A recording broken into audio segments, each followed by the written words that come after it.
Hey, thanks for taking the time to, well, you haven't got any choice, actually. I'm just talking at you, if you like. But I'm here also to present to you why I think it's not a bad idea and not that expensive as well if you become a member. And this is how you can do it, and this is what you can gain. So if we look here at the Talking Tennis sort of homepage, if you like, on YouTube, we can see this little button here which says join. It is also pinned in the live chat as well, and you can also, I think, see it just below most of our videos, certainly the live ones and so on. Now, why is it a good idea to join and become a member? Well, in the live chat, you can add little funny things, you can add emojis and all sorts of things, but possibly more importantly, you can get to access some live videos, such as this one here, where we look back on the last sort of few moments from the Billie Jean King Cup. So there are little bonuses such as this one, but there are many, many more. And in fact, if we have a quick look at all of the members only stuff,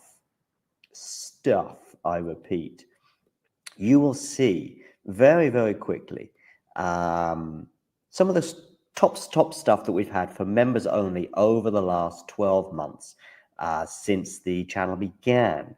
Remember, these videos are for members only. You can become a member from as little as about $2 a month, €2 a month, £2 a month, something like that. There are various different things. Oh, and by the way, you'll also be supporting the channel. So it's a win, win, win, win scenario. Let me just show you some of the members only stuff. For example, we've got an exclusive little clip there talking to Laura Siegmund, Laura Tsurenko, her encore interview, some doubles footage there from Monastir, the Germany press conference pre-tournament Billie Jean King Cup, Claire Burrell talking as well to the media in her press conference in Monastir, Storm Hunter and Alicia Parks interview, Rebecca Masarova, her press conference, Coco Gauff exclusive for members only, albeit it was in Madrid, but these are just some of the things, some of the interviews and etc. Like Lestien here, a chat with him, Emma Navarro, and so on and so forth. So many little bonus videos available for just €2 a month. So, what are you waiting for? Become a member. Or don't. It's okay.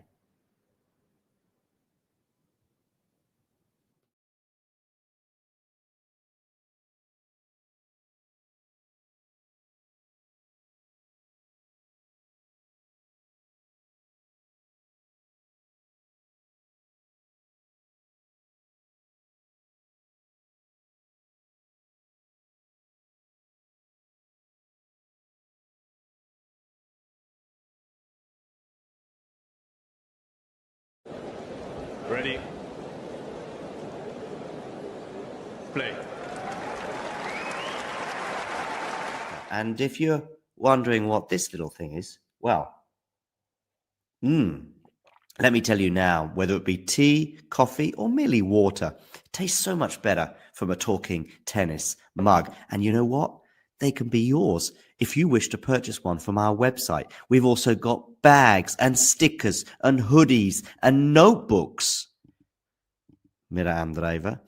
T-shirts as well, of course, coming in both black and white. And we've got a classic jumper for you as well, and many, many other things for you to purchase for excellent prices so you can look like some of the coolest people on the tour. If you enjoyed this video, make sure you hit that like button. Don't forget to subscribe and click that notification bell so you don't miss out on all things tennis. If there's one match from Rafa's story where you think that was a missed opportunity, there was a big chance. There have matches, 2 or 3 in Australian Open.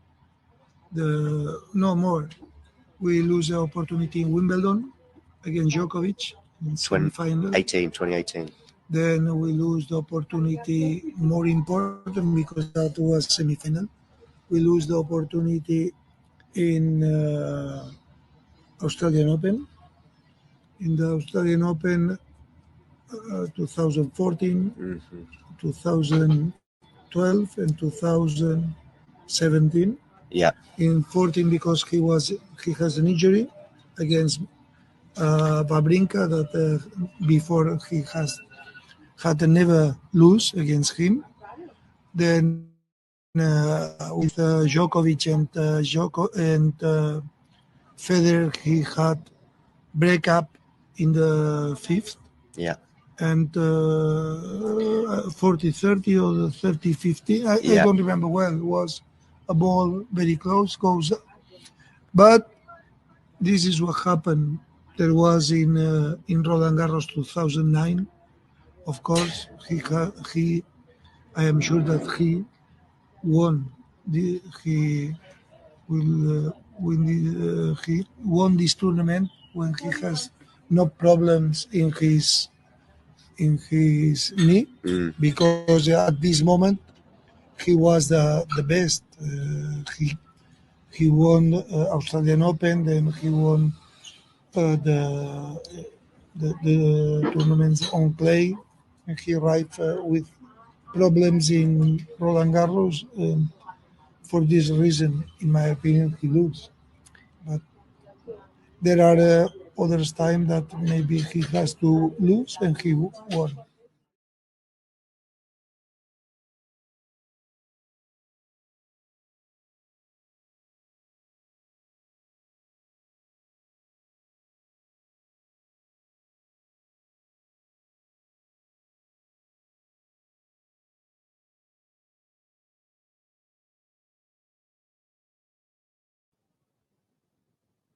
Hey, thanks for taking the time to, well, you haven't got any choice, actually. I'm just talking at you, if you like.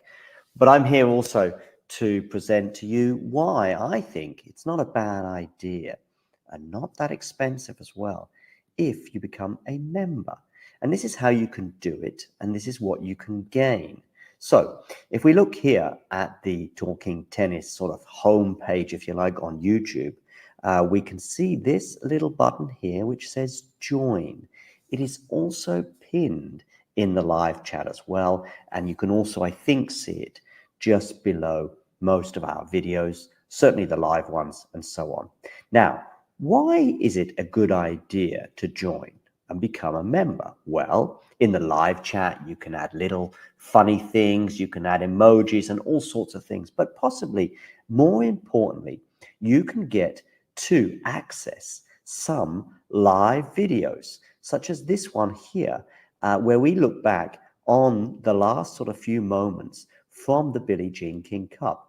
So there are little bonuses such as this one, but there are many, many more. And in fact, if we have a quick look at all of the members only stuff, I repeat, you will see very, very quickly some of the top stuff that we've had for members only over the last 12 months since the channel began. Remember, these videos are for members only. You can become a member from as little as about $2 a month, €2 a month, £2 a month, something like that. There are various different things. Oh, and by the way, you'll also be supporting the channel. So it's a win, win, win, win scenario.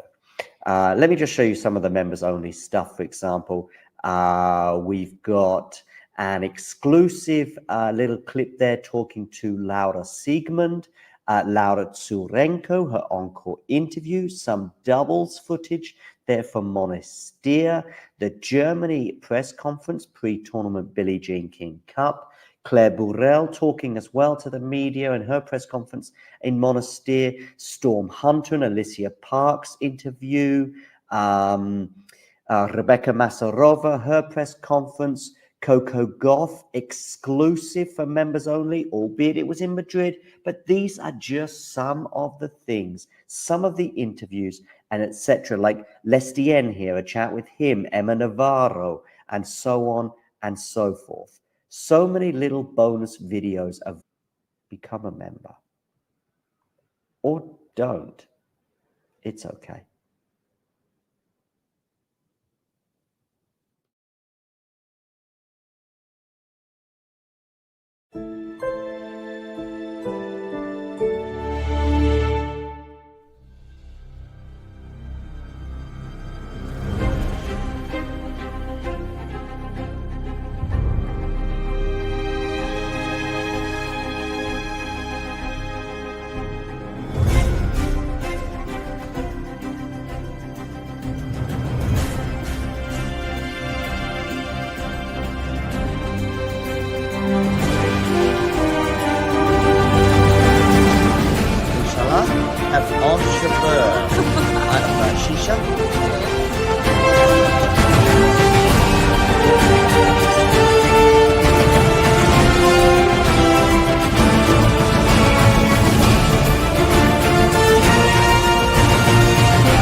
his game when the big occasions come up, so he has to be one of the top favorites. I truly believe we had a podcast ourselves yesterday, which I do with Patrick Kühnen, called Mad Dog and Wingman, and we spoke about that obviously as well, the outlook. And I picked Carlos Alcaraz as the winner this year, just because he won just his first title on grass.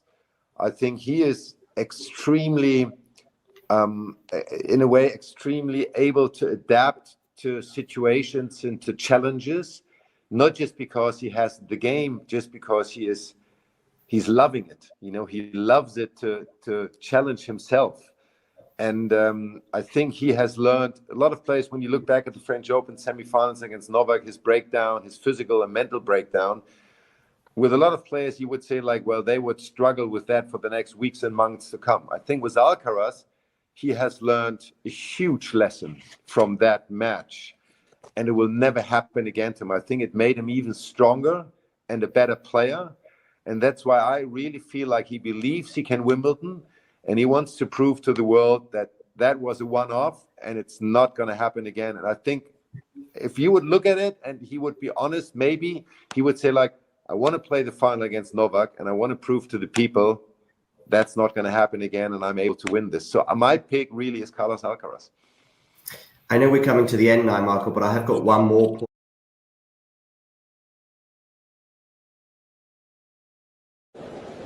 Ready? Play. You join us here for the Seville ATP Challenger. Rock up a day to serve. What's he gonna serve up? Some tapas? A good first serve. Gives him a 40-love lead. This all Spanish affair against Caballas Baena. Not known for his big serving, but that was decent. That was not. Let the tennis do the talking. One-handed backhand clips the net. Bit fortunate there. Drop shot. Oh, you cannot teach that. You cannot teach that.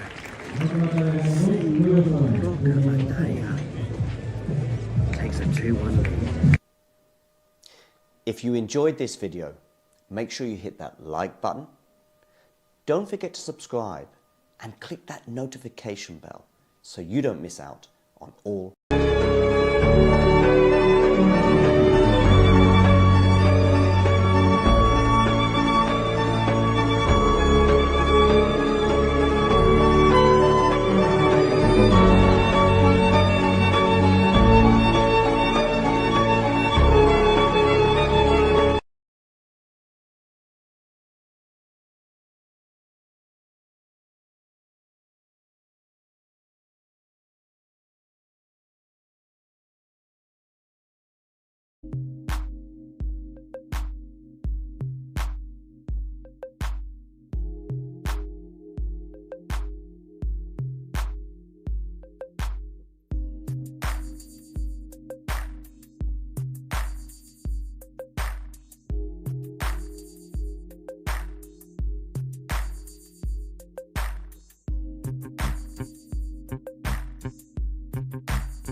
Have you got a Premier League team?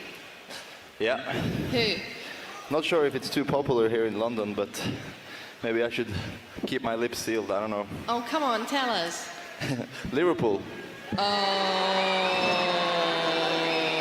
Yeah. Oh, have you got any words of advice for your man Arne Slot? Patience, keep trying, and I'm sure they'll do well at eventually and come back in good shape.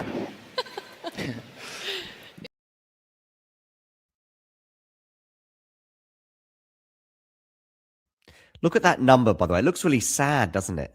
24,999. Looks sad, looks bumpy, looks uneven. We need that. Ah, there we go. That's what it's all about. 25,000. Welcome to the party. And just to celebrate the moment, Coco Gauff mishits a forehand in classic style.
sometimes we don't actually.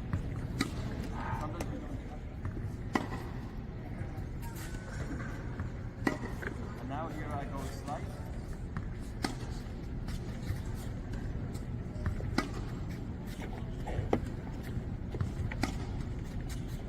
And this is normal flat. So see, sometimes we don't actually. Sometimes we don't. And now here I go slice.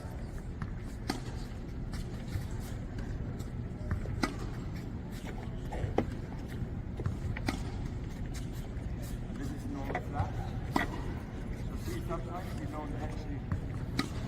Sometimes we don't. If you enjoyed this video, make sure you hit that like button. Don't forget to subscribe and click that notification bell so you don't miss out on all things tennis.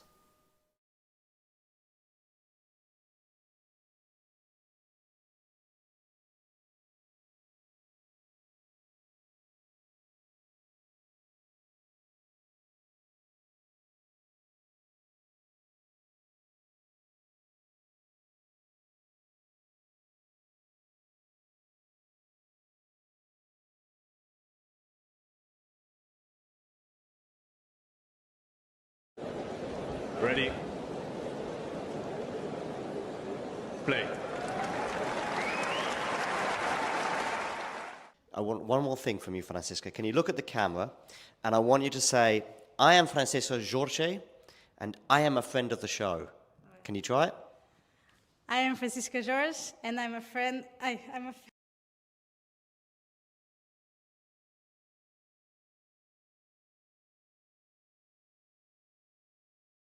Ready. Play. Here we go, men's final in Wimbledon. Sasha Zverev against Jannik Sinner. Actually, no one expected Sasha to get to the final. Gonna be very interesting to see what he can do against Sinner on the grass. Sinner won so good match against Djokovic. He played really well. He showed us what he can do. So in that situation, I don't think Sasha has a chance even to win one set against Jannik. But it's really good game, good match for Sasha, and good chance for him to get to the final and to get to two Grand Slam finals back to back after Roland Garros. I think Jannik will win, maybe in 4, but I think Sasha has no chance to go further. But it's going to be the second title in Wimbledon for Jannik, and for Sasha it's really good to go to the final. An interesting final will be having on Sunday as Jannik Sinner will be taking on Alexander Zverev, both ranked world number 1 and world number 3. Definitely going to be a blockbuster. For Sinner, he's looking at defending his Wimbledon title, and what best way to do is after defeating Novak Djokovic via straight sets and getting to the final. I think you now have to consolidate on that by winning the title. But then he faces an Alexander Zverev that defeated Fery. Yes, the British man who has been on the fairy tale run, but then Zverev showed that he had more in his strings to pull more powers and also get to the final. Not forgetting that he comes into this competition as a Grand Slam champion. The first time ever is happening for Zverev, and I think that's an extra push, an extra level, maybe like an adrenaline to push him to the biggest of level. But then facing a Jannik Sinner who has defeated him 10 times, with Zverev having just 4 in their 14th meetings, I feel psychologically Jannik Sinner has an edge going into that final, and he also knows how to force his opponents to make unforced errors, which might be another thing that Zverev needs to look at. But for me, I think Sinner has the upper edge, not losing to Zverev for a long time, being physically fit, the way he dispatched Djokovic. Yes, Djokovic might not be at the best of the age when it comes to how the physicality that the sport demands, but then the experience is there. And for Zverev, he has to prove us he needs to prove critics wrong. Like, he has not won a final against the big names like Jannik Sinner, Carlos Alcaraz, Novak Djokovic. So he has to do it now. We wait to see, but definitely I'll be tipping Sinner to win it. I feel like he has an extra push. I feel like the odds are in his favor. 6 months until Australia. Who knows where he's going to be coming up against a huge server in the final. We'll come to Zverev and his run, but also this upcoming final in a moment. But any final words on Jannik right now? Yeah, I mean, he's been great. Like, since that opening round, you know, he won that match in 5 sets. And I said after that match, I was like, I think this is good for him. He's re-proven to himself that he can win in 5, but then he just didn't have to. And I think that was good for him to just get that out of the way. And now he's cruised through all these matches in straight sets. Yeah, right. Well, there is one other thing I want to say about Sinner today. And I know Jake highlighted the movement from both players, which may also be attributed to the fatigue we spoke about with Novak, because actually Novak moved beautifully against Felix as though he was 19 rather than 39. But today, Novak came up against a far better defender than Felix.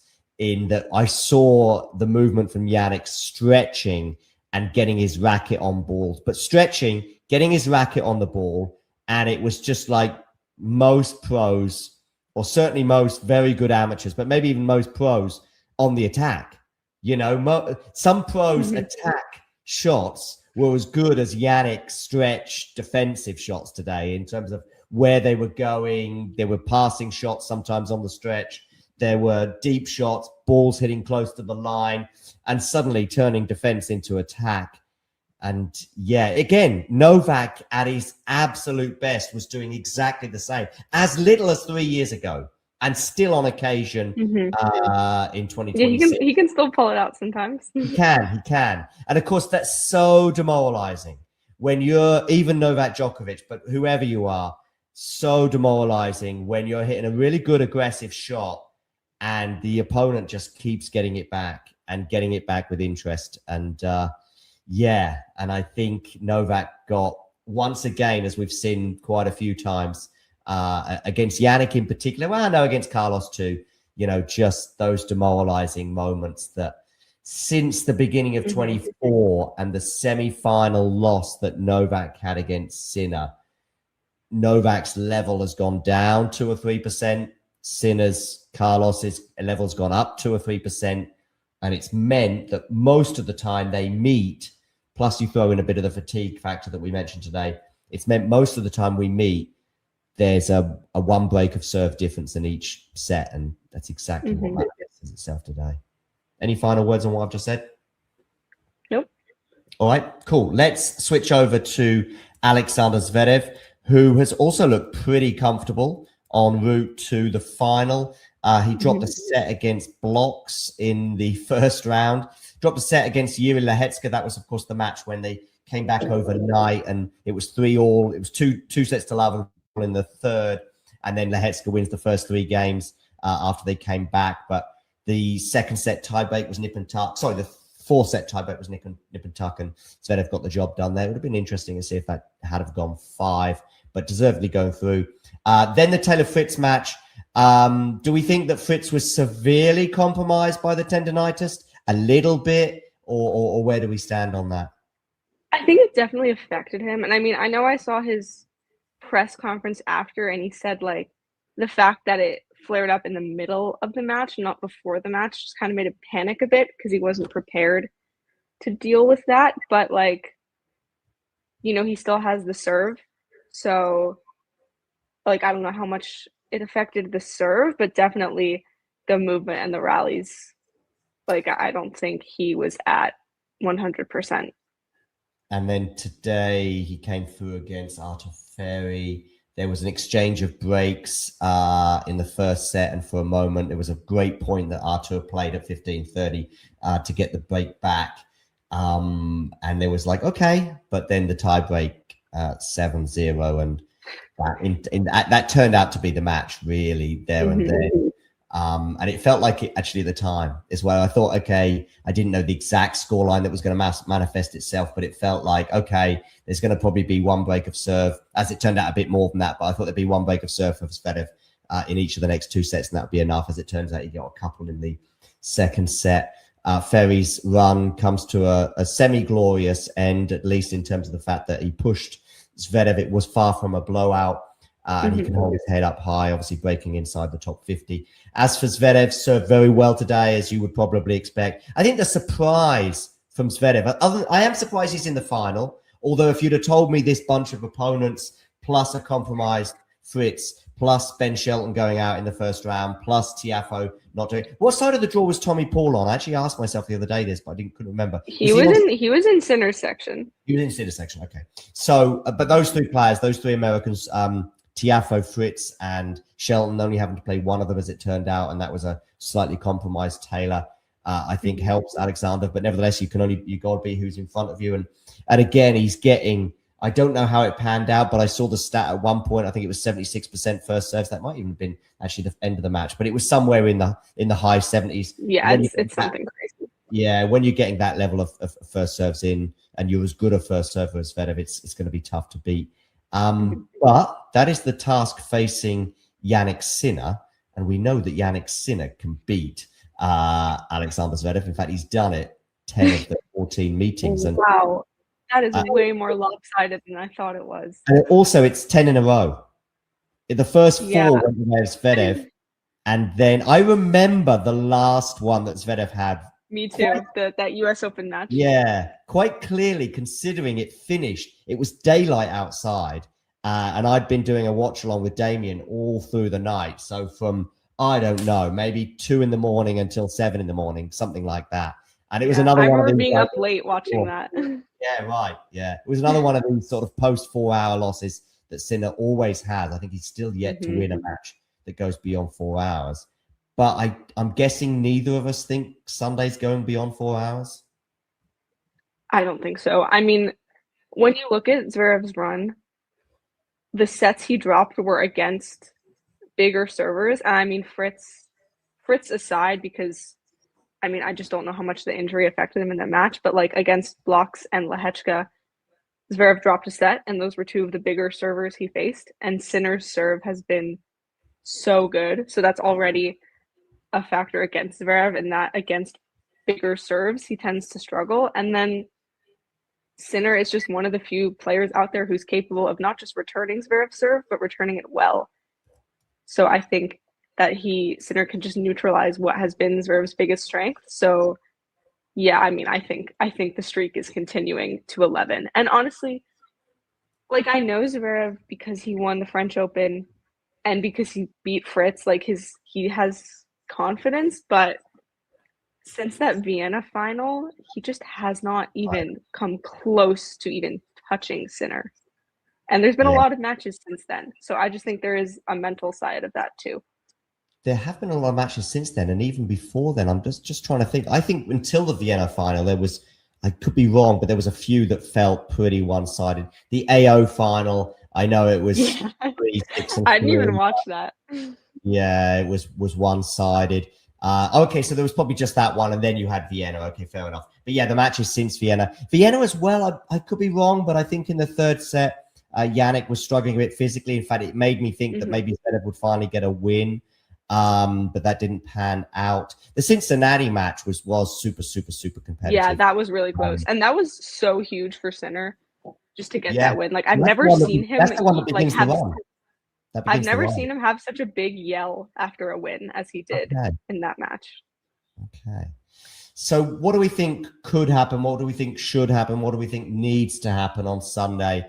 Zverev has an absolute unbelievable serving day, getting 80% first serves in, serving bombs, gets to a first set tiebreak. That's something that's going through my mind in terms of maybe seeing a path to victory. Super physical match, but I don't think it's likely to be that physical on a Wimbledon grass. Yeah, I mean, because that's the thing. Like, even if he serves, even if he gets 100% first serves in, and he's serving great, Sinner's still going to get a lot of those serves back. So he's going to make a dent in these service games. And I mean, Sinner's backhand has been excellent, even better than his forehand, which has been a little shaky, and he has the backhand to keep up with Zverev's backhand. And if he can find his best forehand, then obviously he outclasses Zverev on the forehand side too. So Oh, yeah, definitely, yeah. Zverev needs to be perfect, and even then that might not be enough. Right. I think you couldn't sum it up better than that. Zverev needs to be perfect, but even then it's probably, not definitely, enough. Yeah, like it depends on how Sinner is, obviously, but if he plays the way he did today, I just don't see how Zverev can beat him. Yeah, I think if Sinner plays us like he has done, yes, today was his best performance, as I think we saw Biola highlight on social media, but it was his best performance, but probably most of his performances in the last 2 years on the grass probably beat Zverev, and there's probably not a single one from Zverev that really makes me think, despite this run, I think a little bit of apart from being surprised by Zverev being in the final, there is one other thing that I highlighted earlier on today, which is actually, it's a bit of a surprise we haven't had a Zverev in the quarters at Wimbledon or the semis at Wimbledon in his career until this run. A lot of people will look at the fact that he's just won the French Open and go, oh, okay, and put two together and go, this is a more relaxed Zverev. Maybe, but I think he just ran into Taylor Fritz. He just picked up a knee injury. You know, he had a couple of shocking losses in previous years that prevented this from happening. I also think if you look at his form across the whole year, really, rather than just the French Open, it was suggesting that this is his best and most, because the problem last year is, you know, he got to the Australian Open final and then faded away, which apart from winning in Munich, I think last year, which is why he was so far away from world number 2 that I think I did a joke once saying that I was closer to Zverev in the point than he was to whoever's world number 2 at the time. But now he's going to be world number 2, whatever happens on Sunday. Mm-hmm. So we're back to Sinner Alcaraz semifinals. Yeah. Always possibly. You're right. I mean, it depends. It depends on Alcaraz's health. But fingers crossed, he is ready to go soon, and therefore can play Canada and Cincinnati. Maybe it might only be Cincinnati, but I don't envisage him doing a last-minute one before then. He's welcome to come and play Bonn, though, if he wants to play the Bonn Open at the end of July. That would be cool, but I don't think that'll happen. But so unless he can get his seeding up across, though, I mean, the problem is he won Cincinnati last year. Can't remember what he did in I think he played Canada last year, but he went out early. No, he didn't. He didn't. Okay. No one played Canada last year. Right, and I knew he didn't play it in 24 because that was the year of the Olympics, right? So maybe he can gain some points there and get some points up and overtake Zverev, but then he'd probably have to retain his Cincinnati title as well. But that's a lot of future talk. I'm going to come back to myself and regarding this upcoming match on Sunday. I'm going to give Zverev a set. Are you going to give Zverev a set? I don't know, because I feel like he could take a tiebreak, but just the last, like, looking at those score lines of the last few matches they've played, I'm like, how can I give Zverev a set on his worst surface? When I look at that Madrid scoreline, I'm like, no, I can't give Zverev a set. So I think Sinner in 3. Yeah, I'd forgotten that Madrid final. Actually, wasn't that long ago, but a lot has happened for both these two players since then. That even by Zverev Sinner standards, that was pretty shocking. The excuses that as Alexander comes up with as well are sometimes a little bit too much. I don't know if he's trying to kid himself, he's trying to kid the audience, but like he said how he thought he was actually quite close to him in Australia in that final. Nah, you weren't. In the Australian 25, yeah. And he's often attributed the losses down to him rather than Jannik, which is, anyway. I don't know if that's true. Yeah. All right, here at the International Tennis Hall of Fame, quick preview on the men's Wimbledon final. Got Jannik Sinner taking on Zverev. It's been the same story for quite a while now with Jannik dominating this head-to-head. I think it's going to continue. I think the courts at Wimbledon, especially come 2 weeks' time, will become a lot drier, maybe more like a clay court, and that's going to benefit Sinner a bit more than Zverev. I don't think Zverev has had to work too hard to get here, but he's come up against a different opponent now. Probably can't do much to hurt Sinner, so I think it will be one-way traffic. I think Zverev could serve his way to a tiebreak, but ultimately I have Jannik Sinner going back-to-back and will be the 2026 Wimbledon champion in straight sets. If you enjoyed this video, make sure you hit that like button. Don't forget to subscribe and click that notification bell so you don't miss out on all things tennis.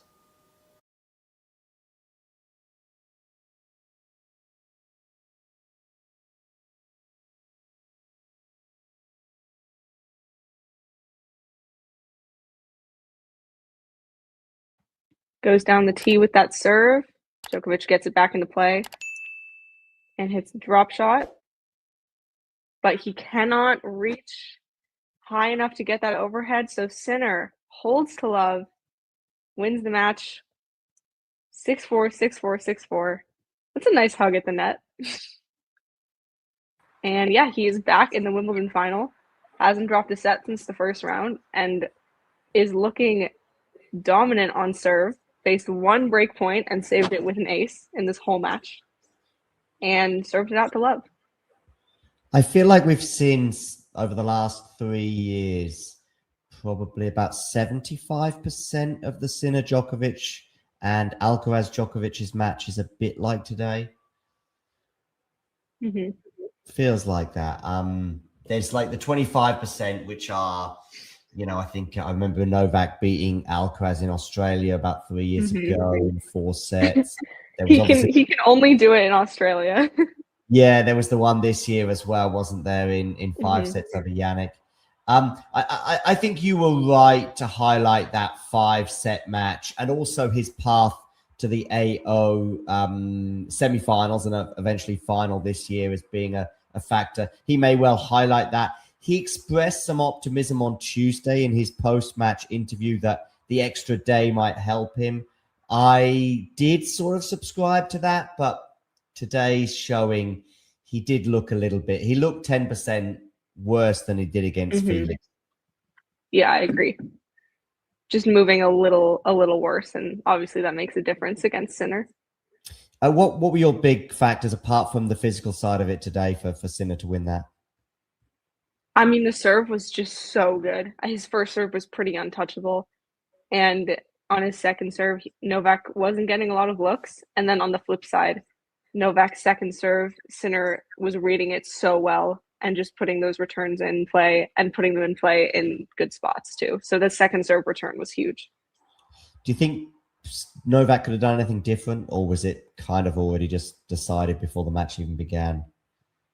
I mean, I was talking about this on the stream, but I think he was just going for too much on second serve returns. Like, he was missing a lot of them long or wide, and I just was like, just get the return in play and then get into a rally, because the point was over before it even began. Yeah, although that may also be the factor behind maybe some physicality issues that he may or may not be. I mean, just trying to shorten the points, for example, is obviously a classic when you're feeling it physically. Were there any sort of points as well that stood out for you? Because I don't really remember any sort of sense. There was the match point was kind of curious in that actually I think Novak probably should have won that, and maybe if there was more on the line than being 40 love down, maybe Novak does win it. It was interesting the choice of the drop shot, although actually it wasn't a bad drop shot. No, it was a very good one, and most players wouldn't have gotten to it. But indeed, but Sinner is Sinner.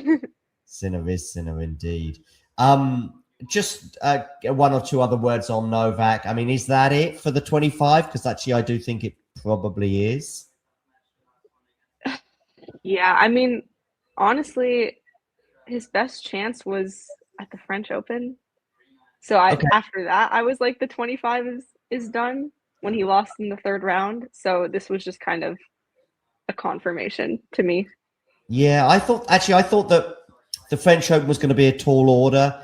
partly because of Zhao in the third round, but also just because 5 sets for him at the French Open is tougher than 5 sets at Wimbledon. I mean, if that Felix match had been at the French, it probably would have gone beyond 6 hours. Yeah.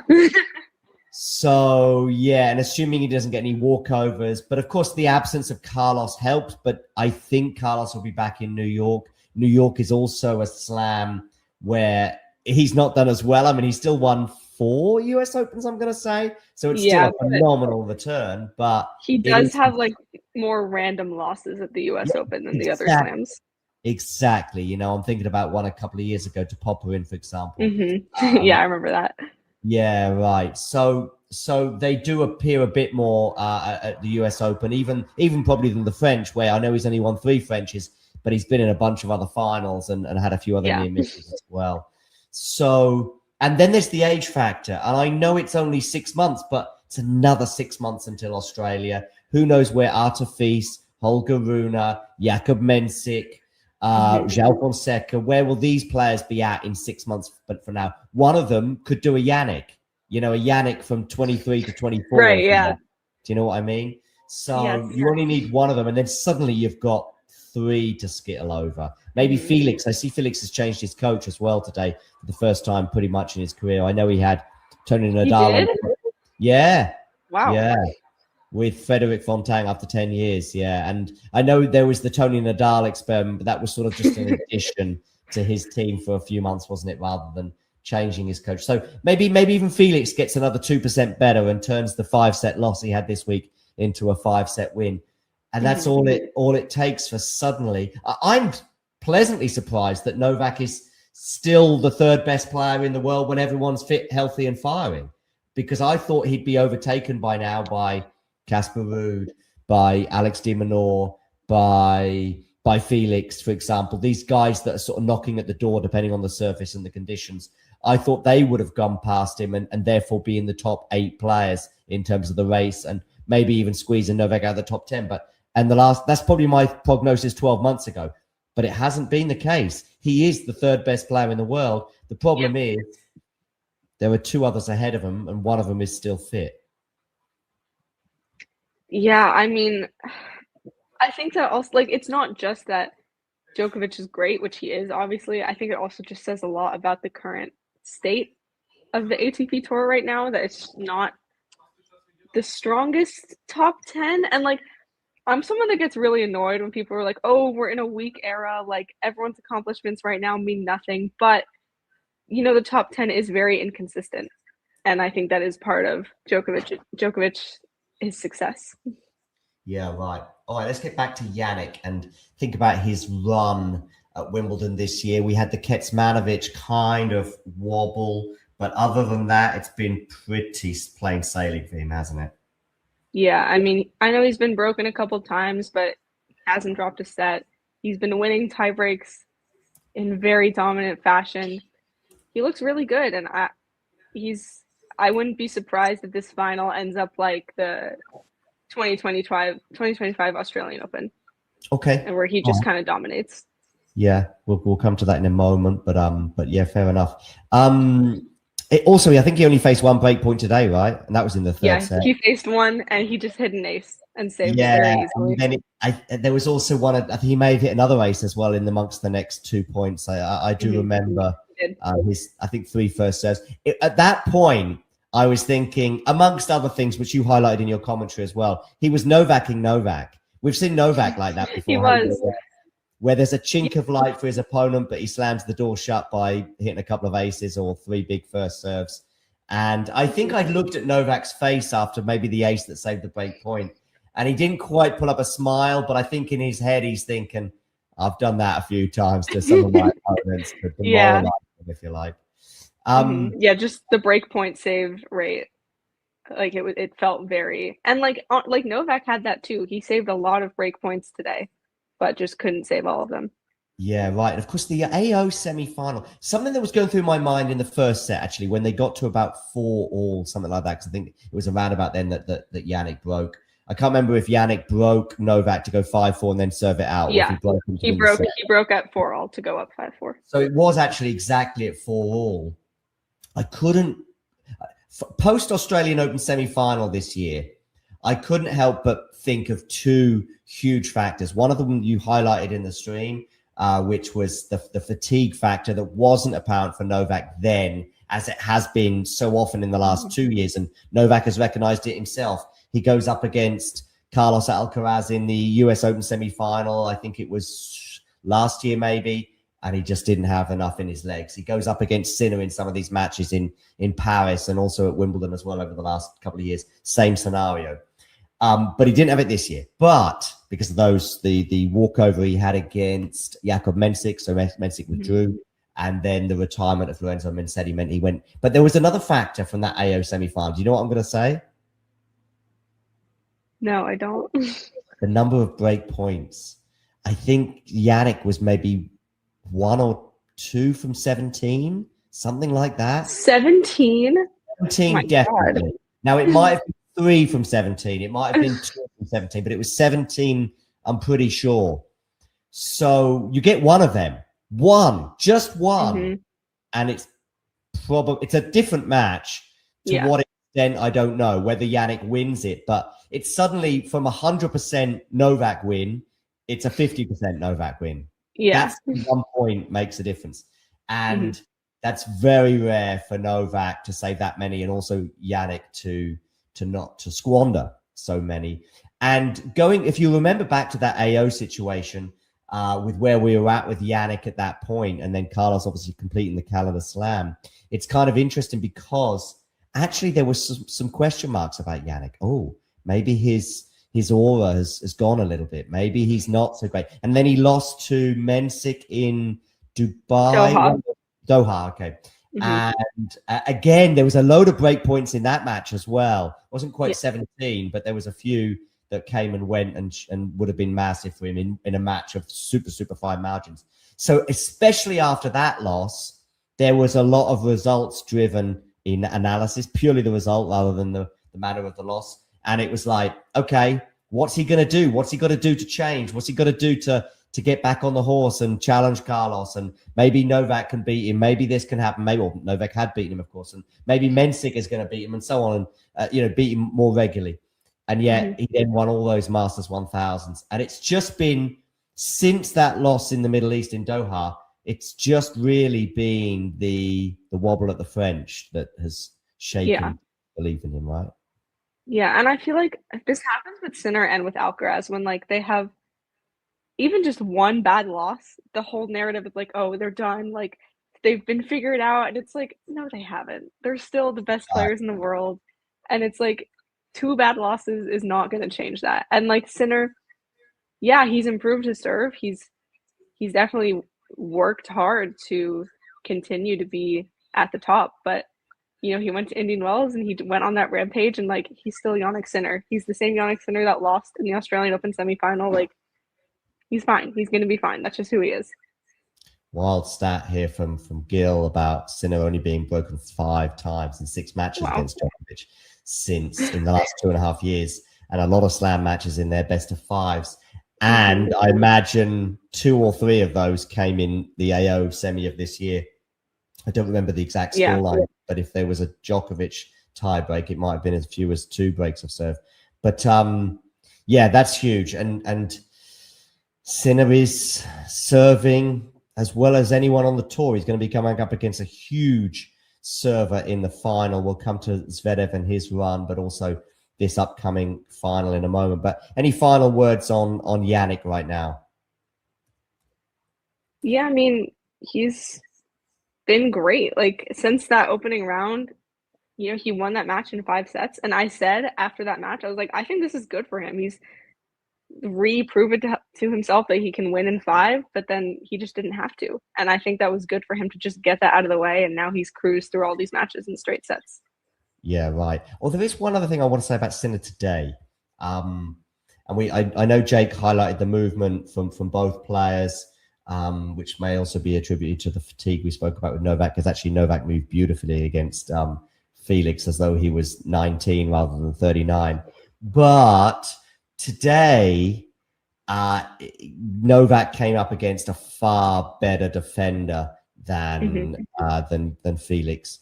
in that I saw the movement from Jannik stretching and getting his racket on balls, but stretching, getting his racket on the ball. And it was just like most pros, or certainly most very good amateurs, but maybe even most pros on the attack. You know, some pros attack shots were as good as Jannik's stretch defensive shots today in terms of where they were going. There were passing shots sometimes on the stretch. There were deep shots, balls hitting close to the line, and suddenly turning defense into attack. And yeah, again, Novak at his absolute best was doing exactly the same, as little as 3 years ago, and still on occasion in 2026. Yeah, he can still pull it out sometimes. He can. And of course, that's so demoralizing when you're even Novak Djokovic, but whoever you are, so demoralizing when you're hitting a really good aggressive shot and the opponent just keeps getting it back and getting it back with interest. And yeah, and I think Novak got, once again, as we've seen quite a few times, against Jannik in particular, well, I know against Carlos too, you know, just those demoralizing moments that since the beginning of 24 and the semi-final loss that Novak had against Sinner, Novak's level has gone down 2 or 3%. Sinner's, Carlos's level's gone up 2 or 3%. And it's meant that most of the time they meet, plus you throw in a bit of the fatigue factor that we mentioned today, it's meant most of the time we meet, there's a one break of serve difference in each set. And that's exactly what manifests itself today. Any final words on what I've just said? Nope. All right, cool. Let's switch over to Alexander Zverev, who has also looked pretty comfortable en route to the final. He dropped a set against Blocks in the first round. Dropped a set against Jiří Lehecka. That was, of course, the match when they came back overnight, and it was 3-all. It was two sets to love in the third, and then Lehecka wins the first 3 games after they came back. But the second set tiebreak was nip and tuck. Sorry, the 4th set tiebreak was nip and tuck, and Zverev got the job done there. It would have been interesting to see if that had have gone 5, but deservedly going through. Then the Taylor Fritz match. Do we think that Fritz was severely compromised by the tendonitis? A little bit, or where do we stand on that? I think it definitely affected him. And I mean, I know I saw his press conference after, and he said like the fact that it flared up in the middle of the match, not before the match, just kind of made him panic a bit because he wasn't prepared to deal with that. But like, you know, he still has the serve. So like, I don't know how much it affected the serve, but definitely the movement and the rallies. Like, I don't think he was at 100%. And then today he came through against Artur Fery. There was an exchange of breaks in the first set, and for a moment there was a great point that Artur played at 15:30 to get the break back. And there was like, okay, but then the tie break 7-0, and that turned out to be the match really there and then. And it felt like it actually at the time as well. I thought, okay, I didn't know the exact scoreline that was going to manifest itself, but it felt like, okay, there's going to probably be one break of serve. As it turned out, a bit more than that, but I thought there'd be one break of serve for Zverev in each of the next 2 sets, and that would be enough. As it turns out, he got a couple in the second set. Fery's run comes to a semi-glorious end, at least in terms of the fact that he pushed Zverev. It was far from a blowout. And he can hold his head up high, obviously breaking inside the top 50. As for Zverev, served very well today, as you would probably expect. I think the surprise from Zverev, I am surprised he's in the final, although if you'd have told me this bunch of opponents, plus a compromised Fritz, plus Ben Shelton going out in the first round, plus Tiafoe not doing... What side of the draw was Tommy Paul on? I actually asked myself the other day this, but I couldn't remember. He was in Sinner's section. He was in Sinner's section, okay. So, but those 3 players, those 3 Americans... Tiafoe, Fritz, and Shelton only having to play one of them, as it turned out, and that was a slightly compromised Taylor. I think helps Alexander, but nevertheless, you got to be who's in front of you. And again, he's getting. I don't know how it panned out, but I saw the stat at one point. I think it was 76% first serves. That might even have been actually the end of the match, but it was somewhere in the high 70s. Yeah, it's something crazy. Yeah, when you're getting that level of first serves in, and you're as good a first server as Zverev, it's going to be tough to beat. But that is the task facing Jannik Sinner, and we know that Jannik Sinner can beat Alexander Zverev. In fact, he's done it 10 of the 14 meetings. And wow, that is way more lopsided than I thought it was. And also, it's 10 in a row. The first 4 Yeah. went against Zverev, and then I remember the last one that Zverev had. Me too. That US Open match. Yeah, quite clearly, considering it finished. It was daylight outside, and I'd been doing a watch along with Damien all through the night. So from, I don't know, maybe 2 in the morning until 7 in the morning, something like that. And it was another I one of remember these, being up late watching that. Yeah, right. Yeah, it was another one of these sort of post 4-hour losses that Sinner always has. I think he's still yet to win a match that goes beyond 4 hours. But I'm guessing neither of us think Sunday's going beyond 4 hours. I don't think so. I mean, when you look at Zverev's run, the sets he dropped were against bigger servers. And I mean, Fritz aside, because I mean, I just don't know how much the injury affected him in that match, but like against Blocks and Lehechka, Zverev dropped a set, and those were 2 of the bigger servers he faced. And Sinner's serve has been so good. So that's already a factor against Zverev, and that against bigger serves, he tends to struggle. And then Sinner is just one of the few players out there who's capable of not just returning Zverev's serve, but returning it well. So I think that Sinner can just neutralize what has been Zverev's biggest strength. So yeah, I mean, I think the streak is continuing to 11. And honestly, like, I know Zverev because he won the French Open and because he beat Fritz, like he has confidence, but since that Vienna final, he just has not even come close to even touching Sinner. And there's been a lot of matches since then. So I just think there is a mental side of that too. There have been a lot of matches since then, and even before then. I'm just trying to think. I think until the Vienna final, there was, I could be wrong, but there was a few that felt pretty one-sided. The AO final, I know it was 3-6 and I didn't 3. even watch that. Yeah, it was one-sided. Okay, so there was probably just that one, and then you had Vienna. Okay, fair enough. But yeah, the matches since Vienna as well, I could be wrong, but I think in the third set, Jannik was struggling a bit physically. In fact, it made me think that maybe Zverev would finally get a win. But that didn't pan out. The Cincinnati match was super competitive. Yeah, that was really close. And that was so huge for Sinner just to get that win. Like, I've never seen him like have I've never seen him have such a big yell after a win as he did in that match. Okay. So what do we think could happen? What do we think should happen? What do we think needs to happen on Sunday?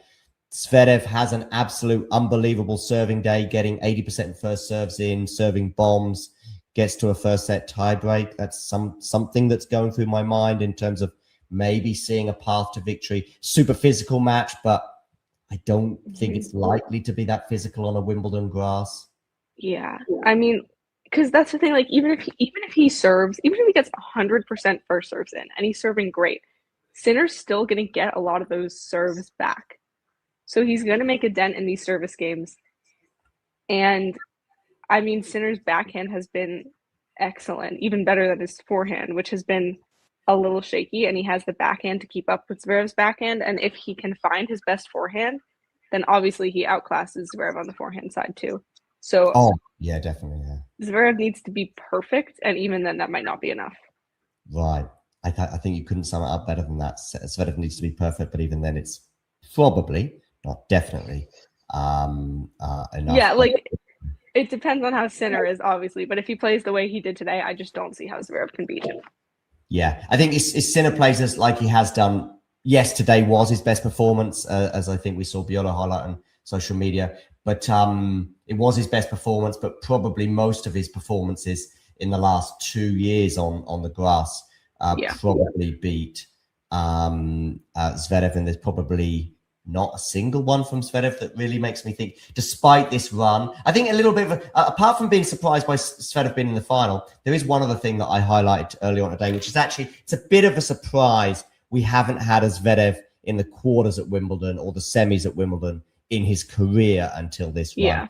A lot of people will look at the fact that he's just won the French Open and go, oh, okay, and put two together and go, this is a more relaxed Zverev. Maybe, but I think he just ran into Taylor Fritz. He just picked up a knee injury. You know, he had a couple of shocking losses in previous years that prevented this from happening. I also think if you look at his form across the whole year, really, rather than just the French Open, it was suggesting that this is his best and most, because the problem last year is he got to the Australian Open final and then faded away, which apart from winning in Munich, I think last year, which is why he was so far away from world number 2 that I think I did a joke once saying that I was closer to Zverev in the rank point than he was to whoever's world number 2 at the time. But now he's going to be world number 2, whatever happens on Sunday. Mm-hmm. So we're back to Sinner Alcaraz semifinals. Yeah. Always, possibly. You're right. I mean, it depends. It depends on Alcaraz's health. But fingers crossed, he is ready to go soon, and therefore can play Canada and Cincinnati. Maybe it might only be Cincinnati, but I don't envisage him doing a last-minute one before then. He's welcome to come and play Bonn, though, if he wants to play the Bonn Open at the end of July. That would be cool, but I don't think that'll happen. But so unless he can get his seeding up across though, I mean, the problem is he won Cincinnati last year. Can't remember what he did I think he played Canada last year, but he went out early. No, he didn't. He didn't. Okay. No one played Canada last year. Right, and I knew he didn't play it in 24 because that was the year of the Olympics, right? So maybe he can gain some points there and get some points up and overtake Zverev, but then he'd probably have to retain his Cincinnati title as well. But that's a lot of future talk. I'm going to come back to myself and regarding this upcoming match on Sunday. I'm going to give Zverev a set. Are you going to give Zverev a set? I don't know, because I feel like he could take a tiebreak, but just the last, looking at those score lines of the last few matches they've played, I'm like, how can I give Zverev a set on his worst surface? When I look at that Madrid scoreline, I'm like, no, I can't give Zverev a set. So I think Sinner in 3. Yeah, I'd forgotten that Madrid final. Actually, wasn't that long ago, but a lot has happened for both these two players since then. That even by Zverev Sinner standards, that was pretty shocking. The excuses that Alexander comes up with as well are sometimes a little bit too much. I don't know if he's trying to kid himself, he's trying to kid the audience, but he said how he thought he was actually quite close to him in Australia in that final. Nah, you weren't. In the Australian 25, yeah. And he's often attributed the losses down to him rather than Jannik, which is, anyway. I don't know if that's true. Yeah. All right, here at the International Tennis Hall of Fame, quick preview on the men's Wimbledon final. Got Jannik Sinner taking on Zverev. It's been the same story for quite a while now with Jannik dominating this head-to-head. I think it's going to continue. I think the courts at Wimbledon, especially come 2 weeks time, will become a lot drier, maybe more like a clay court, and that's going to benefit Sinner a bit more than Zverev. I don't think Zverev has had to work too hard to get here, but he's come up against a different opponent now. Probably can't do much to hurt Sinner, so I think it will be one-way traffic. I think Zverev could serve his way to a tiebreak, but ultimately I have Jannik Sinner going back-to-back and will be the 2026 Wimbledon champion in straight sets. If you enjoyed this video, make sure you hit that like button. Don't forget to subscribe and click that notification bell so you don't miss out on all things tennis.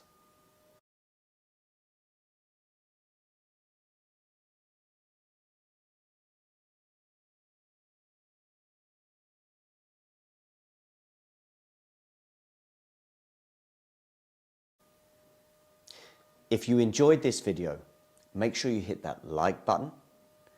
Don't forget to subscribe and click that notification bell so you don't miss out on all things tennis.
name is Clara Towson, and I'm a friend of the show.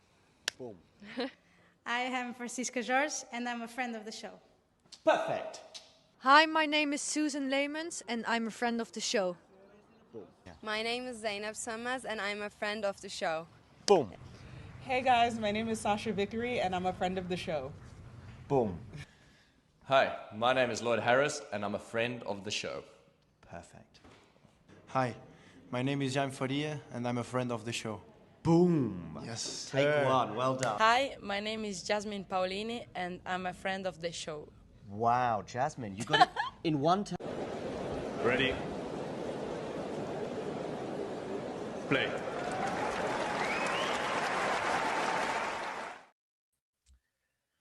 It is always one of the great days on the sporting calendar. It is Championship Sunday at Wimbledon. And after 128 started the ride a fortnight ago, it comes to a close, this great sporting spectacle in London, with the top two seeds in the draw contesting the gentlemen's singles final at Wimbledon. It doesn't happen as much as perhaps you would expect. Just the 18th time in the Open era that the 1 and 2 seeds have avoided all of the carnage, and they will contest the final against each other. Today, that is Jannik Sinner and Alexander Zverev on the world's greatest tennis court for the greatest tennis prize. Hello, one and all. I'm Matthew Owens, and welcome to the Wimbledon final. Thanks for having us in for the biggest tennis match of every season. You know the storylines well. Sinner and Zverev, they've met a lot, and even though everything statistically looks very even between these two through these championships, what is not even is the head-to-head, and certainly not of late. As you see, the head-to-head is enormously in the direction of Jannik Sinner. He's won 10 of the prior 14 matches, but that doesn't even begin to tell the full story, because Alexander Zverev won 4 of the first 5 matches that these two played. Since then, Sinner has won the last 9, and not a lot of them have been particularly close. You see the final that they contested in Madrid earlier this year, where Zverev won just 3 games. In fact, in these last 9 meetings between these two, that Sinner has won all of them, he's won 19 of the last 21 sets. It has not been a competitive rivalry at all. But today, on this grand stage, perhaps Alexander Zverev can once again change the narrative, just as he did about a month ago in Paris, when he changed the narrative and shedded the title of best player that is yet to win a Grand Slam. He now has a Grand Slam title under his belt. Today, he looks for a Wimbledon title and to upstage the reigning champion Jannik Sinner. We are ready to start the gentlemen's final at Wimbledon, with Jannik Sinner serving first, and doing so and missing out wide. And of course, we're going to be watching this Sinner serve all day long. It's going to be one of the telltale signs of how this match may go. Second serve to the Zverev forehand, which is into the net, and that's the way this one gets started. Sinner has this incredible number. He has held serve in 65 consecutive service games against Alexander Zverev. It's truly remarkable. And at 15-love, Sinner serves up the middle. Zverev makes a chipped return. Sinner, big forehand up the middle. Zverev is there. Sinner was in the middle of the court. Now he backpedals. Big forehand strike cross-court Zverev. Sinner defends it back. Looping ball by Zverev. Sinner the backhand. Into the ad-court corner. He goes with an off forehand. Zverev the two-fisted backhand. Cross-court from Sinner. Knifed on back by Zverev. A lengthy rally here. Off backhand there from Sinner. Big forehand. Good angle by Zverev. Sinner's there. Drop shot Zverev. Sinner staggers to it. Pops it over. And Zverev is there. And he slices a backhand winner deep in the court. And what a rally that is on the second point of this final. A 22-ball rally that Zverev is able to come away with. We don't anticipate a ton of rallies like that, but if we get them, we won't turn them away, that's for sure. Jannik Sinner, who has won now 17 straight sets since losing 2 sets in the first round against Miomir Kecmanovic. She was down 2-1 in that match. Since then, 17 straight sets and has been pretty flawless.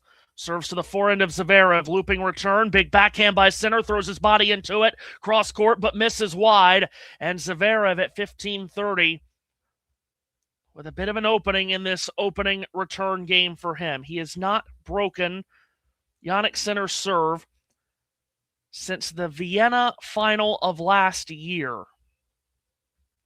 That is 7 head-to-head matches ago. The last time Zverev broke the Sinner serve. It's really quite remarkable. 15-30 serve here from Sinner is huge out wide at 132 miles an hour, and that's his first ace. It's his 114th ace of this tournament. He's averaging nearly 20 per match in these championships, and that one whistling by Zverev, giving him no chance to make the return, and it's 30-all.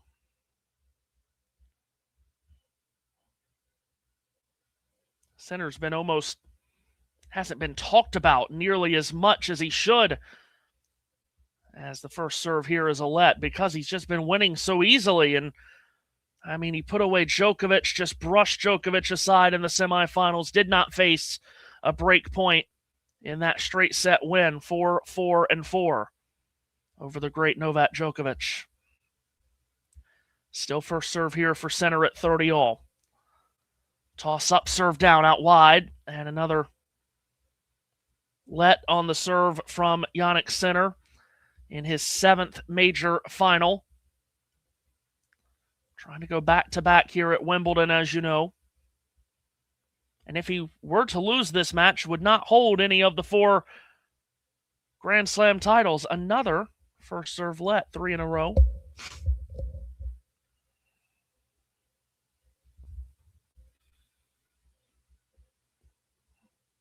And once again, a 30-all serve here from the world's #1 player.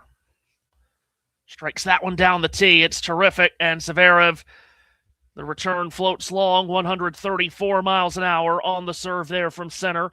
So from 15-30, he gets to 40-30 and looks to hold serve for a 66th consecutive service game against Alex Zverev. It is one of the most staggering stats that you could imagine between 2 players of this quality. First serve here is into the net. And a second serve coming from the Italian. Just a pause. It is a warm day. We know what that conversation is like when it comes to warm days in Jannik Sinner. Second serve is a let. It is breezy, though, taking a bit of sting out of the heat. But we'll certainly be talking about it, especially if this becomes a long match. Forehand reply by Zverev here goes long, and Sinner holds to start this Wimbledon final. We're underway in the gentlemen's final here at Wimbledon. And glad to have you all with us here in the comments as we get what should be a very fun day started here.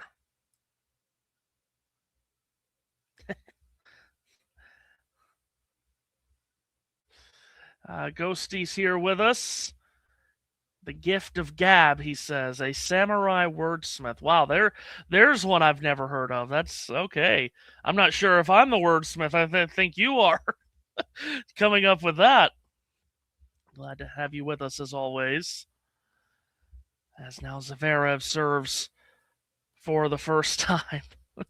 Matthew Souza says narrative in about an hour and change will be that we need Alcaraz back as Zverev fires his first serve of the day down the tee, and Sinner unable to get that back. Alexander Zverev in his 5th major final had never really gone deep here at all here at Wimbledon. Hadn't even made a quarterfinal here prior to the run this season. Has never won a title in his career on grass. None of his 25 career titles on grass. As that serve, my goodness, 141 into the net.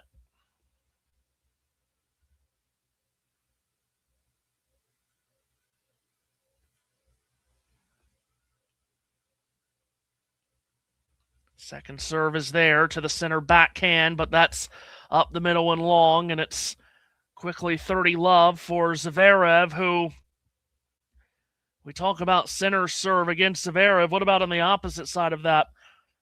In this calendar year, Zverev's holding percentage is 86.5%. But in the 9-match losing streak to center, he's only holding 71% of his service games. It's a huge difference. First serve out wide misses.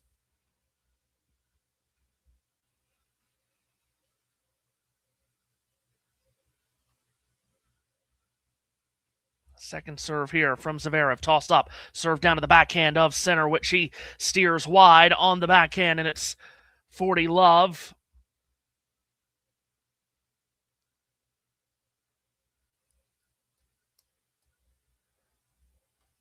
And Zverev with a good start on his serve, which is going to be put under a microscope today if he is indeed unable to break the center serve. Up the tee, center makes the return, steering it back, Zverev on the backhand, up the line, center, cross-court forehand, Zverev, it's good, center loops a forehand back to him in the deuce court corner, but it's gone long, so Zverev holds to love.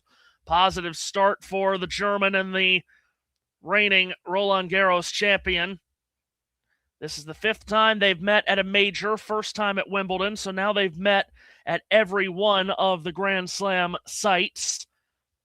And in fact, the last time Zverev beat center was at a major at the U.S. Open in 2023. Here's center serving again at the royal box end of center court, and again, just fires straight gas up the tee, and that's an ace that Zverev had no chance at. 128 from center.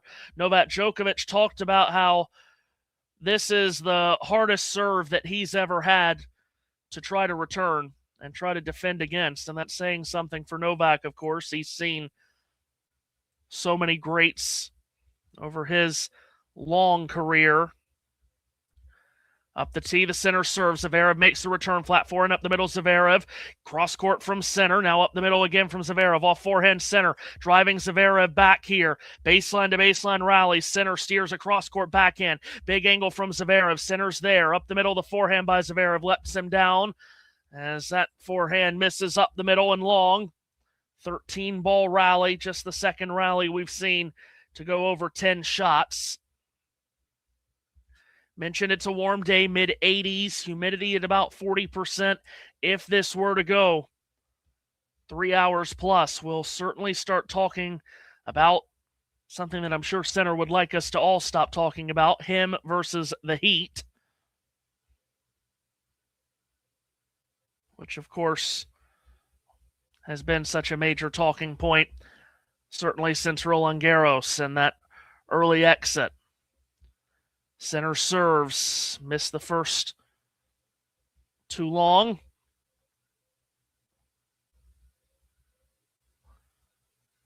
Second serve coming here for Jannik Sinner. And Zverev able to make the return off forehand from center. Flat backhand Zverev up the middle from center. Off forehand Zverev dug out on the low ball there by center. And the off forehand from Zverev goes wide, and it's 40-love.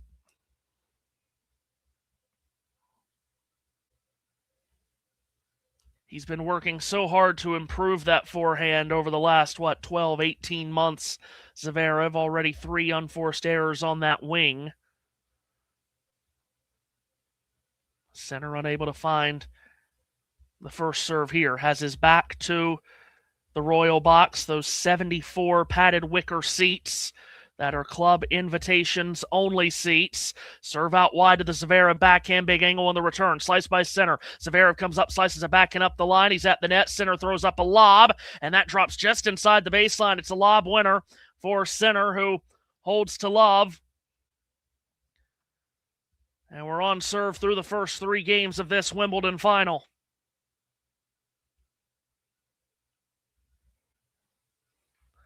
Ghosty says, Matthew, let us know what celebrities you see. Well, Ben Stiller was certainly there, caught by at least the ESPN cameras earlier. So you have certainly Ben Stiller is there. Haven't seen anyone else yet. Let's see. Exo Bennett says, do you think that Zverev will at least win a set? Well, speaking just personally here, I hope so, because I want to see a competitive match. That anything that I'm calling, I want to see be competitive, but no, I don't exactly envision Sinner winning this set. Or winning a set, I should say. Let's see. Apparently, we've got also a bunch of comments about the Norway and England game last night. England with the extra time win. Hey, Jude, doing it yet again. Ghosty asking, why did they pull Haaland in the second half of extra time? Was he injured? Don't get the strategy. Don't you always want your big hitters available? I was confused at that too. You can spare me the he wasn't doing anything angle of that. You keep him on. Oh, there's Jennifer Lopez. Speaking of celebrities in the box, Jennifer Lopez is there. Actually, she's not in the royal box. That's just a regular seat for J-Lo. As Zverev serves here to the backhand of Sinner, chipped return, cross-court backhand Zverev, steered back by Sinner up the line. Zverev guides that backhand long. I'm sure Jennifer Lopez probably thinking, why am I not in the royal box?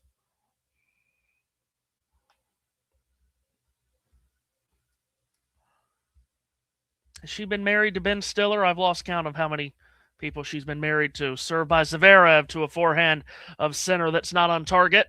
Unable to make the return. It's 15-all. It's not me putting a dig at Jennifer Lopez, by the way. I honestly cannot remember all the people that she's been married to. And she's had more rings since the Dallas Cowboys over the last 30 years. Of course, granted, a lot of people can have more rings than the Dallas Cowboys over the last 30 years. 15-all serve by Zverev up the tee. Really good. Sinner unable to get it back. And it's 30-15. Question to me is, have you ever been to Europe? No. So there has, for what feels like about the last 3 years, there's been a plan in place for me to get over to England, and then all kinds of stuff has happened to keep me from being able to make that trip. Zverev, big serve. Sinner is able to knife the return back up the line. Zverev at the net, hits a volley. Sinner throws up another lob. He's already hit one lob winner, has Sinner, and he's just done it again. Or has he? No, it's just long. Wow. The way he turned, I thought he was pretty pleased with himself. It's a good lob. Apparently it's just missed the baseline on the south end of center court. And it's 40-15. He's got good touch on the lobs, though. Zverev serves out wide, blocked back by Sinner. Off forehand, Zverev. Sinner slides into a backhand. Forehand cross Zverev. Sprinting forehand by Sinner. Backhand up the middle, Zverev. Sinner's done well to neutralize this point. Zverev has cranked a backhand cross court. He's missed it wide. And Sinner did extremely well to get back into that point. Looked like it was going to be a serve +1 from Sinner. Instead, it's 40-30. Ghosty says, don't let the English know about IKEA yet. Edberg apparently has been spotted. Not sure if he was spotted by the ESPN cameras or not. Here's Zverev. Up the tee. Great serve. Just missed. Apparently Dustin Hoffman, maybe?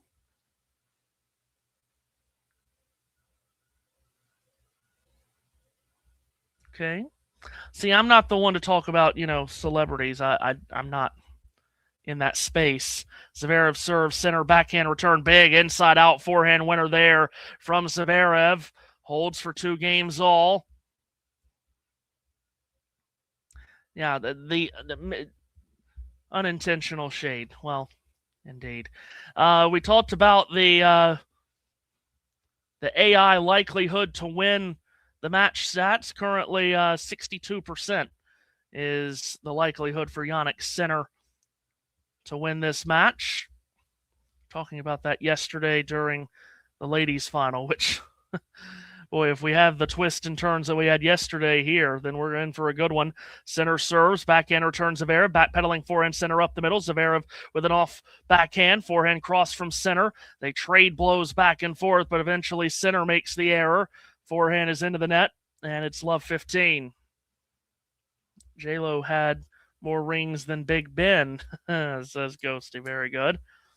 Yeah, I'm not an Entertainment Tonight watcher. I'm not in the celebrity space. Very few that I would know unless they put the graphic up below.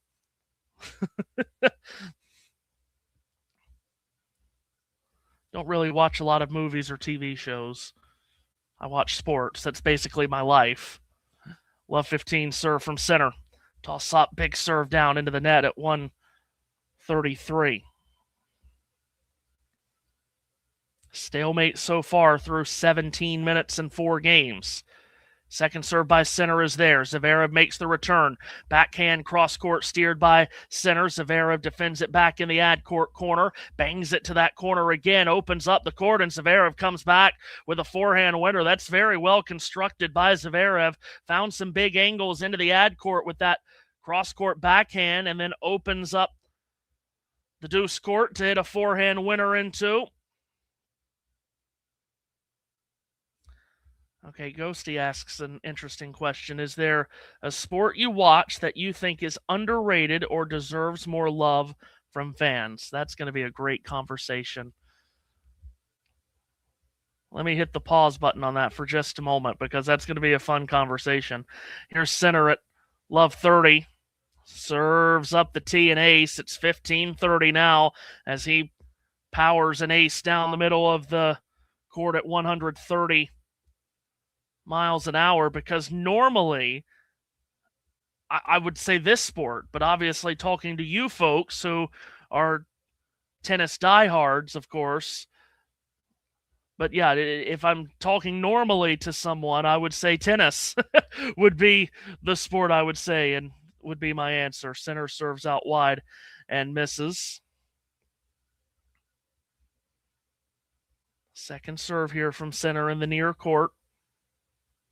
On the north end of center court, second serve is there. Zverev makes the return on the backhand. Up the line, Sinner, forehand cross Zverev. Steered back by Sinner. Oh, and the forehand pulled up the line. Drifts just wide from Zverev. He had a bit of an open door to strike a winner up the line there. He has not generated a break point against Sinner in their last 2 matches, and he's only generated 3 total in the 4 that they've played this year. Had a chance to get one there. Forehand just goes wide, and Sinner at 30 all. Serves out wide, and Zverev's return is into the middle of the net. So Sinner from love 30 gets to 40-30 here. And now looks to put a nose back in front here at 3-2. Both players have dropped just 2 sets in these championships. For Sinner, it was in his first round against Miomir Kecmanovic. Serves up the middle to Sinner. Zverev unable to get it back in play, so Sinner erases a love 30 hole and holds for 3-2. Okay, sports that deserve more hype, deserve more respect. Like I said, my normal answer would be tennis, but I'm not going to say tennis while I'm on talking tennis, because more than likely one could assume that everyone watching here and commenting really loves tennis. So I'm not going to say that. I will say, and this is a sport that's been growing a lot lately, college softball is a sport that a lot of people have really started to fall in love with lately, which is really good because it's a terrific sport. The field itself is smaller in baseball, which makes it even that much more of a team sport. You have to be so accurate defensively because the base paths, if I have this right, are only 60 feet rather than 90. So everything is just so much quicker. So yes, college softball is a terrific sport that I think deserves a lot more respect, but it has been growing exponentially over the last handful of years. But I really do love watching college softball. And it's college softball, what it's also becoming is a sport. Of course, if you know what college sports are going through and how crazy it's gotten, college softball is no different. It is becoming a sport with the haves and the have-nots, and it's being, a bunch of money being poured into programs like Texas, Texas Tech, Oklahoma, and so on. As here's Zverev serving out wide, Sinner unable to make the return, and it's 15-love.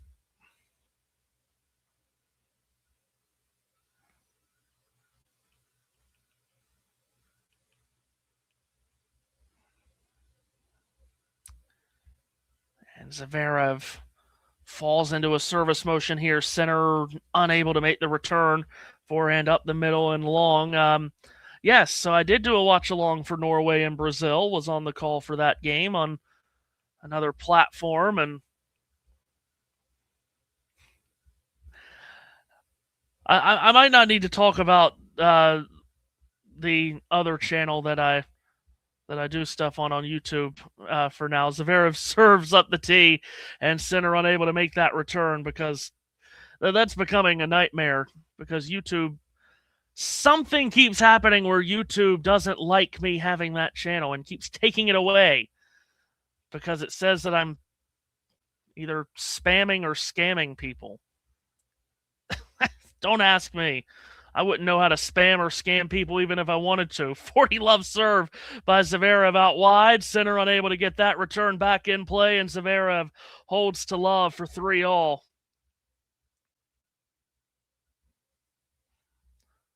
So, yes, trying to make up my mind if I want to start another channel on YouTube because this is the third time it's been taken down.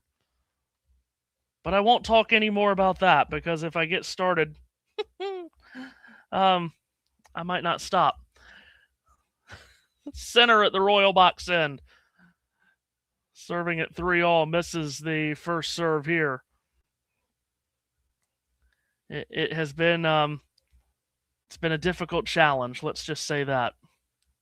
Sinner serves. Zverev chips the return back. Sinner with a forehand. Comes to the net. Oh, Zverev as he passed him there with a cross-court forehand that he's hit into the deuce court corner. Did that land just inside the line? No.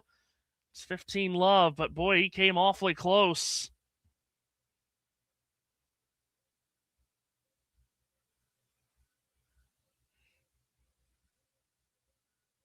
That would have been a big shot across the bow there had he been able to slap that forehand winner past Sinner, who was at the net. 15-love serve here from Jannik. It's off the let cord.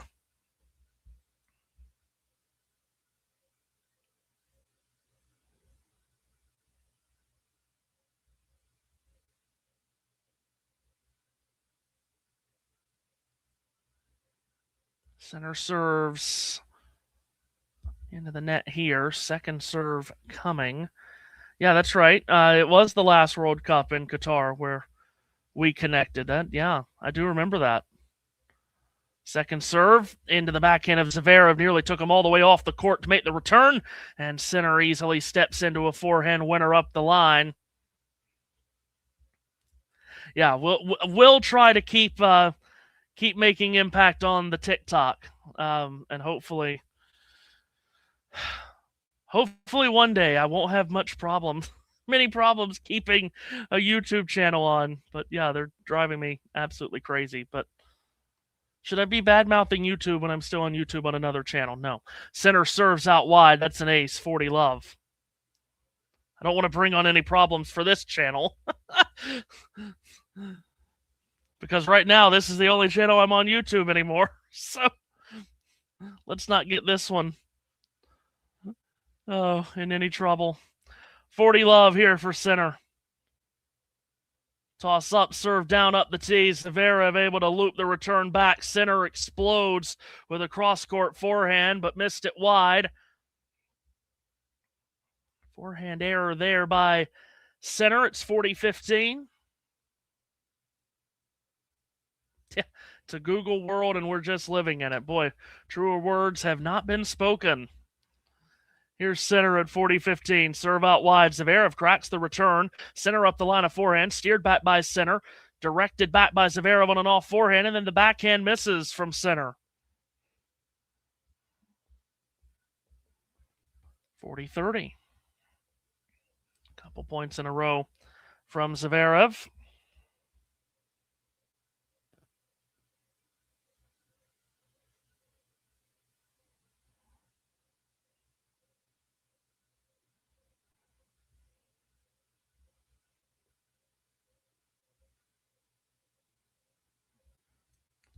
Sinner from 40 love, now 40-30. Serves into the net. Ghosty's phone is about to die. You kidding me? So you had Ghosty letting his phone just about die before we get here. My goodness. That's a rookie mistake, Ghosty. Sinner serves into the net.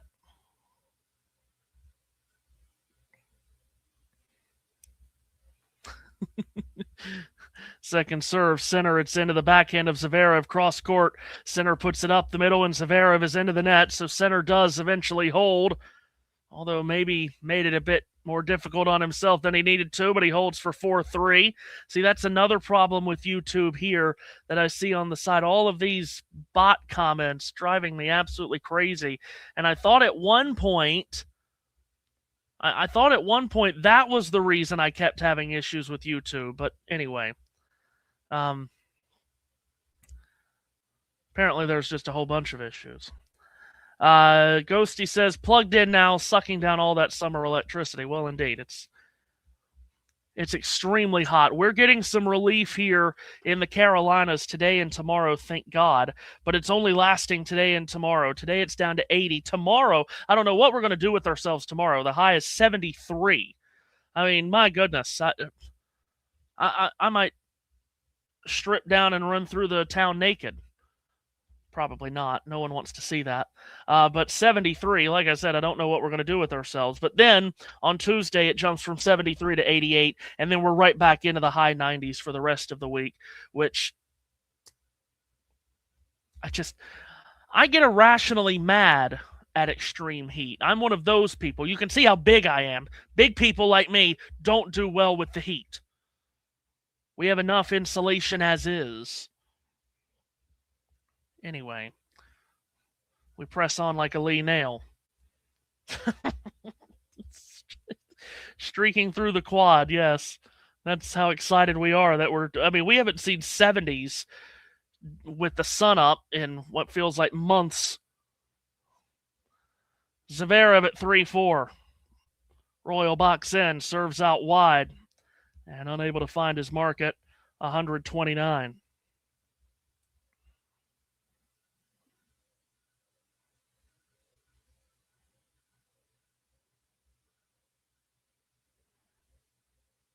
He's held in strong so far to start this final. Serve up the middle. Sinner unable to put that return back in play. Redbox is with us from north of the border where I am, at least. I am definitely another one of the extreme heat haters. No, I can't do the extreme heat. It just, oh, good Lord.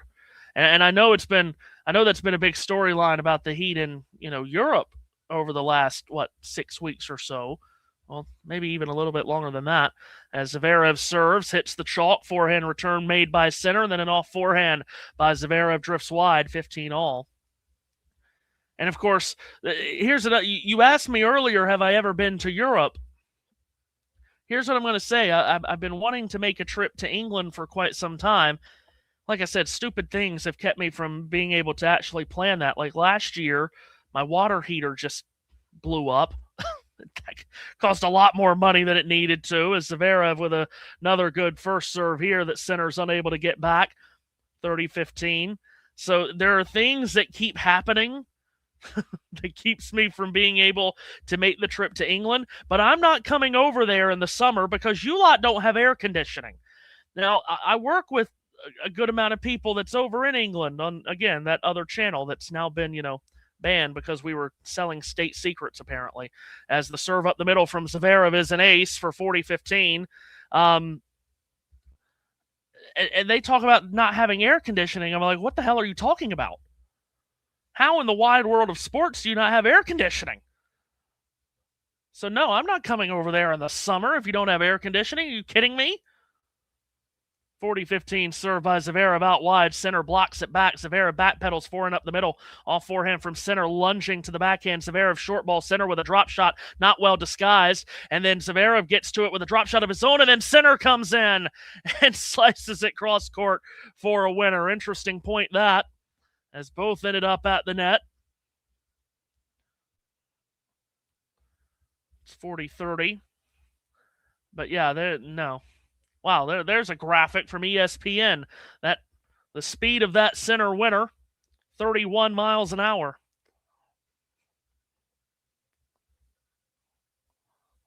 .40-30 here from Zverev. Toss up, serve down out wide. Sinner makes the return off a really good serve. And then Zverev tried to go cross court with his forehand. Should have been an easy serve +1 winner, but he's missed it wide. And those forehand errors starting to wrap up for Zverev. 7 through 7 games and change. This is the first time we've been at deuce today.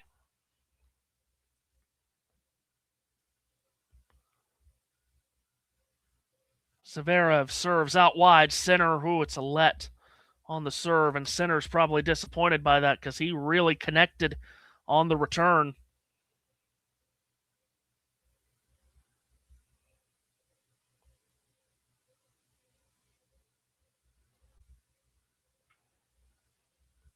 Still first serve. Zverev up and down with it, but misses up the tee. And maybe a second serve for Sinner to attack here. He stands miles beyond the baseline here as he waits for this second serve from the German. Toss up, serve down. Oh, he's missed it long. Here's the first break point of this final. Double fault from Zverev and a break point for Sinner, which would be rather timely if he could break right here and serve for the first set. It's the first point that Zverev has failed to win on his second serve. He was 4-4. Great chance for the reigning champion to grab the first real lead of this final, and Zverev is unable to find the first serve here at 139.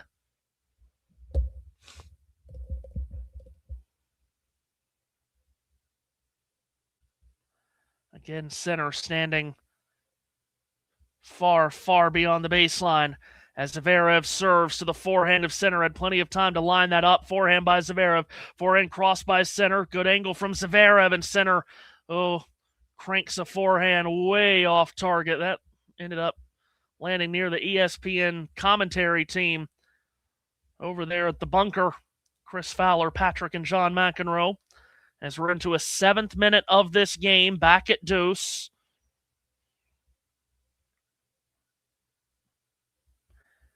Major moment here. And a big break point saved by Zverev. Now can he get out of jail here? Well, if he is going to, needs big first serves, and he clocked a big one there up the tee. Didn't miss by a lot, but it has missed. And another second serve for Sinner to go at. Zverev serves out wide, and Sinner with another shank as this return flies wildly to the back wall.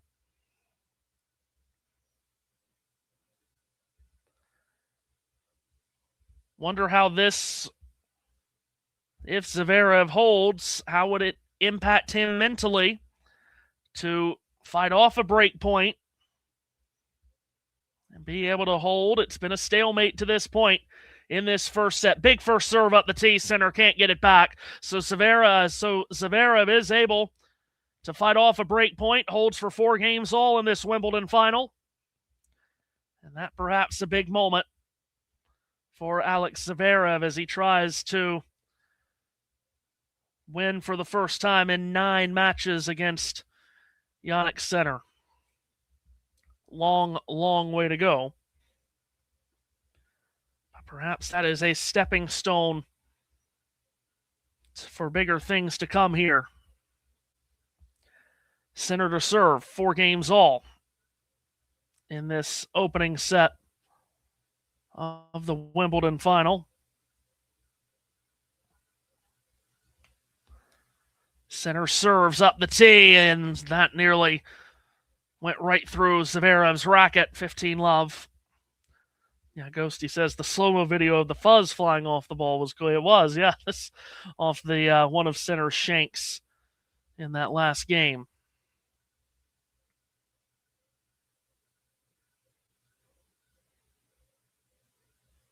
Here's Sinner at 15-love, serving to the forehand of Zverev, backpedaling off forehand from Sinner, big angled backhand. Zverev sliced back by Sinner. Zverev clocks a forehand inside out, and Zverev golfs the backhand into the net.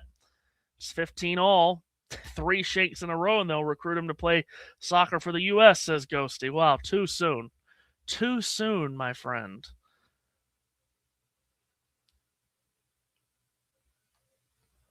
By the way, let's see. Victor, not Victoria, thank you. No, that's the Young and the Restless family, Victor and Victoria. Serve to the backhand of Zverev. Up the middle goes Sinner, off backhand from Zverev, drifts wide. Says thousands of people have died from the heat throughout Europe. Yeah, it's come from, that's been on the news over here in America. Just the heat wave and what it's caused. And I mean, there's just no way I could live without air conditioning. Whether I'm here, Europe, I don't think I could live in Norway without air conditioning. Although I'm thinking about a 3-month vacation to Norway next year. Just take out June, July, and August next year and just be in Iceland or Norway or Sweden or somewhere. 30-15 serve from Sinner up the middle. Zverev cranks the return up the line really good. Sinner can't get it back in play. It's 30 all.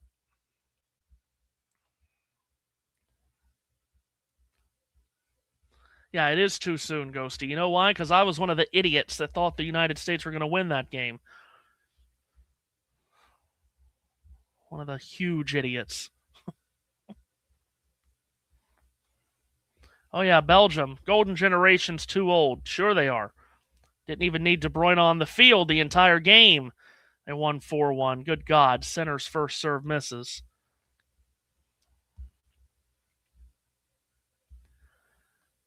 Yeah, I went on a rant. Maybe that's why I got banned on YouTube, because I did go on a rant after that game. Backhand return by Zverev. Off forehand from Sinner's good. That's a winner in the ad court for 40-30. Because I called that game. And the travesty that it was. Then went on a big rant after. I've been hearing my entire life. I'm nearly 30 years old now. I've been hearing my entire life that soccer, as it's called over here, is soon going to overtake basketball and hockey and baseball and be the second biggest sport in this country behind only American football. You know how long I've been hearing that? Stop saying it. It's not going to happen as long as the national team continues to lose matches like that and can't get past the God-blessed round of 16 in the World Cup. This country's not going to care if it's not going to go any further than that. Sinner serves out wide. Zverev, deep return picked up by Sinner. Big forehand up the middle there from Zverev, steered back by Sinner. Another big Zverev forehand. He's in control of this point, it would seem. Looped back by Sinner, and then Zverev ends the rally by going too big with a forehand. He's missed it wide. Sinner holds for 5-4. Well, no, that's the other point. It was karma for the red card reversal. I mean, that was, you want to talk about a travesty. That was stupid. Oh, my God. That whole garbage. We deserved to lose for that, and then we deserved to lose the way we played because, and Christian Pulisic, there was a lot of conversation about that. And a lot of people were going in on him, and then it turns out that he was really hurt. But still, you know, he was supposed to be the savior of United States and the national team, and he hasn't played like it. He didn't play like it in 2022. He didn't play like it in this tournament. It's been quite terrible for many months now after a great start to his season at Milan. He just fell off the face of the planet. But yeah, it's just and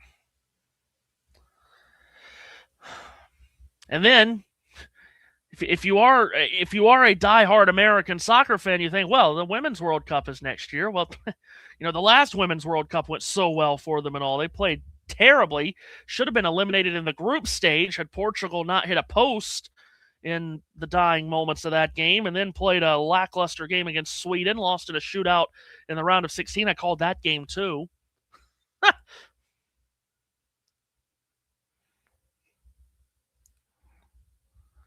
Did win the gold medal, though, 2 years ago after the coaching change. Vlatko Andonovski was not it.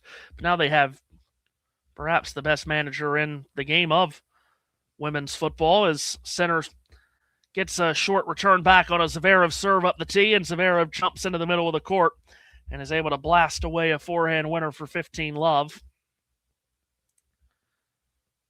Perhaps that's enough soccer talk for a while. Soccer, football, whatever you call it.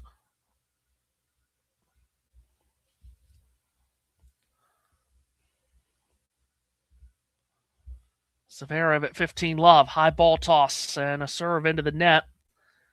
Matthew Souza says Zverev messed up there. Sinner's forehand went off when he was serving, and it looked iffy in the last game. I think you're right about that. 15-love. Second serve is to the forehand of Sinner. Backpedaling backhand there by Zverev. Big forehand there from Sinner. Zverev defends it back. Sinner cross-court forehand. Zverev, wow! On the dead sprint. Whacks a forehand winner. Oh, had to hit it into a shoebox, and he did. As he squeezes it past Sinner, who wasn't exactly sure if he should go all in at the net. But nonetheless, that's a terrific shot from Zverev on the sprint. Gets to 30-love. Remember the last time these two played, Zverev only won 3 games for the match. Ace out wide for 40-love. He's already won more than that in this first set.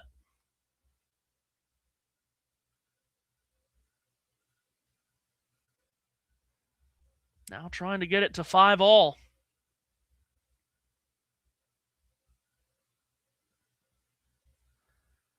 Zverev serves up the tee. Sinner's return. Wow.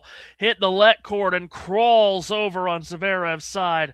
Fake apology thrown up by Sinner. It's 40-15. Yeah, I was... Ghosty saying exactly what I was thinking. They showed Stan Smith, and he looked out of it. He was asleep. They just went to him a second time, and his eyes are open this time. 40-15 serve from Zverev to the backhand of Sinner. Zverev cross-court forehand deep. Sinner slides to get it back, but it's long. So Zverev holds pretty easily. 5-all now.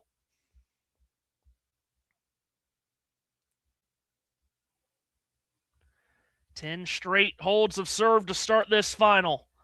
And now into the business end of this first set, as Jannik Sinner will go back to work on his serve. Now 70 consecutive service holds for Sinner against Zverev, which is, again, I just can't stop saying the word remarkable when it comes to that. Sinner at the royal box end. Serves into the net.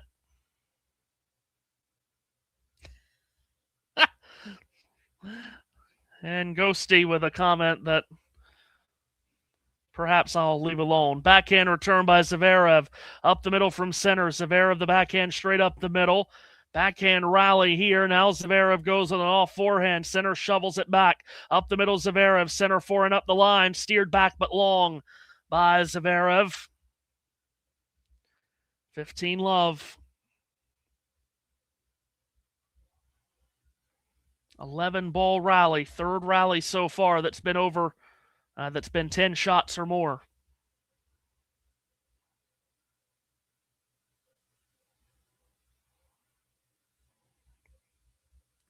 Dust just flying all around from the bruising that the courts have taken. Big serve out wide. Zverev shovels the return. Sinner's at the net. Zverev slips. Sinner with a volley. Zverev gets up. Backing up the line. Sinner's there to cut it off with a volley winner. A lot happening on that point. And Sinner at the net with an emphatic volley for 30 love. But the courts are really worn in. The bruising, as always, it takes place. But, of course, it's been so dry here and so hot. The courts have just been baking for the last 2 weeks, and they're incredibly dusty. Big serve. Zverev makes the return. Sinner slides onto a cross-court backhand. Zverev up the line. Sinner's there to get it back, and then Zverev ends the point by making a forehand error, and it's 40 love. I would agree with you there, Red Box, that, baseball next year, it has been looking pretty unlikely for a while that we're going to have a Major League Baseball season next year. Perhaps soccer can make some inroads there, but there's problems on that front next year as well, as Sinner serves an ace out wide, holds to love for a 6-5 lead, and Zverev will be serving to force a tiebreak. So the problem with that is, if we're talking about Major League Soccer, and that's another conversation about soccer in this country, is, we have Major League Soccer, but truly most fans of this sport in this country don't care very much about Major League Soccer, because, you can watch any Premier League game that you want through NBC and Peacock, and you can watch Serie A on CBS or Bundesliga on, whatever it ends up on. It's been on ESPN, but those rights have ended, and they've yet to announce a new TV rights holder for the Bundesliga in the United States, which is pretty surprising with the season right around the corner. You can watch La Liga on ESPN, Champions League on CBS and Paramount Plus. So MLS takes a backseat to all of that, even in this country. But now MLS is changing their schedule. So after the this season of MLS ends, they're going to change to their schedule to be like all the other domestic leagues, to start kind of like in August and go all the way towards May of the next calendar year. So to make that change next year, the MLS season is going to be wildly truncated. Each team is only going to play 14 matches, and that's going to be their season, which is going to be very strange indeed. As Zverev serves at 5-6 to try to push us to a first set tiebreak. First serve misses.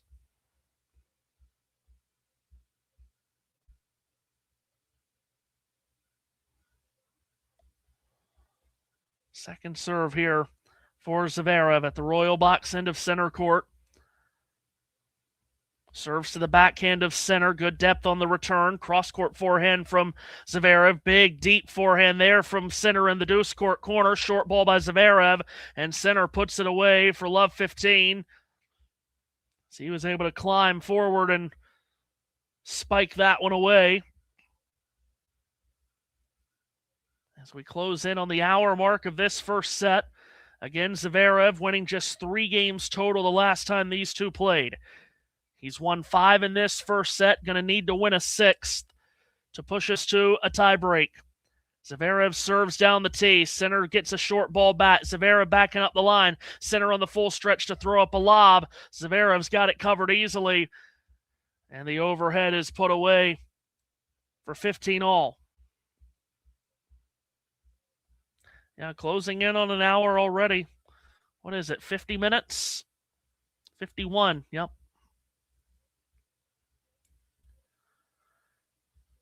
And perhaps that is the game plan for Zverev on this day in the mid-80s, to just try to make everything as long as possible and force Sinner to stay out there as long as possible. Zverev whacks an ace up the tee for 30-15. 84 degrees at the current moment. But obviously, now just past 5 o'clock, we'll start to cool down the further the match goes, of course. Zverev serves out wide. Sinner's backhand return lunged at and put into the net for 30-15. And it could be the delicate touch of a tiebreak that finishes this opening set.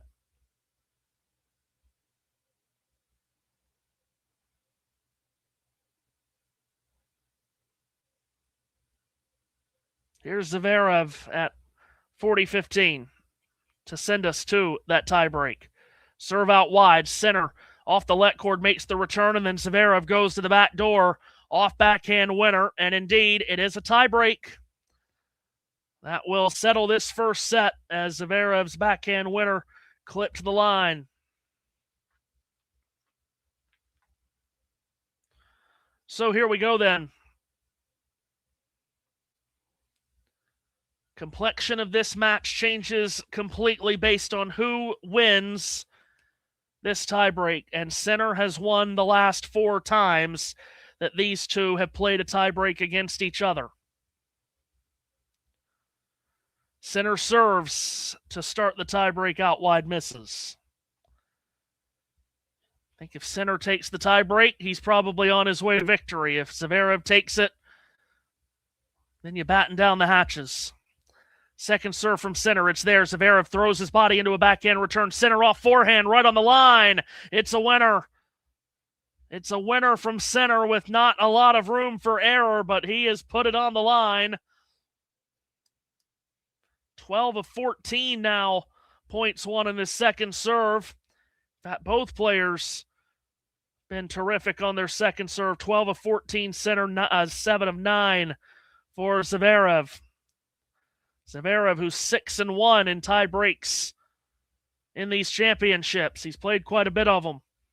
Basically 1 per match.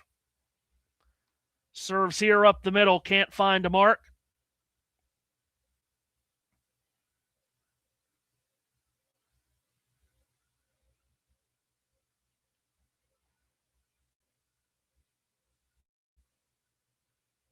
Now Zverev, second serve. Into the backhand of Sinner, who lines it up the middle. Up the middle from Zverev, off forehand Sinner. Zverev on the run. Up the line goes Sinner, off forehand from Zverev. Really good. Sinner unable to reach out and stab it back. 1 point each through the first 2.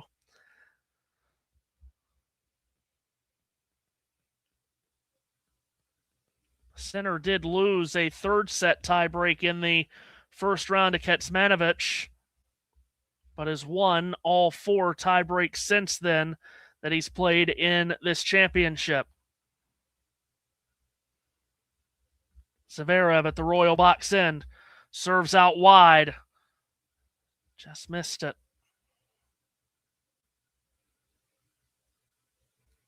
Two of the 3 sets that Sinner won in his second round match against Borges, he won in tiebreak. And what was a fairly tight match. 2 tiebreaks and a 6-4 third set. Second serve from Zverev. Backhand return from Sinner. Up the middle from Zverev. Sinner cross-court backhand pushes Zverev back. Up the line goes Sinner. Scooped on back by Zverev. Sinner tried to change direction. Inside out forehand drifts wide. Zverev holds on his first 2 service points of the tiebreak.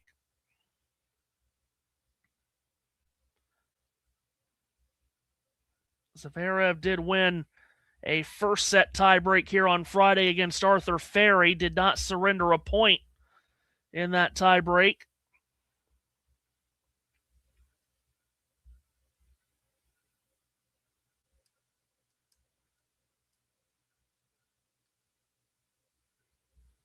Sinner to serve at 1-2 on the north end of center court. And an ace fired up the middle. Haven't seen a lot of Sinner aces so far in this first set. That's only his 6th.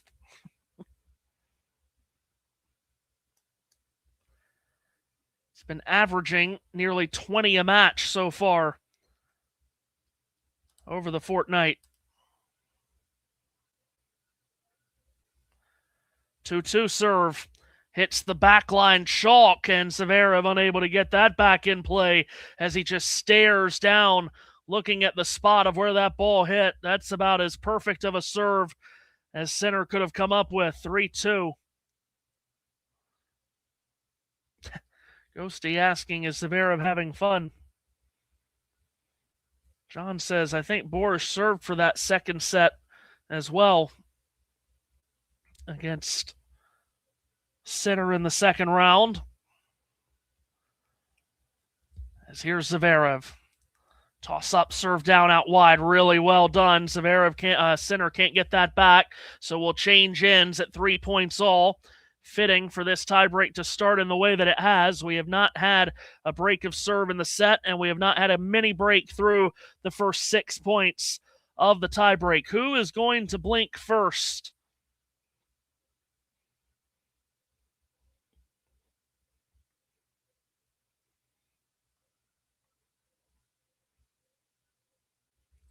Zverev to serve here.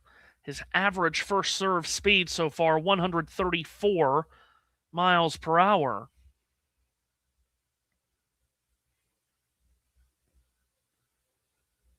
So they change ends through 6 points of the tiebreak that's been split evenly down the middle.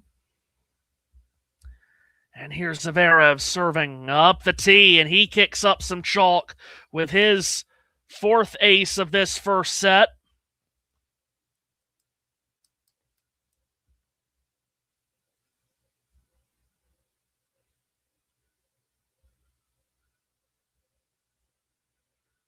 Keeping the pressure on Sinner to keep holding his serve.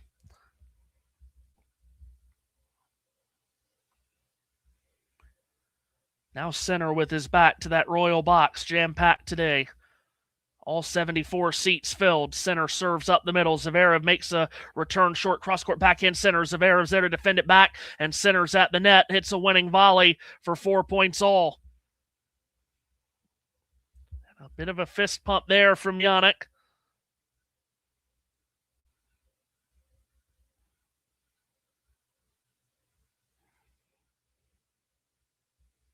It's been nearly perfect at the net so far in this set. 5 of 6. Points won at the net for Sinner, who serves here. Goes big up the tee at Salet as he tries to put his nose back in front here on this first set, which has been incredibly even to this point. 6 holds of serve and 4 points all in the tie break, and right on the hour mark of this set here. With the sun shining inside center court. Sinner, with a huge serve there up the tee. That's an ace. Fires out to a 5-4 lead. 130 miles an hour.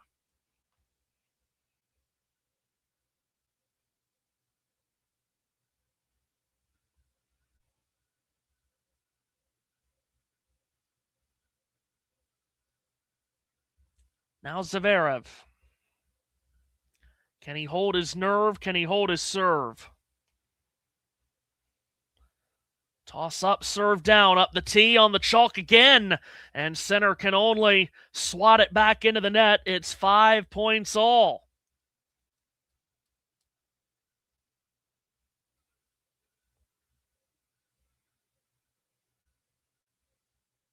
And if he can hold his serve here on this point, set point would be on Sinner's racket. But for Zverev, serve out wide. Sinner makes the return up the line. Zverev saw Sinner sprinting, defends it back. Cross-court forehand Zverev up the middle from Sinner. Steered back off the let cord by Zverev. Big forehand angle Sinner. Zverev gets it back in the deuce court corner, and Sinner can't find the forehand as he flips it wide. And Zverev with a set point.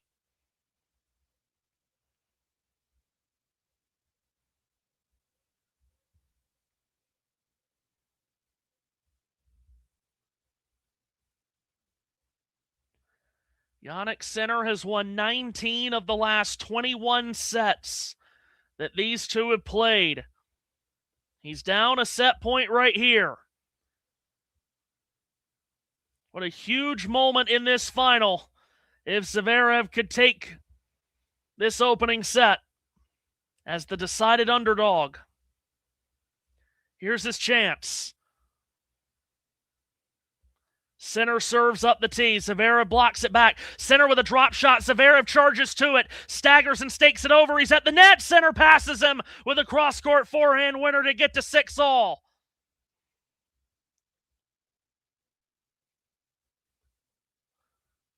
Six points each in this opening set tiebreak as Sinner masterfully stiff arms that set point away.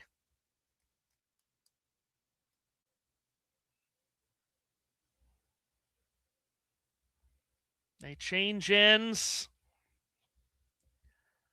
And now we go deep into an opening set tiebreak.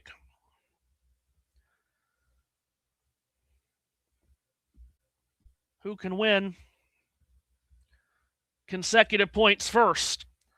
Well, Sinner with an ace up the tee gets to 7-6. An ace at 134. It's 7. Make that 8 aces now in this opening set. And now Zverev faces a set point.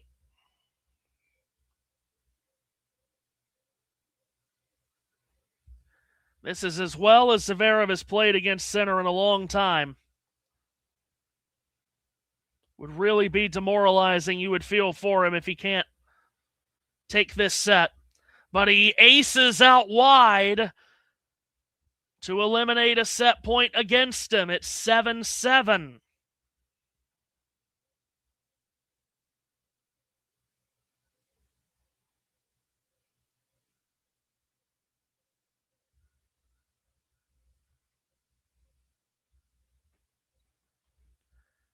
Everyone on bated breath, edge of their seat stuff here. Everyone knows how important it is to win this first set. Zverev up the tee. Sinner shovels the return back. Big forehand by Zverev. Sinner well beyond the baseline. Throws up a lob. Zverev backpedals. Lets it drop. Overhead hit deep up the middle. Sinner's forehand brings Zverev to the net. And he hits a backhand winner cross court. It's 8-7. Neither player blinking so far.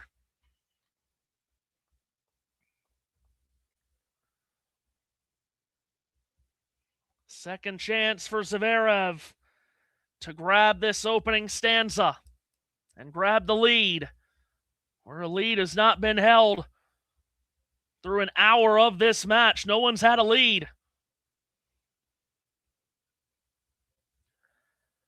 Sinner serves up the middle. Zverev makes the return. Forehand cross by Sinner. Big angled sweep by Zverev. Cross-court Sinner. Zverev pounding away cross-court. Now he'll go with a backhand up the middle. Sinner lines a backhand up the middle. A forehand Zverev. He struck a winner. Oh, it's the first set to Alexander Zverev. And a huge scream up to his box. The forehand that he's been working so hard on to improve for such a long time. A forehand strike of gold right there. And after a 65-minute first set, Zverev claims the opening set.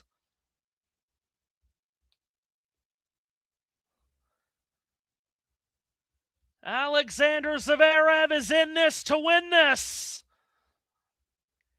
He leads the Wimbledon final. We'll be back in a moment. I'm going to get a tennis ball as well. Hang on. Let me get a tennis ball and see what she does.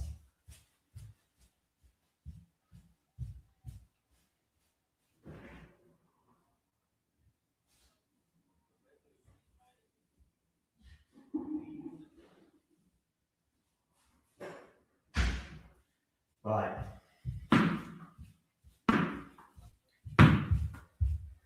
3-1, 15 all. Right.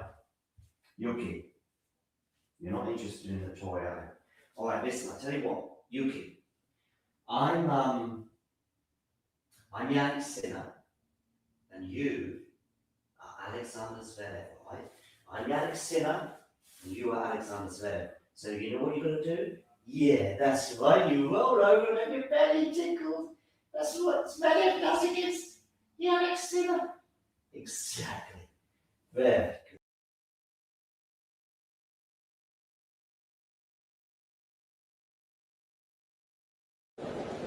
Ready. Play. And if you're wondering what this little thing is, well, let me tell you now, whether it be tea, coffee, or merely water, it tastes so much better from a talking tennis mug. And you know what? They can be yours if you wish to purchase one from our website. We've also got bags and stickers and hoodies and notebooks. Mira Andreeva. T-shirts as well, of course, coming in both black and white. And we've got a classic jumper for you as well, and many, many other things for you to purchase for excellent prices so you can look like some of the coolest people on the tour. If you enjoyed this video, make sure you hit that like button. Don't forget to subscribe and click that notification bell so you don't miss out on all things tennis.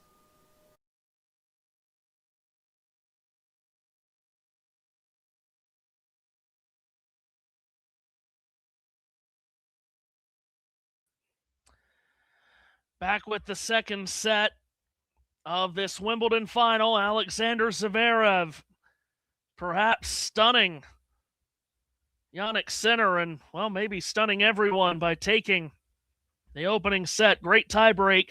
Now Zverev serves out wide here, comes to the net off a short return, but Sinner's past him. Wow, sprinting side to side, forehand winner there by Sinner. As he whacks it by Zverev, who was at the net. We're just underway in this second set, 15-all. Snehil in the comments says Zverev looks like a different player post-French Open title, and perhaps that is all that it took. Perhaps he just needed to finally get one of these things under his belt to free himself up. Serves out wide here an ace for 30-15. You see some of the numbers from that first set. A very even first set, obviously, which was into a tiebreak in 7-7 in the tiebreak. Was it 7-7? I've already forgotten the score of the tiebreak. But anyway, you get the point. Incredibly even set. As Zverev serving missing here at 30-15. So we talk about freeing up his play. Did that Roland Garros title, did that? Does winning this first set allow him to play more freely? Serves to the backhand of Sinner. Zverev goes backhand cross. Up the middle from Sinner. Forehand up the middle from Zverev into a rally here. Sinner strikes a backhand. Stroked back by Zverev. Off forehand Sinner. Shoveled back by the German. Up the middle from Sinner. Backhand from Zverev. And then Sinner pulls out a drop shot at a lovely time.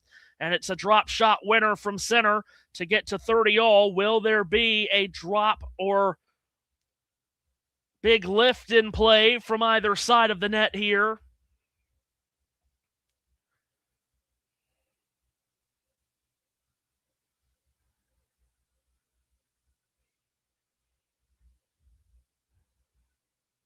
Again, just the third time in the last 22 sets that Zverev has taken a set against Sinner. Serve up the tee is really good. Zverev fires an unreturnable and gets to 40-30. Ghosty has had to leave us to do some errands. He is doing errands in the middle of a Wimbledon final. Oh, the horror.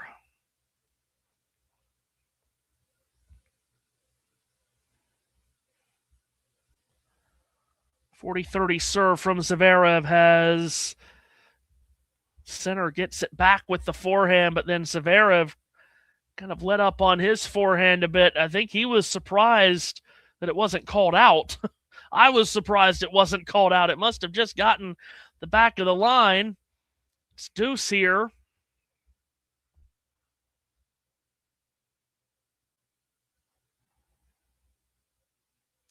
Didn't get to deuce very often in the first set.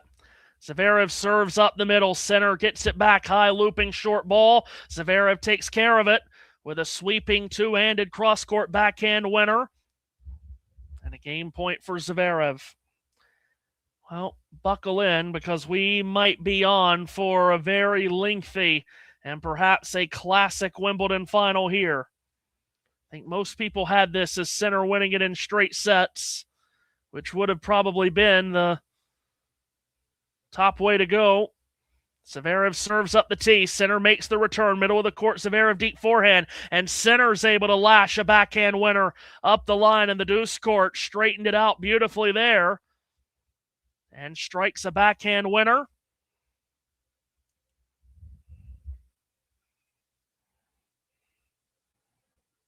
Deuce for a second time. Big, huge explosion of emotion from Zverev after he hit that winner to wrap up the set. To just wonder, can he bring himself back down towards flat line emotionally? Missed the first serve there.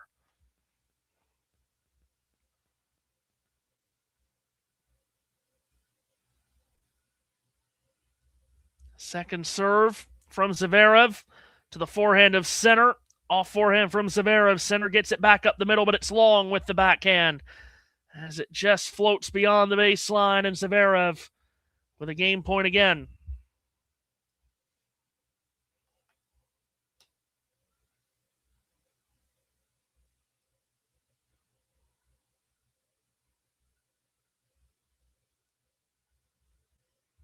Talked about how he's been trying to improve that forehand for a good while now, Zverev. As he serves here and ace up the tee, and he holds serve to start the second set. He's been serving magnificently as well here to start this final. So Zverev holds. But yeah, speaking of that forehand that he's been trying to get better for the last 18 months or so, just to speak to that forehand quality, they have a system now where they can rate forehand quality. His forehand quality last year at Wimbledon, Zverev, out of 10 was a 7.6. Through this year at Wimbledon, his forehand quality is shot up from a 7.6 to a 9.1. Again, that's out of 10. And it was a huge forehand winner that got him to the finish line of that first set there. Zverev has just asked a question of the chair umpire, I think, about the balls that he just received. As Sinner serves for the first time in this set, misses out wide. Eva Azdaraki Moore of Greece is the chair umpire for this final. Sinner serves here up the middle. Zverev makes the return, and then Sinner goes too big on the forehand. He's missed the deuce court there. And it's love 15.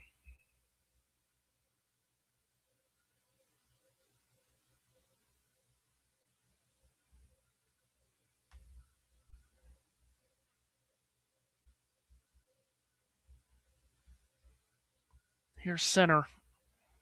Goes up the middle this time. Zverev with a looping ball back, and Sinner sweeps a cross-court forehand winner. By the way, if you haven't voted in the poll on who's going to win, currently 66% of you believe Sinner will win of the 163 votes.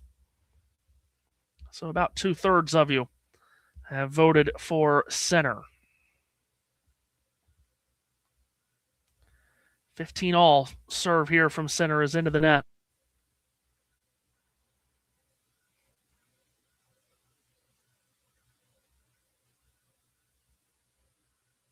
Second serve from the Italian. It's there to the backhand of Zverev. Forehand up the line from Sinner.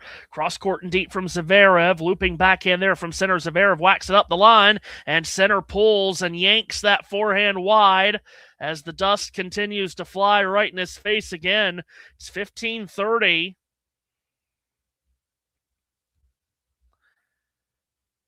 Right now, Zverev just feels like he is playing with very little fear.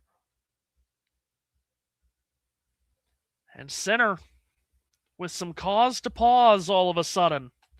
It's not coming as easily as it has been against this player on the opposite side of the net. Serves and misses up the tee. A comment from Snail says, I think Zverev has surpassed Medvedev's legacy. finish that up in a moment as Sinner with a serve and volley here, but Zverev's backhand return is into the net. It's 30-all. Says, I think Zverev has surpassed Medvedev's legacy. I think it will remain that way. Zverev, much more complete player, might win a slam or two more. Well, one thing's for sure. He's won all of the, he's won so many of these 1,000 events. And, prior to Roland Garros, many people thought he was the best player ever to never win a slam. As Sinner has an ace out wide there, kicking away from Zverev, and it's 40-30. I think you're quite right on that. I do think if you're putting them side by side, Medvedev and Zverev, Zverev has probably already surpassed him. If he hasn't, he's awfully close. Sinner serves to the Zverev backhand. Cross-court forehand from Sinner, and then Zverev has just unleashed a forehand, and that is a cross-court forehand winner at 100 miles an hour. He hit that big forehand on set point to claim that first set tiebreak. He's just absolutely crushed that one as well, and he's really clicking on that forehand wing right now.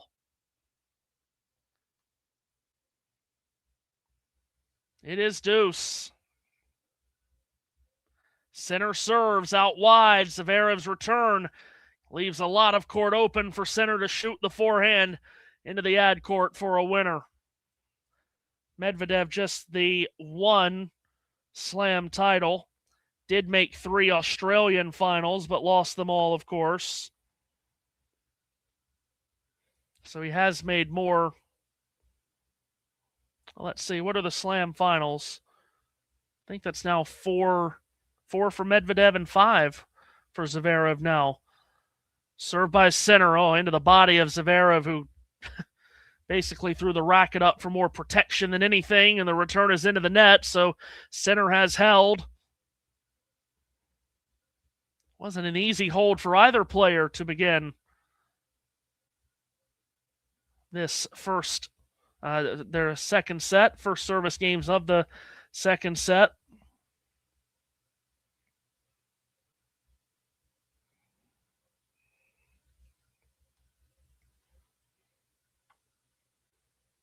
Yeah, that's a good point, too. Zverev has made the final at all the slams, where Medvedev certainly hasn't, as Zverev serves up the tee. Sinner's return loops long.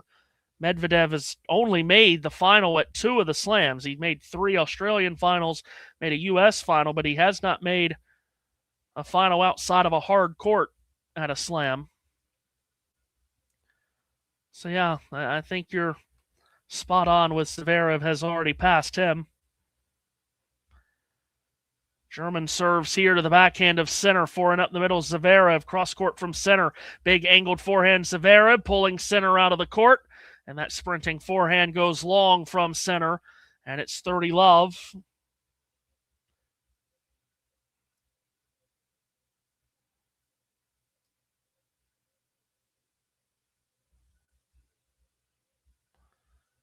Zverev at the royal box end here with a 30-love edge.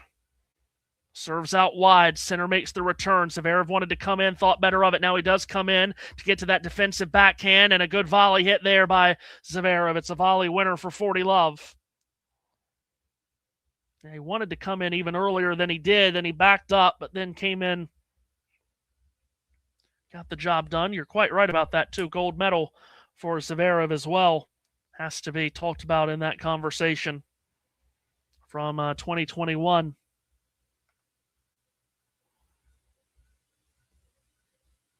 Looking for a quick service hold here up the tee, and he's got it because Sinner's return is wide. So Zverev holds to love for 2-1.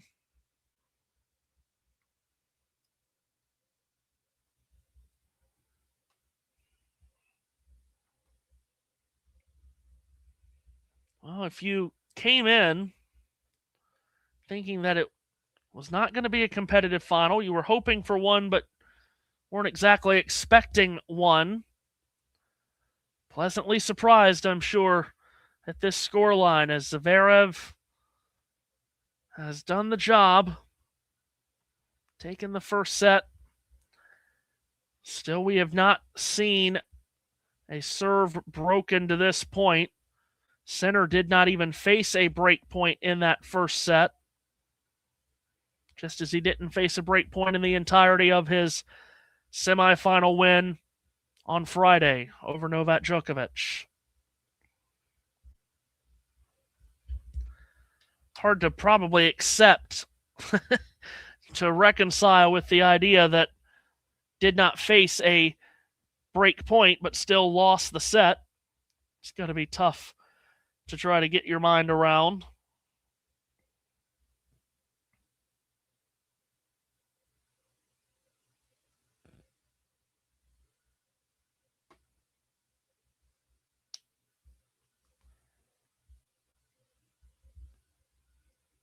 Sinner will serve here after the change of ends, as you see that picture of the two making that legendary walk before the match through the hallway.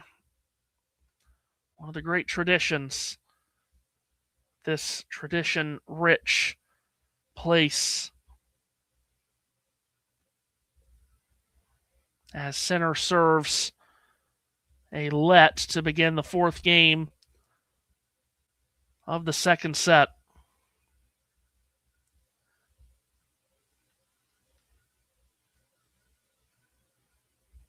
Still first serve, Sinner into the net here.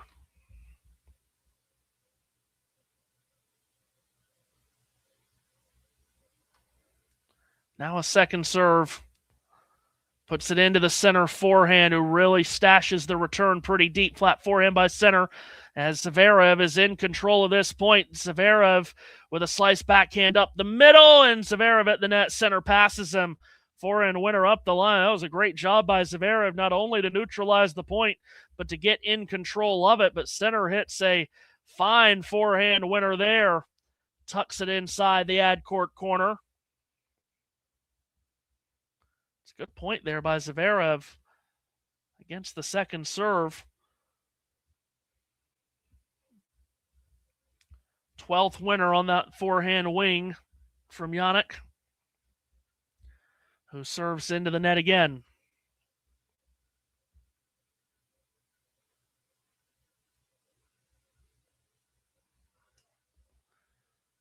Second Sinner serve into the backhand of Zverev. Short return, so Sinner's easily able to lash a forehand winner up the line. Just a 92-mile-per-hour serve, but had a lot of movement on it. Nearly took Zverev off the court.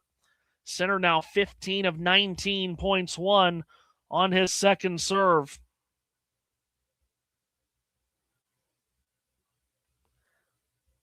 By the way, as Sinner serves up the middle here, an ace for 40 love. That is his 11th of the match now. I don't want to alert anyone prematurely here, but perhaps we should be on the lookout for longest Wimbledon finals ever. Because that first set took an hour 5. And we're not getting any signs that either player is going to be able to break serves easily as Sinner misses that first serve. So perhaps we need to be on the lookout for breaking a record today as Sinner serves to the forehand of Zverev. Sinner's forehand up the middle. Zverev off the let cord. Sinner forehand up the middle. And then again off the let cord from Zverev. But this time falls back on his side. So Sinner holds for 2 games all.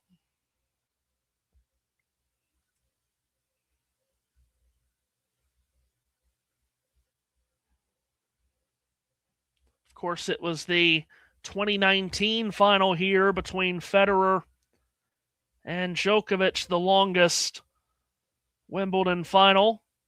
4 hours and 57 minutes.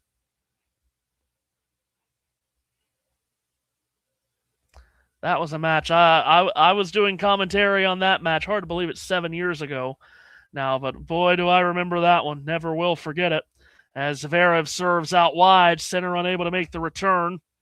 Didn't guess the right way on which way that serve was going.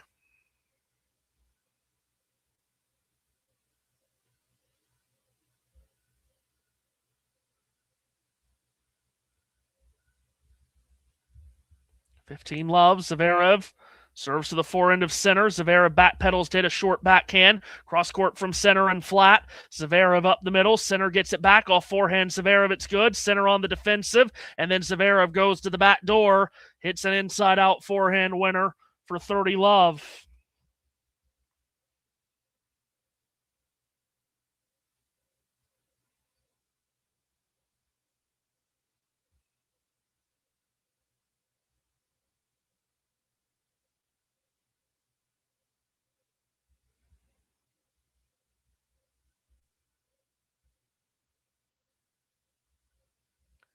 Thirty love serve from Zverev up the tee. Wow, and Sinner's not getting that back either.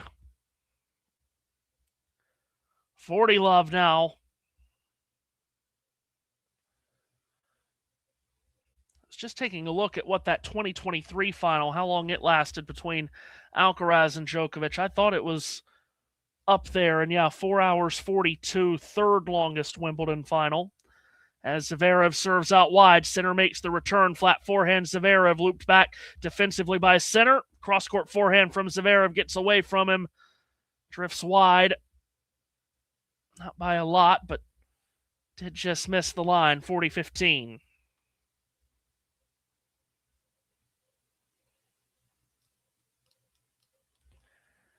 So the three longest Wimbledon finals on the men's side: 2019, the longest at 4 hours 57. 2008, the second longest, and 2023, the third longest. All basically the same amount of time.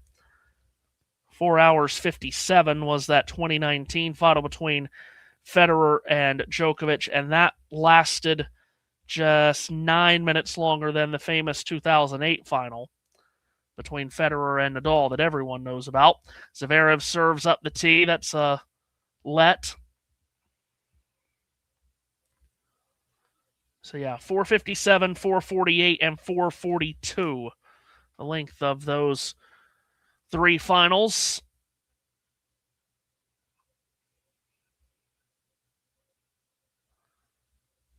Might get to that today, or might at least test it, as Zverev serves up the middle. Sinner makes the return, and then the off backhand misses wide from Zverev, who from 40 love has given up a couple of points in a row here now. As we're already at the hour and a half mark of this match, and through an hour and a half, no breaks of serve.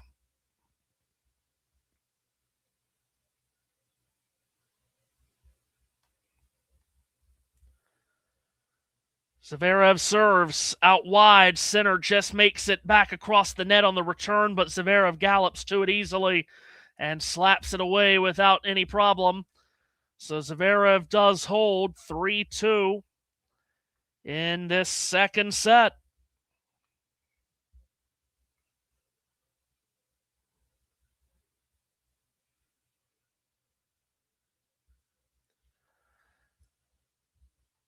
So you see what the match has been like so far.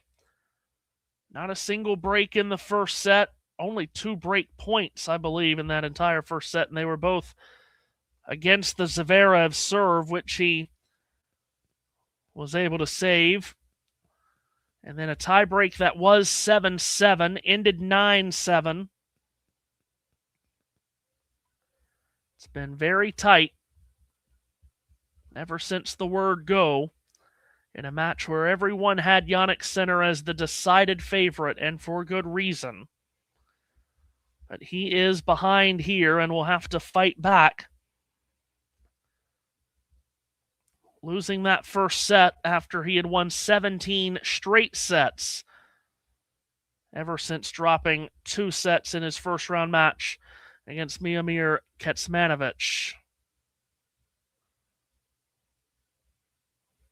In fact, going 5 sets in the first round and winning the Wimbledon title, that has not happened since Bjorn Borg in 1978. The last player to ever go 5 sets in a first round match and go on to win the Wimbledon title. It's the only other time that it happened.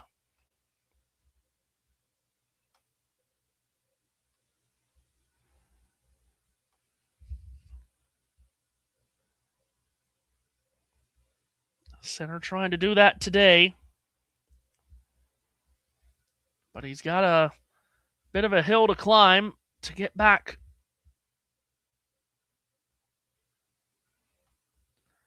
As Sinner serves out wide, and Zverev can't make the return. That was the 1978 Wimbledon Championships that Borg did that in. He had to go 5 sets in his first round match against Victor Amaya. He dropped the first set. Here's a score that you don't hear anymore. He dropped the first set 8-9 to Amaya. And was down 2-1, just as Sinner was in the first round here this year. As Sinner serves. And a double fault from Jannik, his first of the match. So about a set and a half in before he gives the first double fault. Just the second of the match total. Ended up winning the last 2 sets. Bjorn Borg did 6-3 and 6-3 to beat Amaya. And then really didn't drop many more sets after that. Beat Jimmy Connors pretty easily in the final. As Sinner serves out wide an ace. 11 aces now for Jannik Sinner.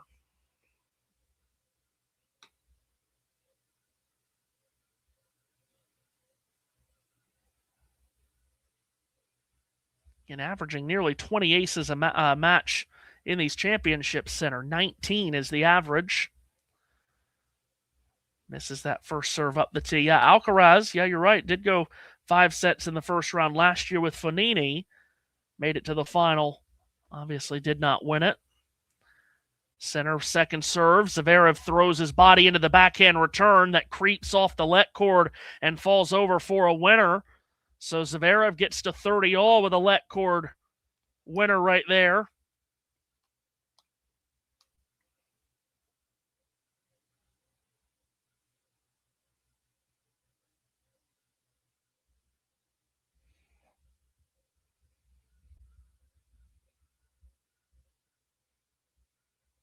Perhaps the door slightly open here for Alex in this return game.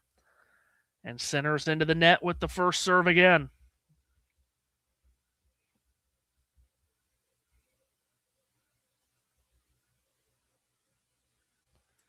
Second serve from Sinner. It's there, and a big return is into the net from Zverev. He did go really big with that forehand.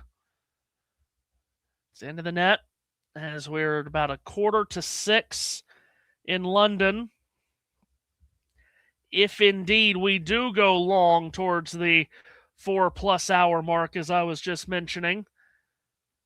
Going to be here late into the night. Of course, that's what happens when you move the final back, as they did, as a serve out wide by Sinner. Zverev with a high looping ball back. Cross-court forehand Sinner. Zverev gets it back over the net, and Zverev's there. Right in perfect position, middle of the court to hit a winning volley, so it's 3-all.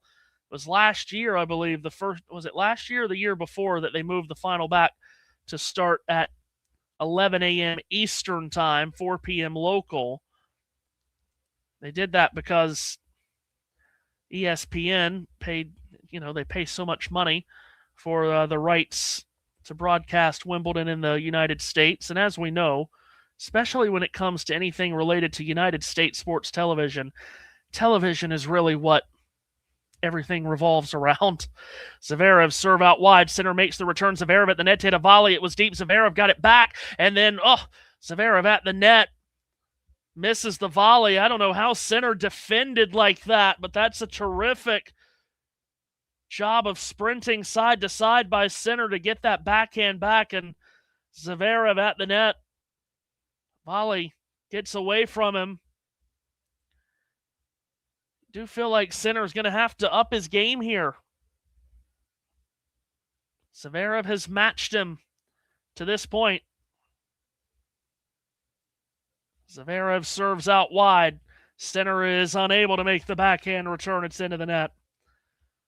But yeah, so of course we used to start this final. It was always Wimbledon tradition at 2 p.m. local time, 9 a.m. Eastern.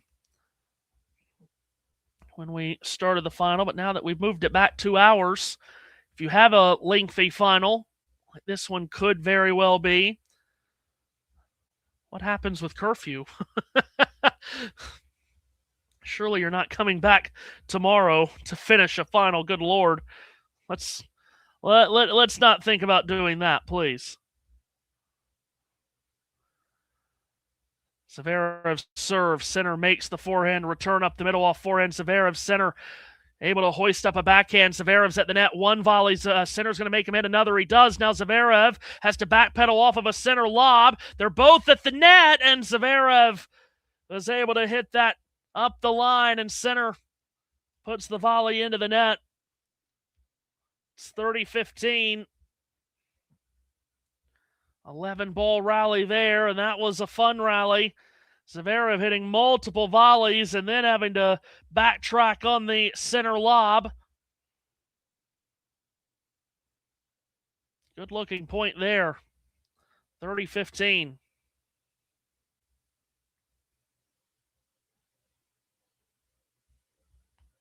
As Zverev serves up the middle and the return by Sinner's into the net. We get a go Sasha in the comments. Also, Redbox says, I already miss the days of them starting at 9. I mean, yeah, don't mess with tradition. Don't mess with tradition. And again, you can blame that all on ESPN. Even though it's the American feed, apparently it has a lot of control over what happens with the Grand Slam in London. Zverev pounds a serve up the middle and is unable to connect on it. English Time with Rose says hello, and hello to you. Second serve here for Zverev. Up with the toss, down with the serve. Sinner's backhand return up the middle, and Zverev strikes another forehand winner. Holds for 4-3.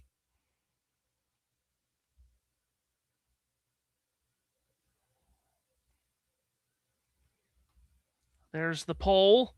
Again, that's dropped a little bit, hasn't it? When I last looked at it, it was 66% for Sinner. People have seen about a set and a half and started to go the other way. Got another comment here. I hope this turns out like last year's final. Which, of course, Alcaraz did take the first set from Sinner, only for Sinner to come back and win it in 4. That was, of course, their next match following the classic final in Paris that they had last year. Obviously, we're all hoping for Alcaraz to be back as soon as possible. The entry list for Cincinnati comes out very soon, so we'll see if he will end up on that list.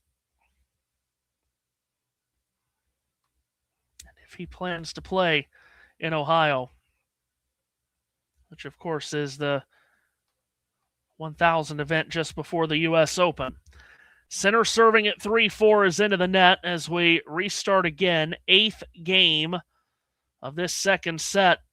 Sinner serves to the forehand of Zverev cross court, and Sinner unloads a forehand winner. By the way, I mistakenly said earlier that there were 2 break points in the first set. There was actually only 1. So we played basically a set and a half, over an hour and a half, and there's only been 1 break point. And that was on the Zverev serve in that first set. Sinner serves up the middle. Zverev bunts it back. Cross-court forehand from Sinner. Really good. Zverev on the stretch. Gets it back with a forehand up the middle. And it's right into the swing zone of Sinner, who's easily able to nudge that backhand cross-court for a winner. Oh, here's a question. Who is your favorite retired men's soccer player? Oh. As a Manchester United fan, I could say Wayne Rooney. I could. Sinner serves to the backhand of Zverev. Return is wide. 40 love.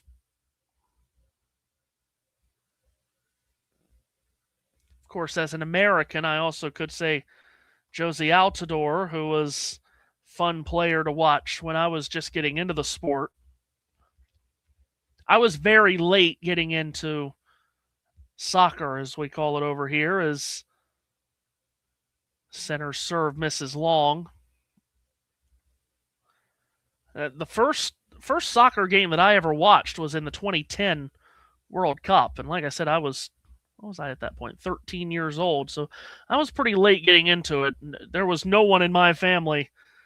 I had very few people in my family that even liked sports. Serve out wide at the backhand of Zverev, deep return, forehand up the middle from center is long, and it's 40-15. Yeah, I didn't have many people in my family that liked sports, period. I certainly didn't have any soccer fans, so I had to learn it all on my own. And first match I watched was in that 2010 World Cup, the U.S. and England, when Rob Green had that great howler.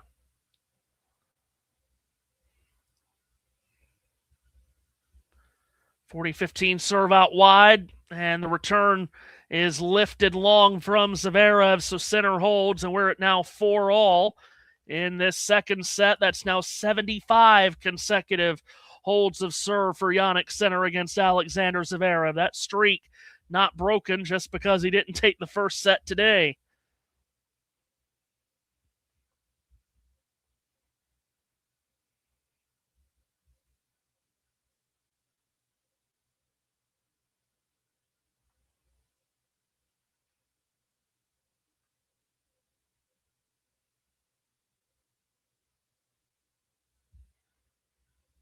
Zverev to serve. And does so up the tee. And didn't miss by a lot.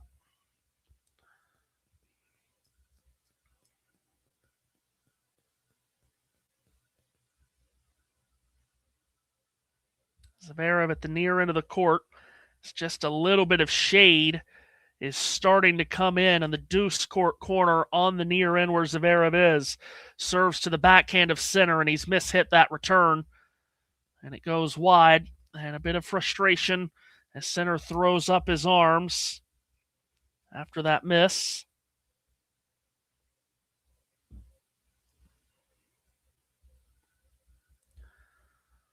Shade will eventually start to creep further and further in as we all look at it on our screens from our right to our left. High ball toss from Zverev. Serve out wide. Sinner twirls it back. Off forehand. Zverev. Sinner cross court the backhand. Zverev up the middle. Sinner with a forehand. Forehand cross from Zverev. Lengthy rally here, but Zverev loops a forehand long for 15-all.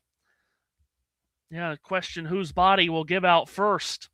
It's a good question. Again, Sinner, we know what it's like for him in some heat. It is starting to cool down and will continue, obviously, to cool down as we get later and later. It's already dropped from 85 degrees Fahrenheit from the start to 82.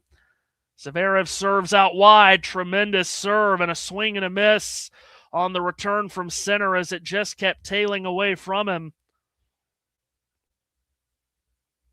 30-15 off the eighth ace of the match from Zverev.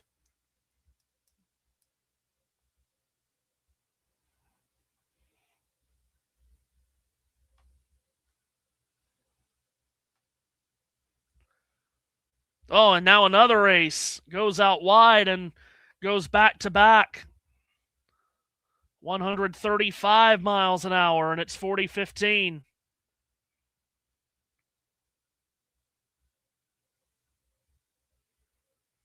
Oh, that's very nice indeed. First time watching the Wimbledon final. Very excited. I'm glad that you're taking it in with us. And welcome aboard. It is a great event. Zverev serves up the middle. Backhand return deep by Sinner. Awkward hit from Zverev there, and Sinner was able to charge to the net to get that short ball. Puts it away for 40-30. Fist pump from Sinner. Now, I brought my purple shirt out for that. I had a green shirt on yesterday for the ladies' final. Purple today. Feels fitting.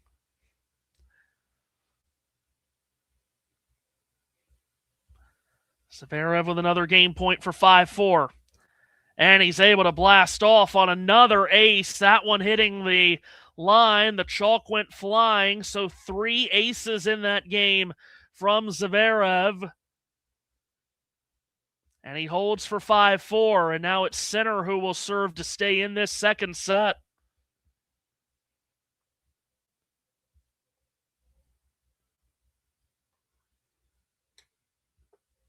Well, Zverev, again, he's won a bunch of big titles. The biggest tournaments that are not Grand Slams. He's won a bunch of the 1,000 events. Finally got the first Grand Slam title about a month ago in Paris. If he wins this today, I think he would say it's the biggest match of his life. To beat Jannik Sinner, player that he has lost so much against here lately. He's number 1 in the world. To beat him on this court, on this stage, in this Wimbledon final, I think he would tell you that it would be the biggest accomplishment of his tennis life.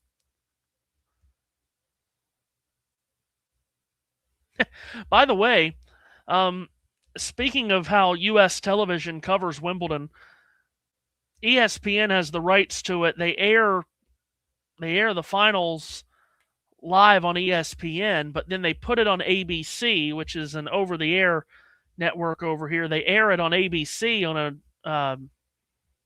a re-air at 3 o'clock. It's 1 o'clock right now. This match might not be over in 2 hours. It might still be going on when they start the re-air at 3. Be interested to see how they work around that, if indeed that is happening.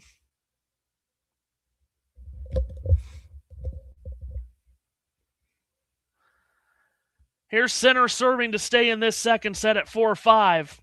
Serves to the backhand of Zverev, and that return is up the middle, and Sinner backpedals to get out of its way as it lands just beyond the baseline.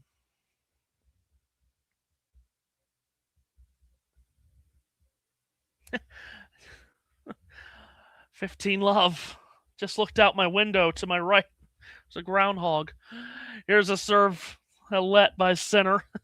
I just happened to look out to my right, and there was a groundhog going through the yard. Adorable little groundhog. Still first serve for Sinner, who misses it long now.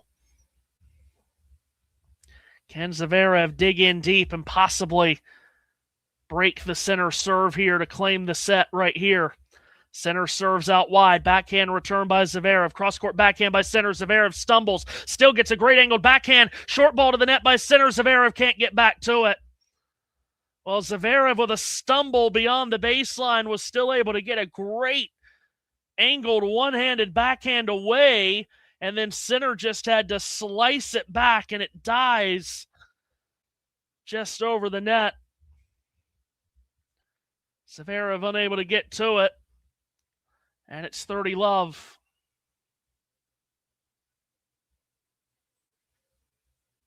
Sinner in the shade on the near end, serves up the middle. Zverev's backhand return up the middle and deep. Looped ball back by Sinner. Driven forehand by Zverev, who now goes with a drop shot. Sinner gets to it, stashes it over. Zverev a lob. Sinner an overhead. Sinner gets it back. And then Sinner goes cross court with a forehand that he misses wide.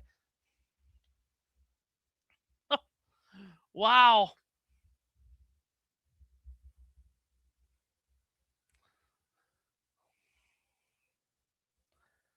That's a Zverev lob that wasn't bad, but it also should have been taken care of by Sinner, you would think. He was able to get back to it and set his feet in plenty of time.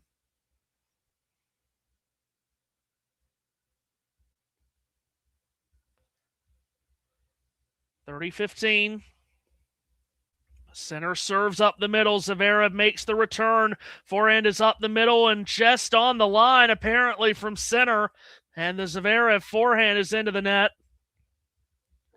And I think Zverev is asking just for confirmation that that was indeed on the line. Of course, it's an automated call. No lines people anymore. Did ask the chair umpire, who did confirm 40-15 here. Sinner misses the first serve.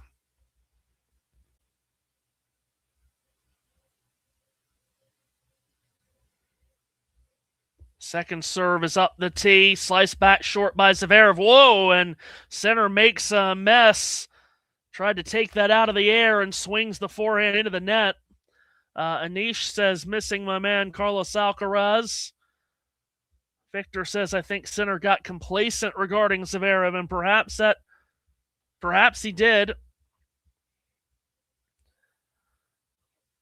And Zverev, just newfound confidence after that Roland Garros win. It's amazing what a first Grand Slam title, the confidence it could give you. 40-30 serve by Sinner is out wide. That's an ace. He holds for 5-all.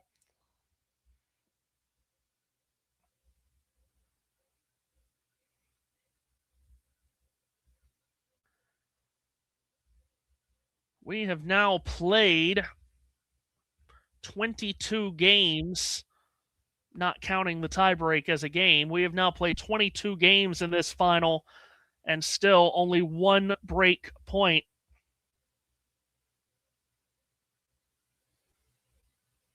And there's a good point from Scott right there. Combination of winning Roland Garros and being the clear underdog has made Zverev a difficult opponent. Does not look nervy, doesn't look shaky at all, and he's absolutely right. Big serve there. Sinner gets a short ball back. Zverev, big forehand. Sinner, got his racket to it, but the forehand does not make it to the net, and it's 15-love. Schneill asks, who were you supporting in the World Cup? Is your team still alive? Well, the United States, who is obviously my number one team that I support, obviously not alive, but I guess if I have a European team, it is France, because I just love Kylian Mbappe. They've got Spain on Tuesday. What a game that should be. Big serve out wide by Zverev. Return is not in play from Sinner. It's 30-love.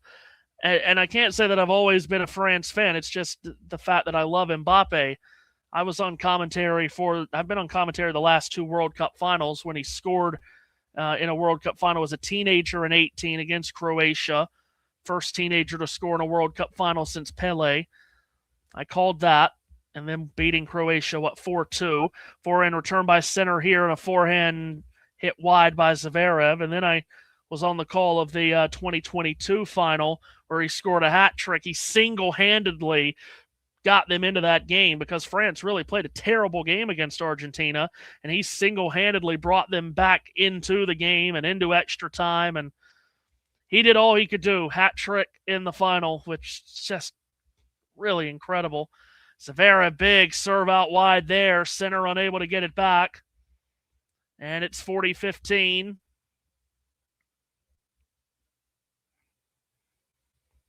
Schneill says, do you watch football regularly? Yeah, I try to watch every sport that I cover. I try to watch it as regularly as I can to stay fresh on it as possible. Don't like to go into any commentaries not knowing what's going on. Zverev serves up the middle. Backhand return into the bottom of the net from Sinner, so Zverev holds for 6-5, and we're on the brink of another tiebreak here, perhaps. First set took an hour 5. This one has taken 50 minutes and still not over yet. But yeah, American football, soccer as it's called over here, baseball, basketball, hockey, motorsports, any sport that I cover, I'll try to watch it as regularly as possible. Sports really is my life. Like I said earlier, I don't watch TV, don't watch movies for the most part, and it really is sports. Anish asks, how can any team beat France? Well, I mean, obviously they've looked just about unbeatable, but I will say Paraguay had a great game plan. A lot of people thought they played a very scared game, and perhaps that's true, but they also had a good game plan just to be as physical as they possibly could. And that's the closest anyone's come to beating them was Paraguay on July 4th in Philadelphia. Talking about my YouTube channel earlier, and the fact that they've taken my YouTube channel away, it breaks my heart. I mean, truly breaks my heart that I've covered so much of this World Cup and can't cover any more of it. But again, I won't go down that road of conversation because I might start spouting off when I shouldn't. But yeah, really hard to beat France. But again, Spain is so good as well. So it wouldn't totally shock me if Spain does win it. I think it was Spain that beat France in the last Euros. So we'll see who comes out on top. I'll be rooting for France, but obviously four terrific teams in the semifinals. Big serve up the tee from Sinner. Zverev makes the return. Sinner's at the net. Zverev has hit a passing shot winner. Oh my goodness, out of nothing. Sinner coming to the net, hitting that swinging volley right to Zverev in the deuce court corner. And he slaps a forehand winner up the line, and Zverev gets an early edge in this return game at love 15.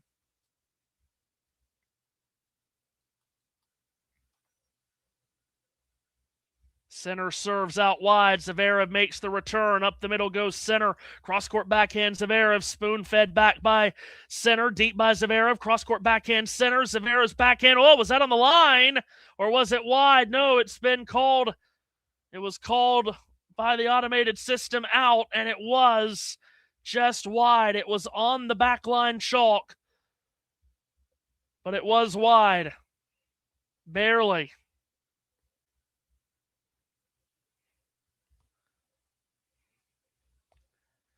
$15 all. What a huge difference love 30 would have made there. Sinner serves, misses the tee. Anish also asks England or Argentina. I do feel like that's maybe a little bit more straightforward. I favor England in that game. Sinner serves, big forehand return by Zverev, who goes cross-court with a backhand up the middle is Sinner. Zverev forehand up the middle. Sinner's up the middle as well. Off forehand from Zverev. Deep from Sinner, picked up by Zverev. Drop shot from Sinner. Can Zverev get to it? He does, but he pushes it into the net. Oh, he got there with time and was going to try to fake out Sinner and hit it to where Sinner was standing, hoping that it would open up the back door, but he couldn't push it over the net. 30-15. And I favor England only because I think Argentina has been far too reliant on Messi. And I mean, this is an Argentina team that dragged to extra time by Cape Verde, was dead to rights against Egypt and extra time last night as well. Big serve out wide there from Sinner, and Zverev can only backhand it into the bottom of the net, so 40-15, and Sinner is a point away from sending us to our second tie break. Obviously, all the England fans will be remembering they've already had to go to the Azteca to bring back memories of the hand of God. Now they got to play Argentina to bring back the memories of the hand of God. Sinner serves into the net. Schnehil says, yeah, I agree with you. England have looked more convincing. A really professional win from England yesterday in the heat. Sinner serves. Zverev with a backhand return up the middle and deep from Sinner, and the backhand steered wide from Zverev, and we will go once again to a tiebreak as Sinner looks up to his box. Fist clenched. So we go for a second set in a row, 12 games without a break. The last time a gentleman's final at Wimbledon had tie breaks in each of the first two sets was 2015. So for the first time in 11 years, a gentleman's final at Wimbledon, the first two sets go to a tiebreak. That was Djokovic and Federer in that 2015 final that Djokovic won the first tiebreak, Federer won the second, Djokovic won the match in 4.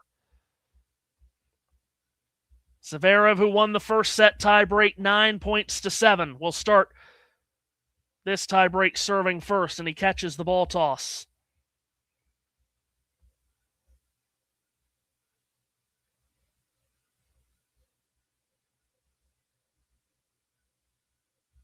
Now Zverev again. Serves out wide. Sinner clocks the return. Backhand by Zverev up the middle. Sinner has neutralized the point. Cross court from Zverev. Sinner goes up the middle, and Zverev's forehand is wide. That first tiebreak did not have a mini break to it until Zverev finished it at 9-7. Sinner gets a mini break straight away to begin this one.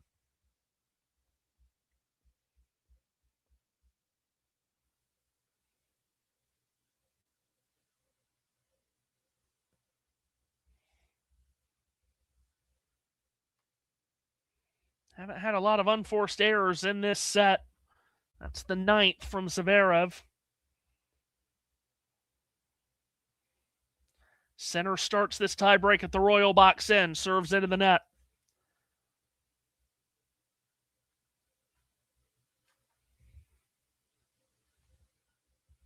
Second serve from Jannik. It's there to the backhand of Zverev, who goes very deep on the return. Somehow Sinner got it back. Scoop back by Zverev. Off forehand, Sinner deep. Zverev defends it back again. Forehand steered up the line by Sinner, and the forehand loops long from Zverev. It's 2-0 as Sinner. It was a really good return by Zverev, and Sinner really had to work for that.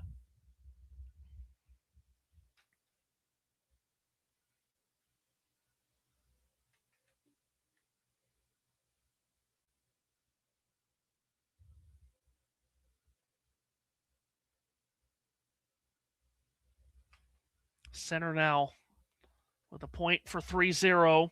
Serves to the forehand of Zverev, which is blocked back off forehand from Sinner, opens it up. Zverev throws up a defensive lob, backpedaling Sinner, and he puts the overhead away in the deuce court and out quickly to a 3-0 start to this tiebreak is Jannik Sinner to try to even up this Wimbledon final.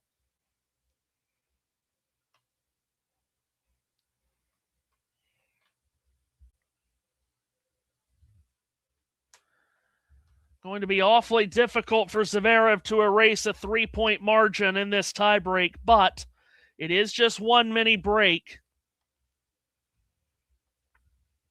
But really, for the first time in this entire match, Sinner has a lead to work with. Zverev serves. Sinner makes the return deep. Picked up by Zverev. Big forehand Sinner. Cross court and into the net from Zverev. It's a double mini break. It's 4-0, and Sinner is in full control of this tie break now.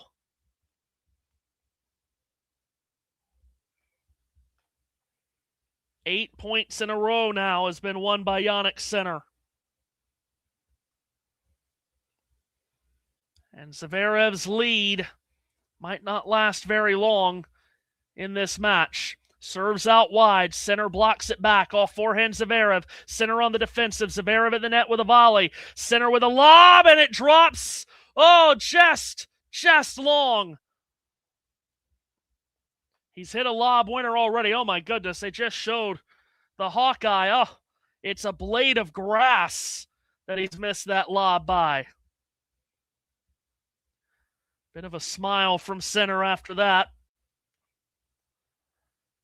4-1. And in control.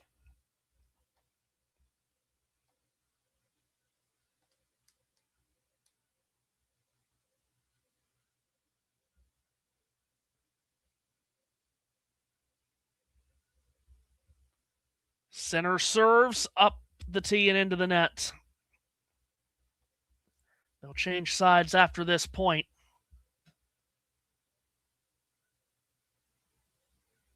Second serve from Sinner. Zverev makes a deep backhand return that forced Sinner back. Hit an awkward backhand into the net, so there's one mini break back for Zverev. They'll change ends with Sinner up in this tiebreak by 4 points to 2.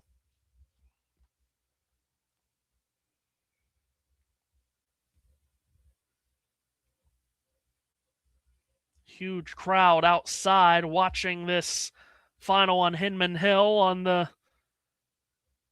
big screen outside as the great Wimbledon fortnight comes to a close here today. It has been an exceptionally dry fortnight. We normally talk so much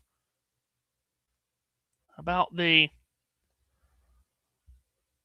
rain that always plays a role here at Wimbledon. Over these last 2 weeks. The Sinner serves out wide, and Zverev can't get it back. It's 5-2.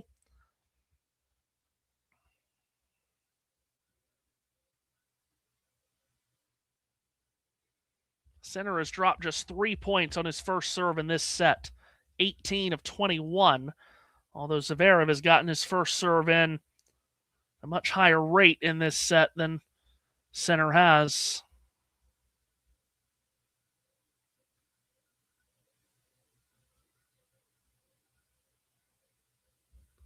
Serve up the middle by Zverev, swatted back by Sinner, backhand by Zverev. Up the line goes Sinner, short ball by Zverev, and Sinner gets to the middle of the court, puts away a forehand winner, and now all sorts of set points coming for Jannik Sinner. We've just hit the hour mark in this set, so each of the first 2 sets have gone just over the hour mark. First set was 65 minutes. We're just about to the end of the 61st minute of this set. And Zverev serving at 2-6 with a batch of set points to save. Serves to the backhand of Sinner, middle of the court. Zverev's cross-court backhand is wide, and we are dead even in this Wimbledon final. Jannik Sinner fights back, takes the second set tiebreak. 1 set all in the Wimbledon final, and we are far from finished here. 20 minutes after 6 in London. 2 hours, 8 minutes on the match clock. 1 set all. Game on in the Wimbledon final. We'll be back. Third set coming up right around the corner. Hey, thanks for taking the time to, well, you haven't got any choice, actually. I'm just talking at you, if you like. But I'm here also to present to you why I think it's not a bad idea and not that expensive as well if you become a member. And this is how you can do it, and this is what you can gain. So if we look here at the Talking Tennis sort of home page, if you like, on YouTube, we can see this little button here which says join. It is also pinned in the live chat as well, and you can also, I think, see it just below most of our videos, certainly the live ones and so on. Now, why is it a good idea to join and become a member? Well, in the live chat, you can add little funny things, you can add emojis and all sorts of things, but possibly more importantly, you can get to access some live videos, such as this one here, where we look back on the last sort of few moments from the Billie Jean King Cup. So there are little bonuses such as this one, but there are many, many more. And in fact, if we have a quick look at all of the members only stuff, I repeat, you will see very, very quickly some of the top stuff that we've had for members only over the last 12 months since the channel began. Remember, these videos are for members only. You can become a member from as little as about $2 a month, €2 a month, £2 a month, something like that. There are various different things. Oh, and by the way, you'll also be supporting the channel. So it's a win, win, win, win scenario.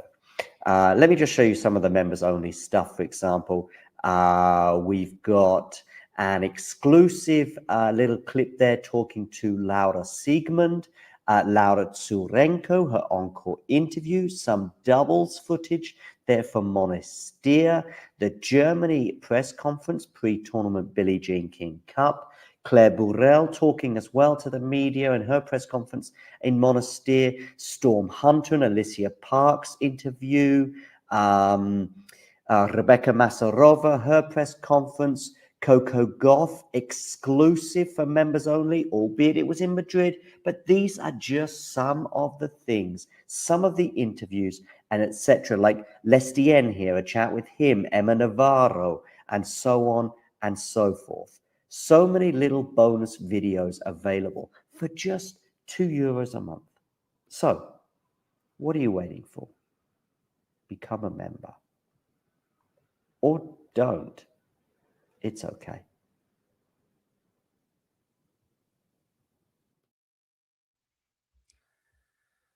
Well, third set to begin. What an enticing first couple of sets we've seen in this Wimbledon final. They've both gone to tie breaks. First time in 11 years we've had a Wimbledon final where each of the first 2 sets went to a tie break.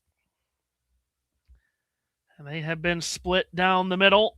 And now after 2 hours and 12 minutes, this final becomes a best 2 sets out of 3 to determine who takes home the Wimbledon crown for 2026. Glad to have you with us. If you're just twisting us in, or if you have been with us since the start, glad to have you aboard. Jannik Sinner did just leave the court between the sets. It's been about 5 minutes since the last point was played.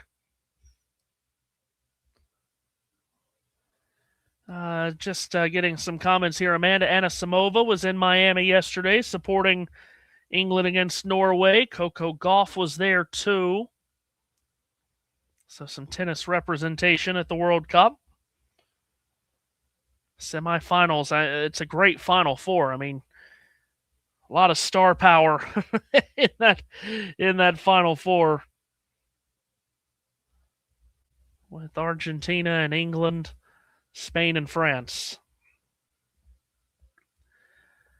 So about 5.5 minutes since the last point was played. Jannik Sinner will serve to start the third set and just turns around. There's some movement right behind him.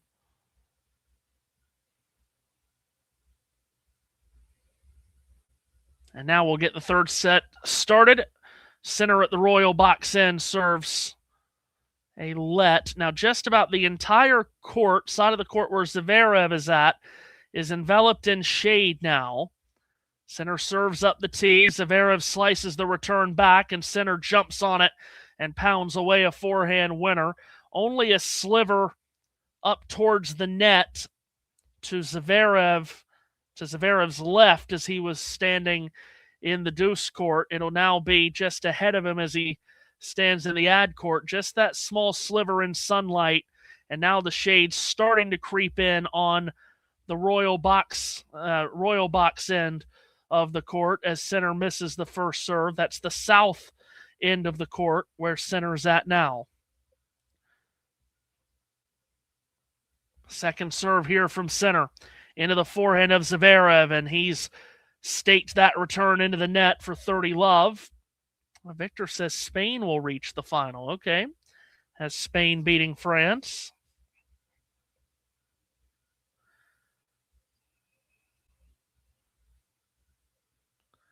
Both players coming into the final would spend just north of 15 hours on court in this championship.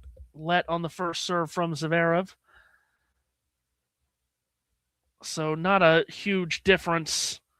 Only really about a 30-minute difference in time on court for these two before this final started. Zverev able to make a cross-court forehand return on a great serve out wide by Sinner. Sinner gets the forehand into the ad court, and Zverev's backhand is wide, and it's 40 love very quickly.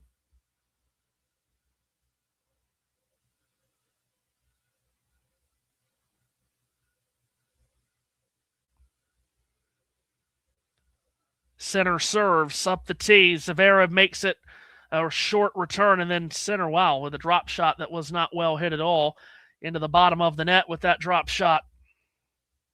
After Zverev didn't really get a lot on the return, Sinner could have done any number of things with that. Ends up missing a drop shot. 40-15, just the 18th time in the Open era that the gentlemen's final at Wimbledon features the top two seeds. Big serve out wide. Zverev makes the return for a backhand up the middle from Sinner. Sliced back by Zverev. Sinner with another drop shot. This time he drops it perfectly. It's a drop shot winner and a hold of serve for Sinner to start this third set.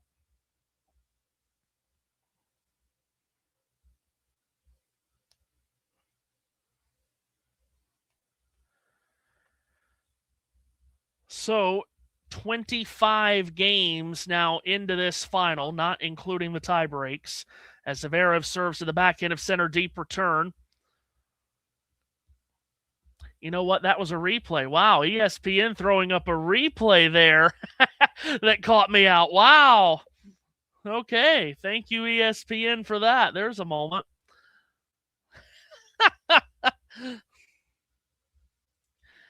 Could you throw up some kind of idea that it was a replay before you put it up, please? Thank you. As I was saying, not including the tie breaks, 25 games into this final with no breaks of serve, only one break point faced, no break points at all in that second set. Now Zverev will serve, and we are live, I promise. First serve is into the net.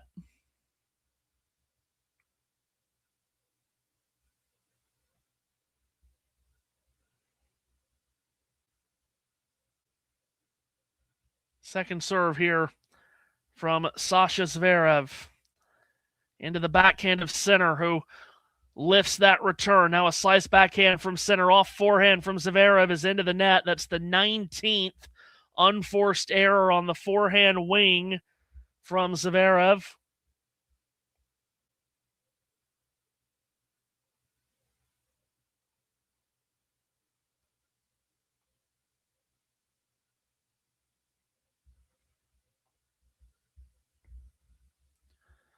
Left 15.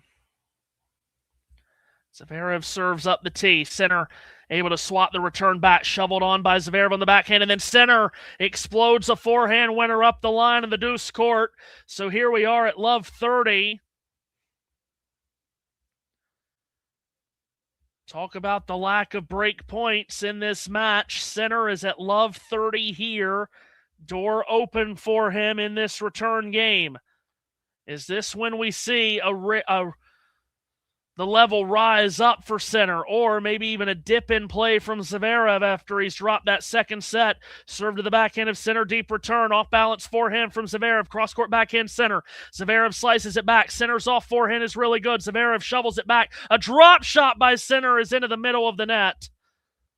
Two of the last three drop shots he's hit has not been good.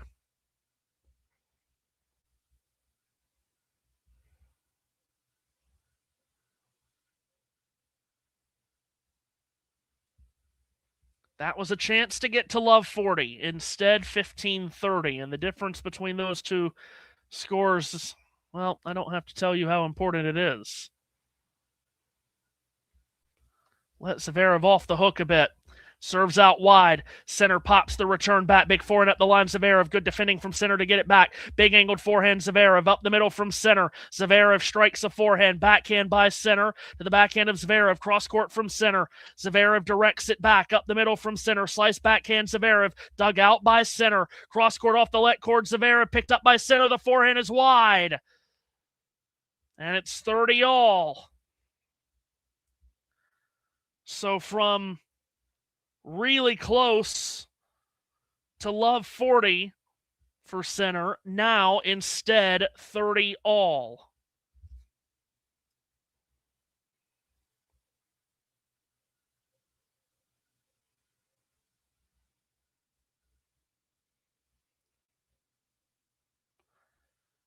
Haven't talked about the serve clock going down all that much today. Zverev taking it all the way down here and now pauses as he was starting to go up into the service motion. 30 all serve is an ace out wide. Whoa. Sinner did not know which direction that was going, and Zverev has really pulled it out of the fire here in this game. That is his 11th ace.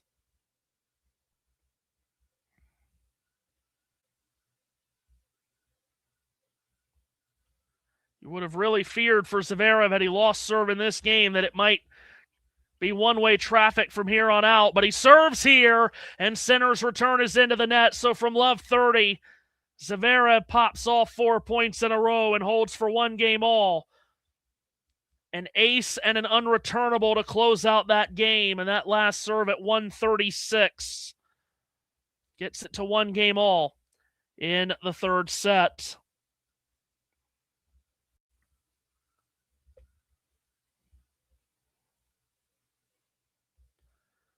And still just the one break point in the entirety of this final. Sinner serves up the tee. Zverev with a very short ball back. Sinner big cross-court forehand. That's a winner into the deuce court.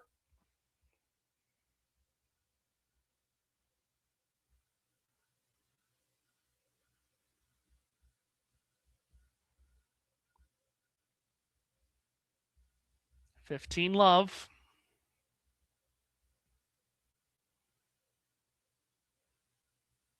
Sinner at the near court. Toss up, serve down. Oh, Zverev really connected on the return. It caught Sinner flat-footed, and he could not get back to it. That's a return winner from Zverev, who almost hit it nonchalantly. Sinner reaching out for it, could only get the frame of his racket to that and spear it towards the camera well to his right. 15-all.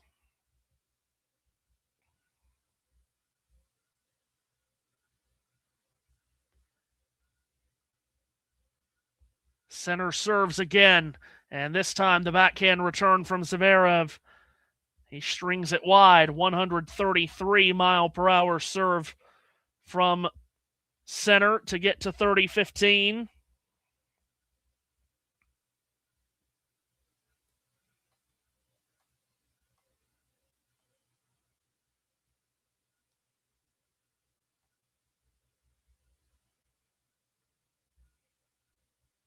Serves here out wide. Sinner chips the return, and Zverev chips the return, and Sinner pounds a forehand winner away up the line into the deuce court for 40-15.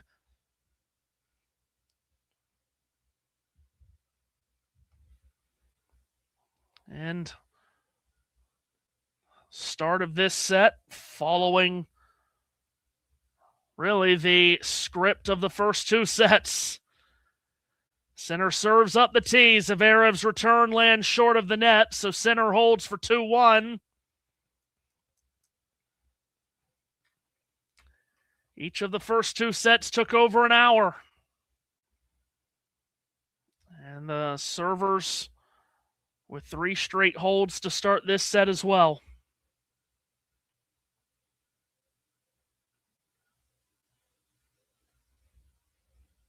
This has really been, I mean, you really have to tip your cap to both of these men because the serving has been prodigious from both. To make it to this point of a match, 2 sets plus, 2 hours plus, and only 1 break point has been faced. That is mighty impressive. It might not make for the world's most entertaining match, but it certainly does make it very dramatic when we sit here on the edge of our seats just waiting to see who's going to blink first, who's going to wobble first. But some of these serving numbers is just incredible. 12 aces from Sinner, 11 for Zverev. 1 double fault for each. Listen to the first serve percentage. 63% for Sinner, 80% for Zverev. 80% first serves from Zverev. Points won on their first serve. Zverev 73%. Sinner 78%. Points won on their second serve. 73 for Sinner. 72 for Zverev. Break points. Zverev has yet to even get one. Sinner is 0 for 1.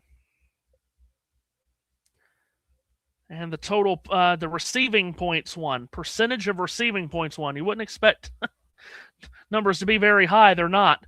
Sinner's won 27% of the receiving points that he's had. Zverev 24%.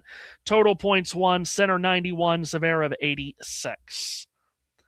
It's been a very even match to this point.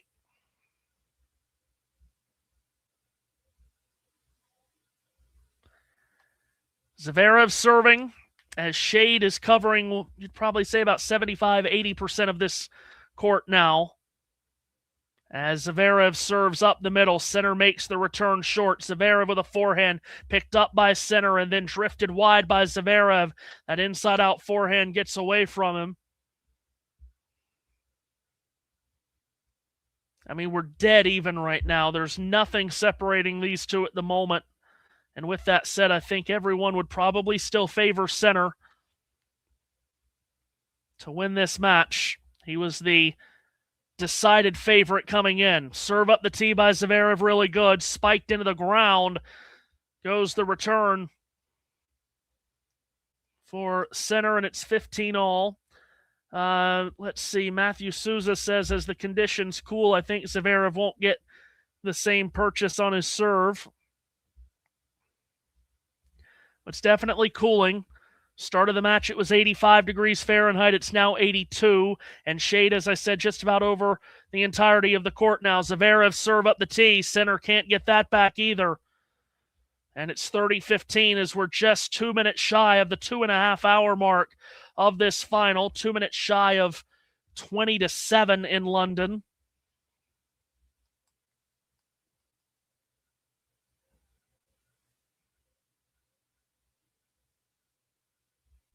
.30-15 serve from Zverev is into the net. Matthew also says these courts are rock hard. And as it's warm and still conditions today, Zverev is able to hold serve. If this is a new Zverev, then he needs to stay with Sinner and push him for the next 2 sets. Second serve from him here into the forehand of Sinner. Zverev steers a backhand cross-court, directed up the middle from Sinner, changing direction. Zverev shoveled back by Sinner. Short ball Zverev, and Sinner jumps on it. Hits a forehand winner, and it's 30-all. Jane is with us in the comments. Great to have you with us, Jane. Says, do you do any kind of vocal training to be able to call play-by-play for so long? I probably should. That's probably what a professional would do. But I don't. I think my vocal training has been my whole life being put into this. I think that's my training. Because, that's it. I mean, like I said earlier, I did the two of the 3 longest Wimbledon finals. I was on commentary for those. Big serve out wide, Zverev. Sinner just got it back. Zverev then a serve +1 forehand sends Sinner sliding and spilling out trying to get to it. And it's 40-30. Yeah, I did the Federer and Djokovic final in 2019 that went into 5th set tiebreak, which was at 12-all the tiebreak then. Longest Wimbledon final ever. I did that just shy of 5 hours. And I did the Alcaraz and Djokovic final from a couple of years ago, the 3rd longest Wimbledon final. So I've been on both of those. Zverev serves out wide. Sinner's return twirls wide, and Zverev holds for 2-all.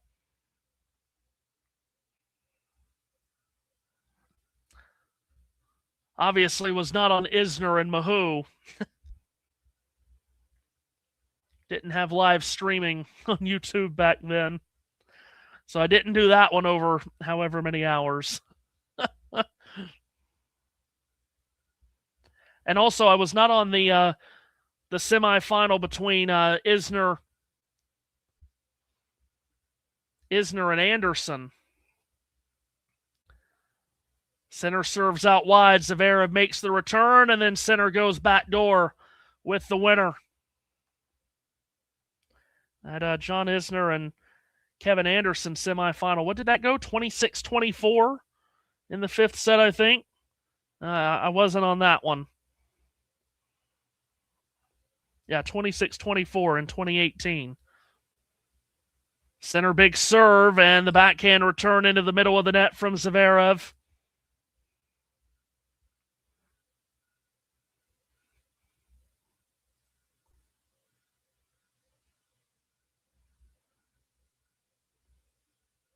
Sinner still has that long streak of holding serves against Zverev going. Out wide goes this serve, and the blocked back return. Hoisted up and missed long from Zverev. It's 40-love.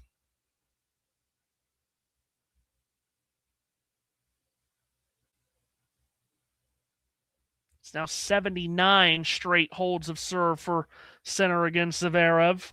This would make it 80. Serve out wide, backhand return Zverev. Big forehand by Sinner is wide as he's cut that one off target.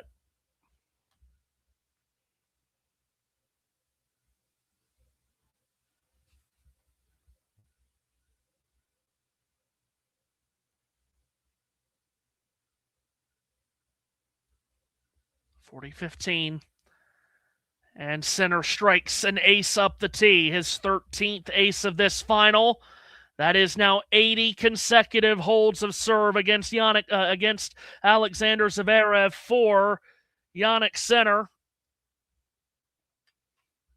And on we go in this Wimbledon final that still does not have a break of serve. Thank goodness for tie breaks. I mean, we did used to. There was a time in the past where we didn't have tie breaks to end sets. They just kept on going. Thank goodness for the tiebreak. Where would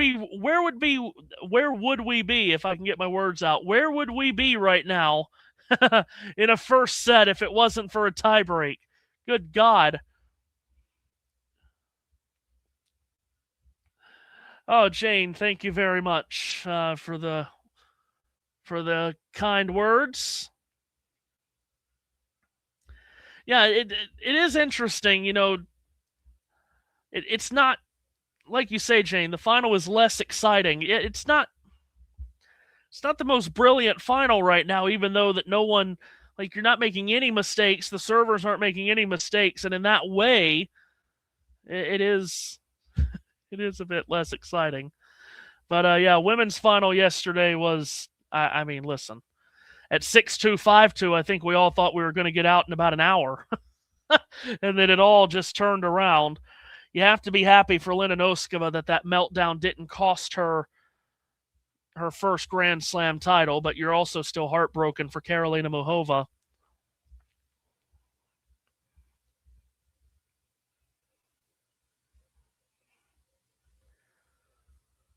Well, here we go again. Zverev to serve. 29 consecutive holds of serve to start this final. Will we get it to 30? Victor says this is like watching snooker.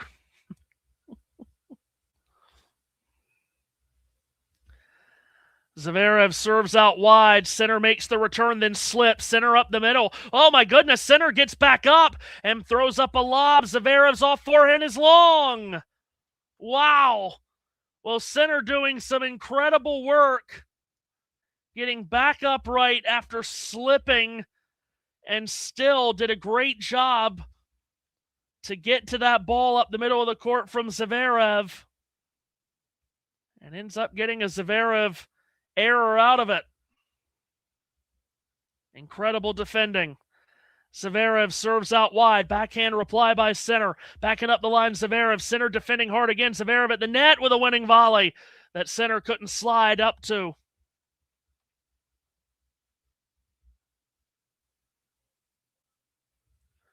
Schnehill says, I remember in some Wimbledon, Kevin Anderson reached the final playing insane long back-to-back matches.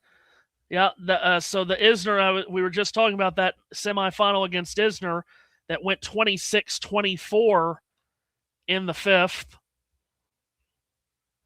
And then, yeah, he was completely done in the final against Novak, as that's an ace out wide from Zverev. Zverev, who has never beaten a world number one player in a major, but he does have 4 career wins against number one ranked players, but 0-6 against world number ones in majors. Big serve here, and Sinner's return is into the net. Yeah, Anderson in the quarterfinals of Wimbledon in 18 beat Federer 13-11 in the fifth. And then 2 days later, 26-24 in the fifth over Isner. And the way those two served, you were wondering that could have gone 50-48. Zverev serves up the tee. Sinner unable to get the return back. So another hold of serve for Zverev. It's 3-all. That game lasted less than 3 minutes. And yeah, you're right. He had nothing left in the final. Djokovic took that final, let's see, 6-2, 6-2, 7-6.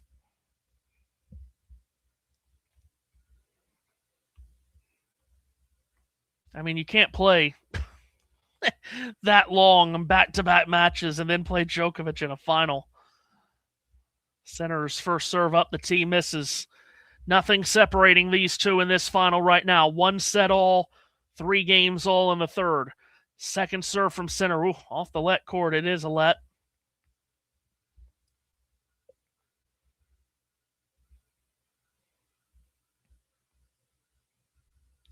Only 1 double fault for each player to this point, as you see.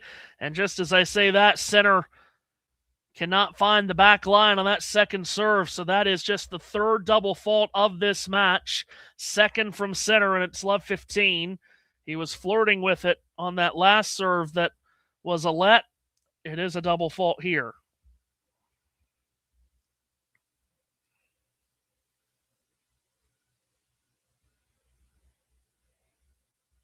And misses the first serve into the net right here as well, does Sinner.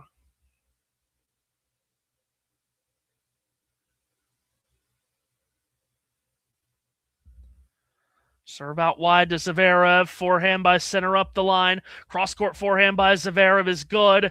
And that opened up the court. And Sinner's forehand is stoked wide. And it's love 30.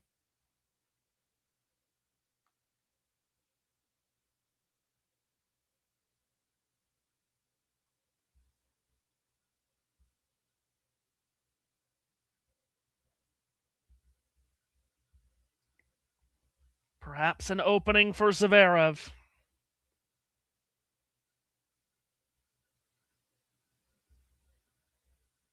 Sinner serves out wide. Zverev just got the frame of the racket to it.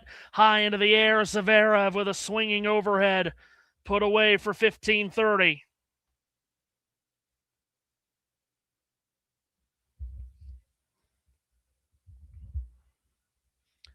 Sinner very productive at the net. 11 of 15 points he's won at the net in this final.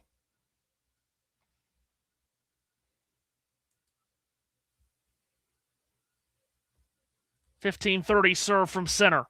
In out to the backhand of Zverev, and the return into the net, and Zverev just with a little frustration shown there. He knew right there he had a chance to get either to love 40 or 15-40.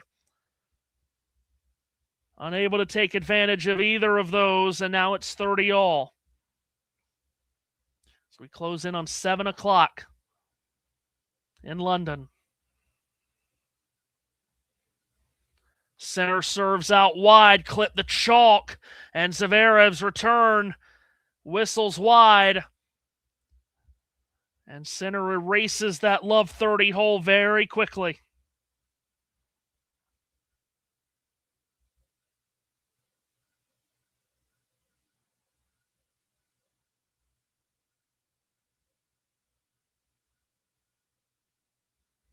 (40-30). Sinner serves out wide. It's a let.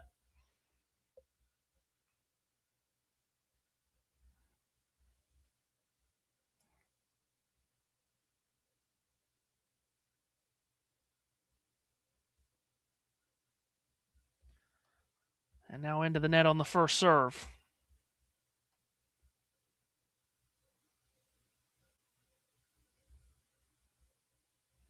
Second serve. Into the backhand of Zverev. Cross court on the return up the middle from Sinner. And a big forehand unloaded on by Zverev. And he strikes it clean for a winner. Up the line in the deuce court, a 101 mile per hour forehand winner.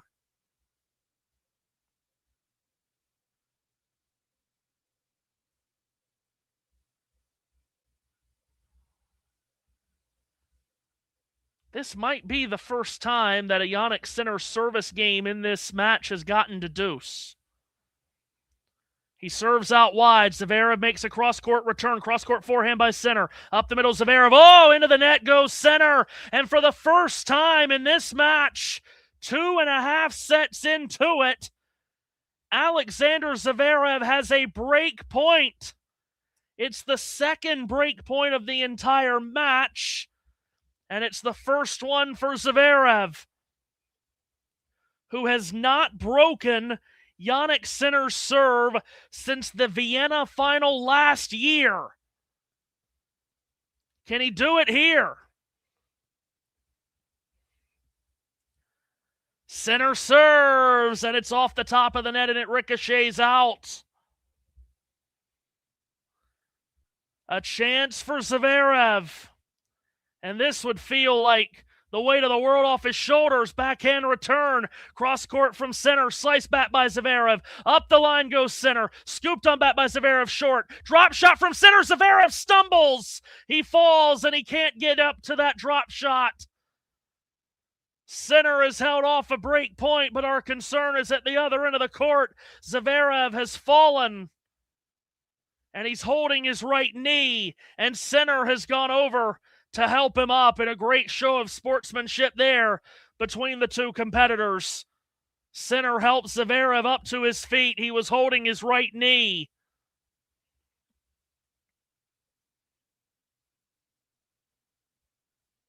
And hopefully he was just holding it because he went down on it and nothing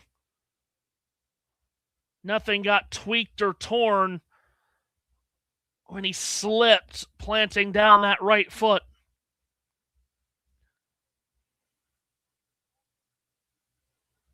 And Sinner was immediately over there to help him back up. Zverev has not gone. He's back and ready to restart. And now Sinner serves at deuce, and the backhand return is hoisted up and missed long from Zverev, so Sinner able to stave off the first break point that he had faced in this match.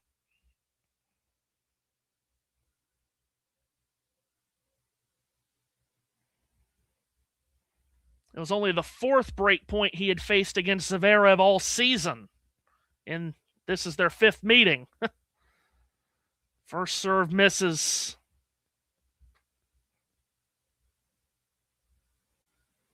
Second serve for Sinner.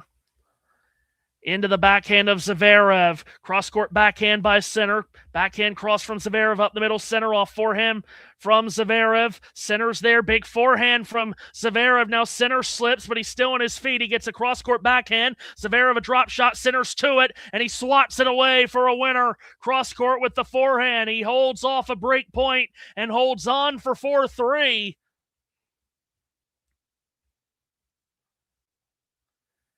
And still that streak of consecutive service holds against Alex Zverev continues.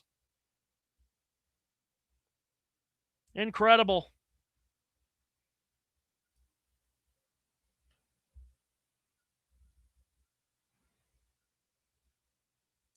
It is now 81 consecutive service holds against Zverev for Jannik Sinner.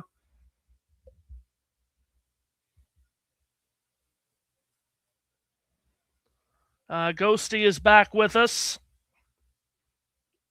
It says the media loves it when they cross the net to appear sympathetic.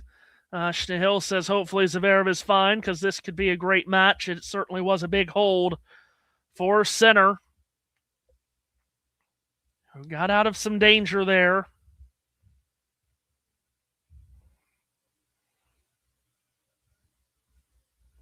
By the way, you want to know the biggest upset of the day to this point is that this match has been going on for 2 hours and 45 minutes, and neither of these two dogs to my right that's laying on the bed, they've been on the bed the entire time. I know I've just jinxed myself, but they haven't gotten up. They haven't nearly ripped a wire out. They haven't started barking. That's the biggest upset of the day.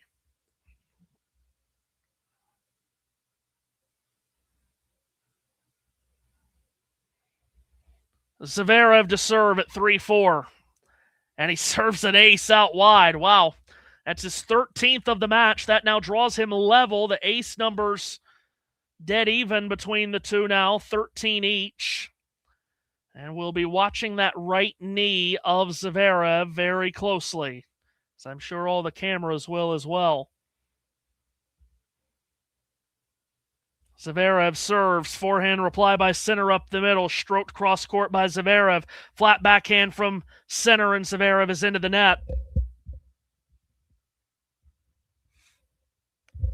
15 all.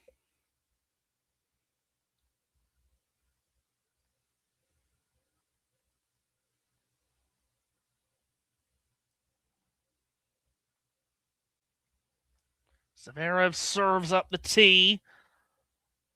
And that is just the second first serve that Zverev has missed in this third set. He was 17 of 18 in this set, getting first serves in prior to that. Here comes his second. Into the backhand of Sinner, and that return is way wide.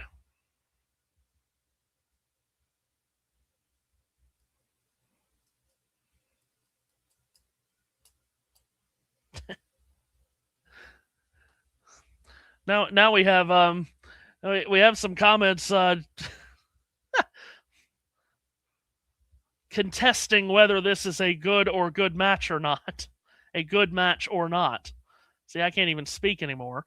Serve up the tee. Sinner makes the return off forehand from Zverev. Spooned back up the middle by Sinner. Cross-court Zverev. Off-balance forehand from Sinner. Zverev's there with a backhand. Up the line goes Sinner. Forehand by Zverev. The drop shot by Sinner. Zverev gets to it. Oh, and Sinner got his racket to it and probably should have passed him with a cross-court forehand, but it's into the net.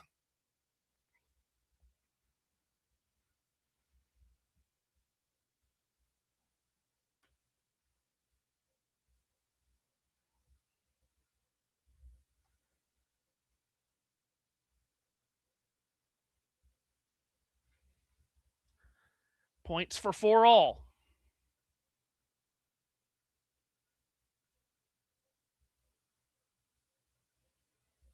Toss up from Zverev, serve down out wide. Cross-court return from Sinner. Zverev tried to go back door. Sinner had it covered. And then the off backhand from Zverev is long.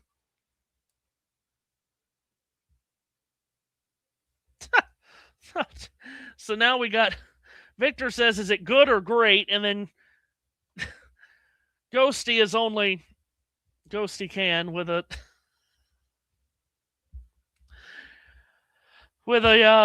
turn of phrase.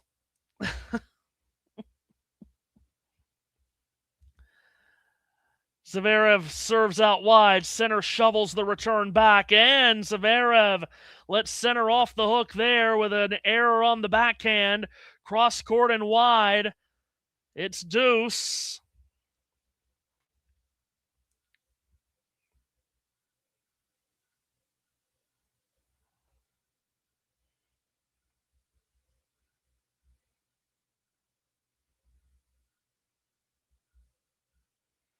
Do wonder how much pressure's on that right knee of Zverev right now. Missed the first serve out wide.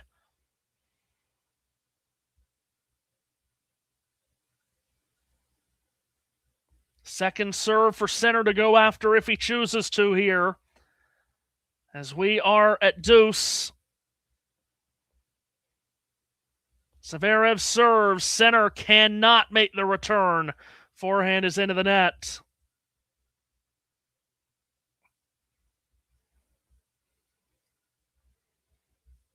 Well, that was very important for Zverev right there.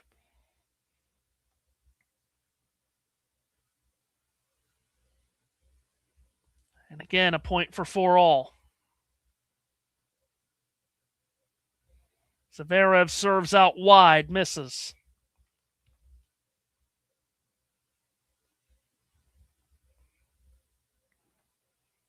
Another second serve to come.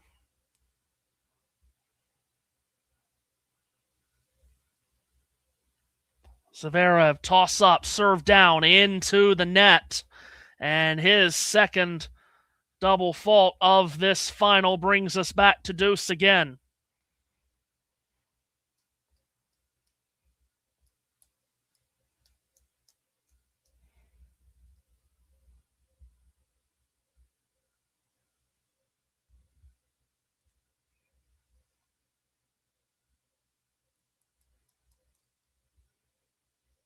Here goes Sasha. And another missed first serve. Before this game, he had only missed one first serve in this set.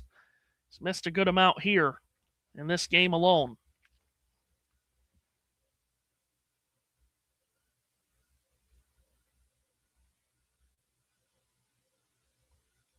Second serve from Zverev, in on the back line. Forehand return by Sinner, redirected up the middle by Zverev. Stashed cross-court by Sinner, who steers a forehand. Zverev's forehand loops to the baseline. It's long. It's a break point for Jannik Sinner. Just a blade of grass. That Zverev forehand missed by.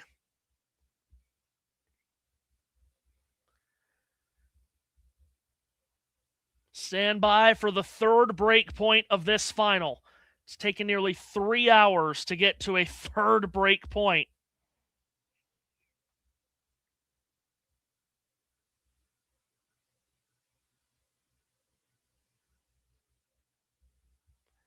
Zverev facing a break point. Can't find a first serve here. And Sinner steadies himself well beyond the baseline, with a chance to claim the first break of this final. Zverev serves up the tee. Sinner makes the return with his forehand. Backhand cross Zverev. Sinner stumbles. Zverev backhand up the line. Sinner's on his feet and he gets it back. Up the middle, Zverev. Sinner off backhand, really good. Zverev's long, and he throws the racket. He's been broken. The first break of the final goes the way of Sinner, who fell down in the point, got back up, kept on going. Tremendous tenacity from the reigning champion, and Zverev can't quite believe that he's given it up. It took nearly 3 hours for a break of serve to happen in this final, but Sinner gets it. And now we'll serve for a 2-1 lead at 5-3. It does feel like something's happened here since the Zverev stumble. Whether that knee is giving him problems or not. Sinner serves up the middle, blocked back by Zverev. Short drop shot by Sinner is a winner. It's 15-love.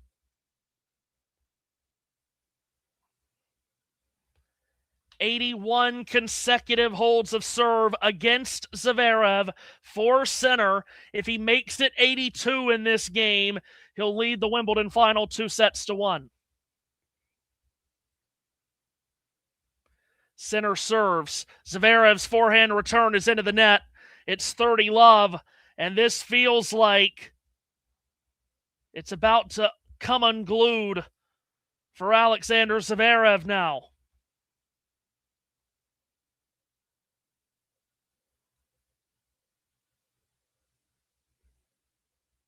Love, Sinner at the Royal box end, serves and misses.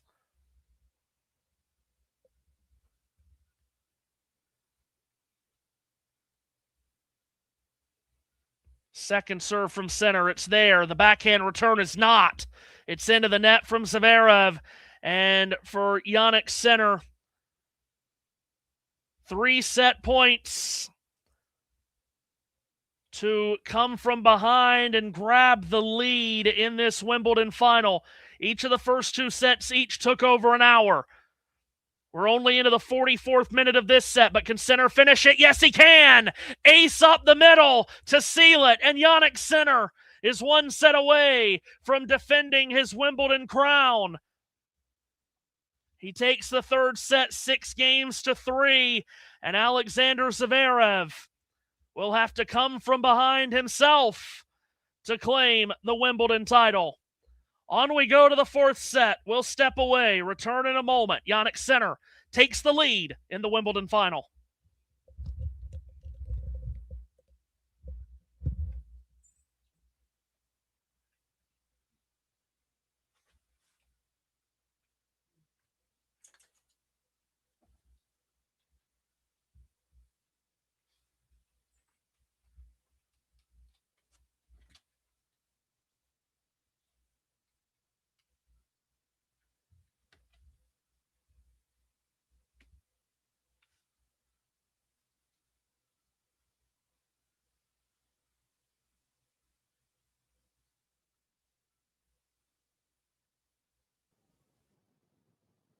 Hey, thanks for taking the time to, well, you haven't got any choice, actually. I'm just talking at you, if you like.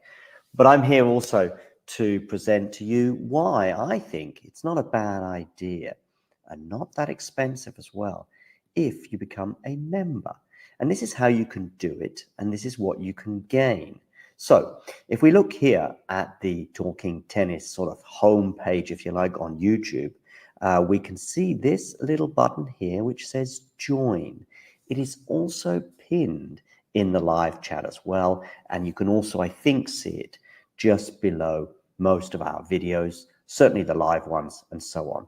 Now, why is it a good idea to join and become a member? Well, in the live chat, you can add little funny things, you can add emojis and all sorts of things, but possibly more importantly, you can get to access some live videos, such as this one here, where we look back on the last sort of few moments from the Billie Jean King Cup. So there are little bonuses such as this one, but there are many, many more. And in fact, if we have a quick look at all of the members only stuff, I repeat, you will see very, very quickly some of the top stuff that we've had for members only over the last 12 months since the channel began. Remember, these videos are for members only. You can become a member from as little as about $2 a month, €2 a month, £2 a month, something like that. There are various different things. Oh, and by the way, you'll also be supporting the channel. So it's a win-win-win-win scenario. Let me just show you some of the members only stuff. For example, we've got an exclusive little clip there talking to Laura Siegmund, Laura Tsurenko, her encore interview, some doubles footage there from Monastir, the Germany press conference pre-tournament Billie Jean King Cup, Claire Burrell talking as well to the media in her press conference in Monastir, Storm Hunter and Alicia Parks interview, Rebecca Masarova, her press conference, Coco Gauff exclusive for members only, albeit it was in Madrid, but these are just some of the things, some of the interviews and etc. Like Lestien here, a chat with him, Emma Navarro, and so on and so forth. So many little bonus videos available for just €2 a month. So, what are you waiting for? Become a member. Or don't. It's okay.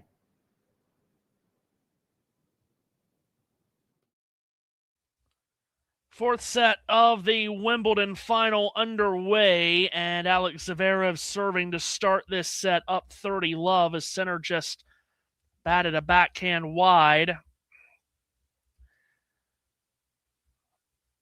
This Wimbledon final, which had the first two sets go over an hour, 48-minute second set,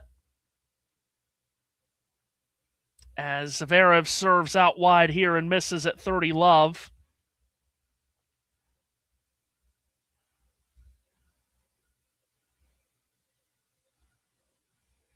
Shade now is completely covered center court now. So no sun to deal with there. Zverev serves. Backhand reply by Sinner. Up the line, the backhand from Zverev gets away and misses just wide. Makes it 30-15 here. Can Zverev climb the mountaintop here and get us to a fifth set, or is this Sinner's title to take again? 30-15 serve from Zverev is missed long.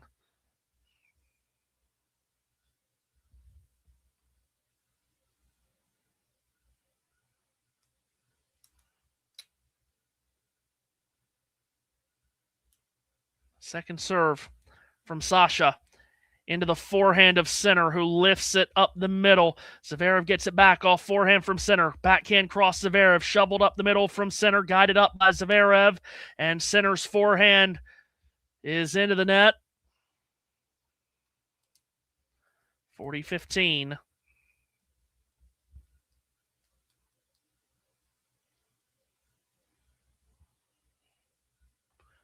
Win, lose, or draw today, Alex Zverev has to feel really good about how he's played against a player where obviously he's had a bunch of trouble even being competitive with. He has been competitive today. Big serve to the backhand of Sinner, who got a deep return, but now his cross-court backhand is into the net, so Zverev holds. Fourth set underway in this Wimbledon final at 7:15 in London. Past the 3-hour mark of this final. And again, it was at 3-all in that third set where Zverev went down. Had both players go down a couple of times, but it was 2 games after Zverev fell and was holding that right knee, where Sinner fell in the middle of a rally but was able to get back to his feet, and he still won the point, and that was one of the big points to turn the momentum deep in that set.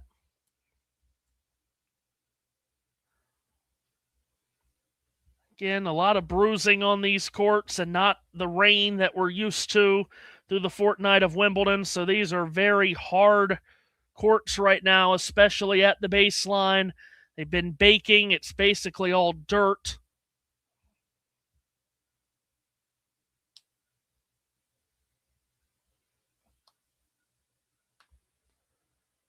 As Sinner serves at the Royal Box End, goes out wide. Zverev able to guide the return back off forehand. Sinner sliced back by Zverev. Sinner lunges across court forehand at a good angle that Zverev can't get it back to.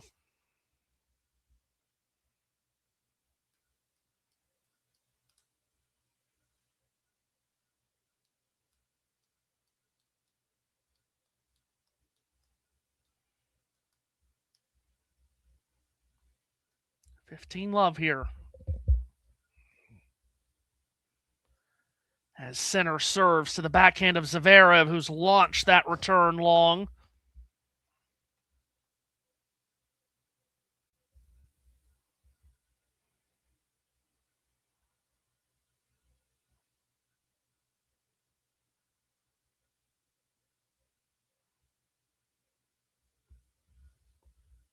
Serve out wide by Sinner. Zverev's return steered back, and that's landed beyond the baseline as well. So 40 here. Flying start for Sinner to this set.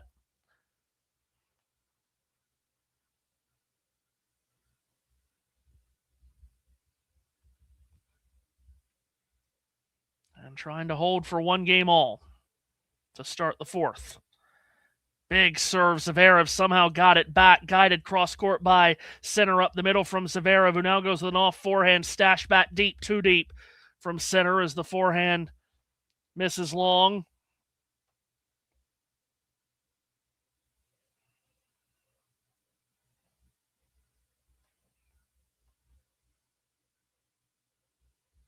Came from a set down last year in this final, did Sinner, to beat Carlos Alcaraz in 4.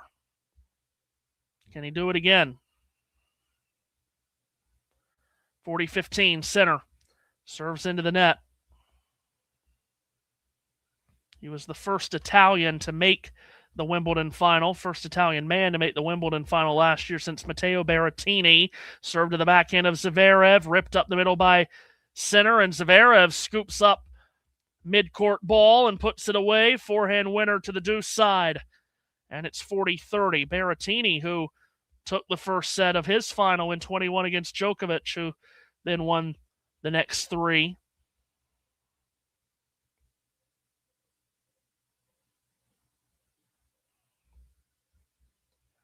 There's never been an Italian to win multiple Wimbledon titles. Missed first serve here from Sinner.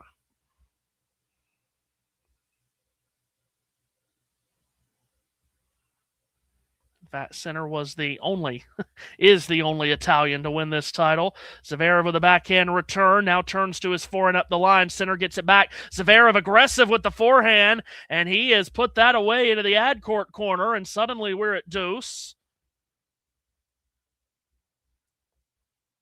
Unexpected fight back in this game here from Zverev. It was 40-love, and now it is deuce.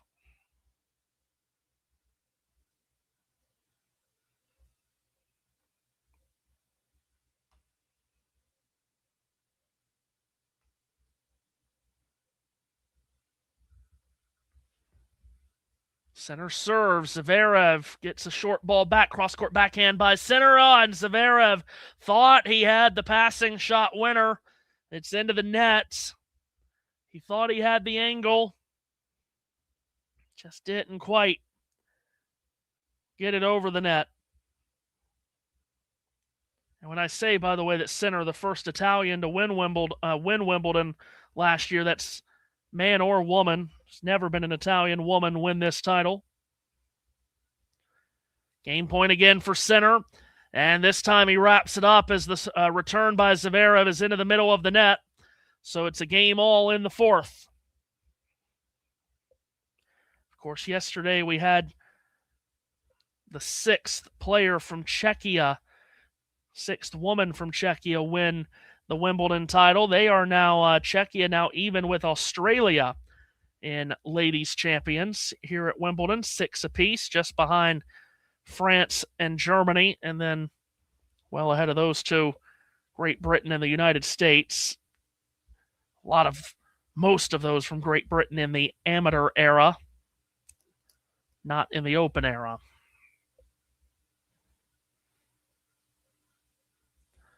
A game all, Zverev to serve. Up the tee, Sinner's return, floats up the middle. Off backhand, Zverev, scooped back cross-court and wide from Jannik Sinner.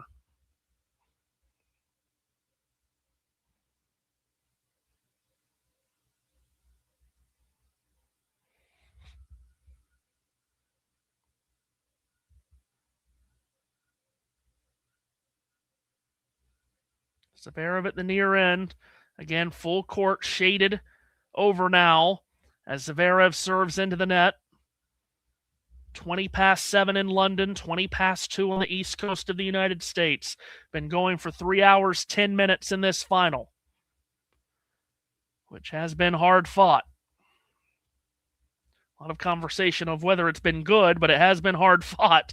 Zverev gets it in, bodied off by Sinner, and then an off forehand winner by Zverev as he goes inside out again as the cameras once again catch Ben Stiller, big sports fan that was certainly on camera a lot during the Knicks title run earlier this summer. As Zverev off the ground hitting that winner. 30-love serve out wide. Sinner unable to put that return back in play. 40-love.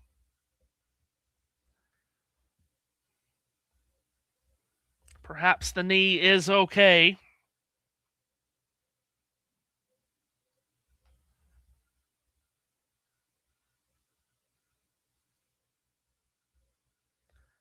Love serve up the tee, and Sinner unable to make the return, so Zverev holds to love. And we're on serve through the first 3 games of this set. Ghosty says, I don't even know, I don't know who that is, 2 seats over from Ben Stiller. I'm not even sure I know how to pronounce that name. But there is someone that apparently people know that's 2 seats over from Ben Stiller. I don't know who that is. As I said, I don't watch many movies or TV shows. I watch more TV shows than I do movies. But very few of each. The TV show that I'm on now that I've just very randomly started on HBO Max is Schitt's Creek, which is the writing of that show is very good. It's good comedy, but again, I'm doing so much anymore with, or at least I was doing so many live streams that I didn't have time for it. Maybe I'll pick up TV shows now that I don't have any live streams to do. I'm laughing through the pain here. We are appealing, by the way, but I don't exactly see that going our way. But anyway, enough about that. Sinner to serve at 1-2, goes out wide. Zverev spoons the return back, and Sinner misses an off forehand. It goes wide. Surprised that he missed that. That got away from him quite a bit.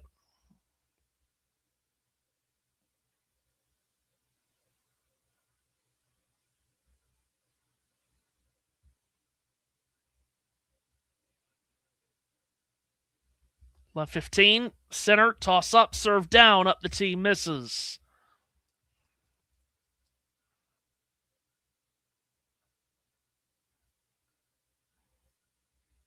Mr. Robot, perhaps, is what that actor played in, I guess. Serve to the backhand of Zverev. All forehand again from Sinner. Steered back at a big angle by Zverev. Up the middle, Sinner. Zverev attacks big forehand. Sinner defends it back. Zverev at the net. Gets to it. Forehand into the ad court corner. A lob by Sinner and an overhead by Zverev that he stashes away for love 30.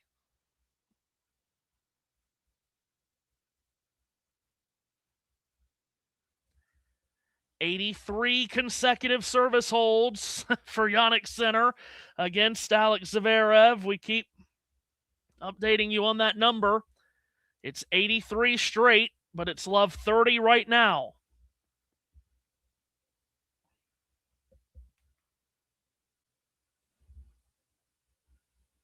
Sinner with the white baseball cap on. Zverev with the white headband. Zverev in the near court. Or Sinner, rather, serving in the near court. Goes out wide. Too wide for his liking.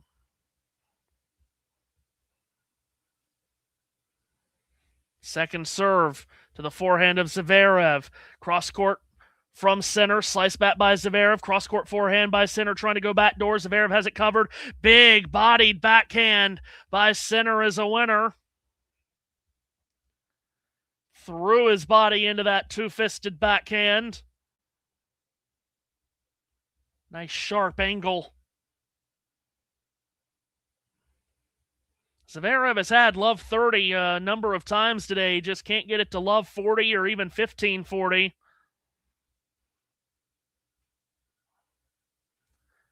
That's the 50th winner that Sinner has struck in this match.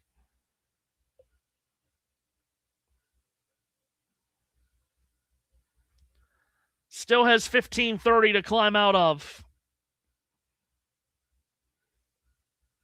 Serves up the tee, and he's absolutely pounded it, and Zverev's unable to get it back. So from love 30, erased quickly by Jannik Sinner, and it's 30 all again.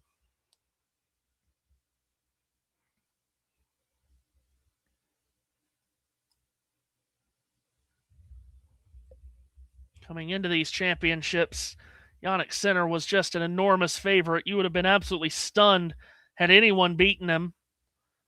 Serves here, and Zverev, who did not think that ball was on the line, he's missed the backhand return, and now he's in a bit of a verbal joust with the chair umpire.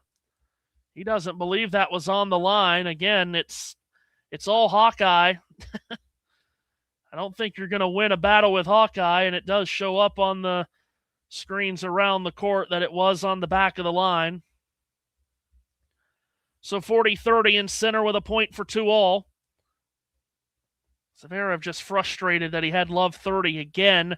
Sinner serves out wide. Zverev golfs the return into the net. Sinner holds for 2 games all now in this 4th set.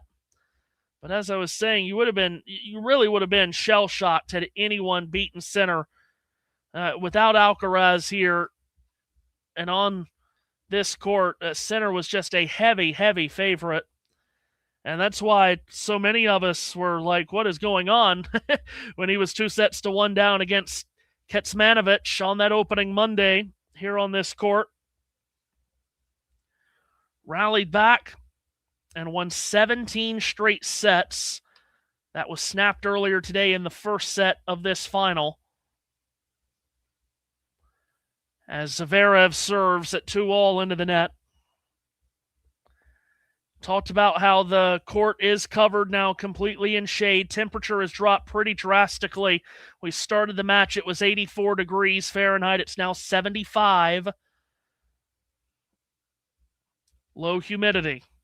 Second serve by Zverev into the backhand of Sinner, which clips the net. And it's 15-love.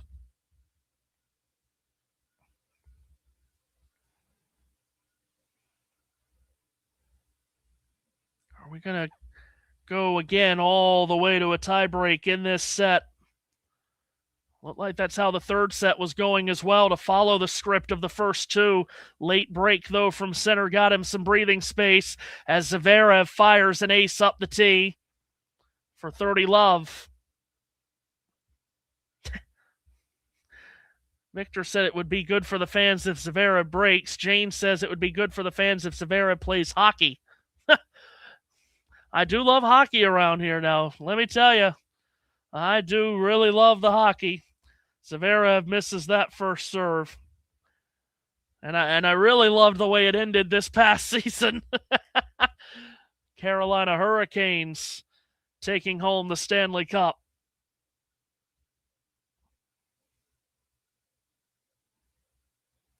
Zverev serves. Backhand reply by Sinner is deep.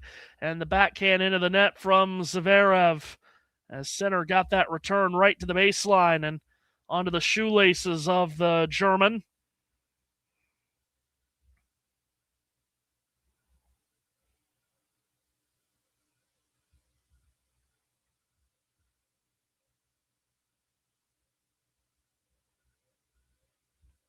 Zverev at 30-15 with a towering ball toss and a big serve up the middle that Sinner can't make contact with. And it's 40-15. Off the 15th ace of the match for Zverev, who now has more aces than Sinner.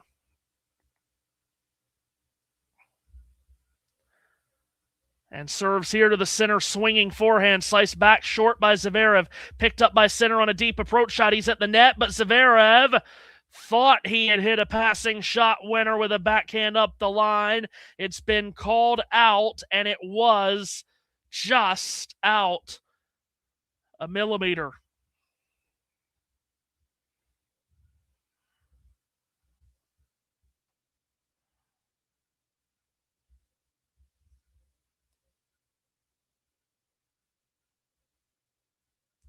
(40-30) as Zverev takes the serve clock from 4-3 and now goes out wide, and Sinner's unable to direct that return. So Zverev holds for 3-2.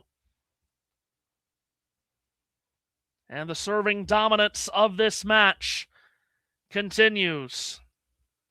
Let me turn off my camera for just a moment here and try to get up without disturbing the sleeping dogs on the bed. Hopefully I am successful in doing this.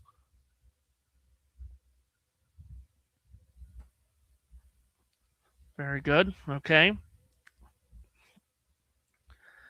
And I will get back in this chair, which thankfully is a good, comfortable chair. Thank heavens. Been in it for a long time. That's the first time I've been up since this match started. Okay, here we go. let's turn the camera back on. There's the hat. Carolina Hurricanes, Stanley Cup champions.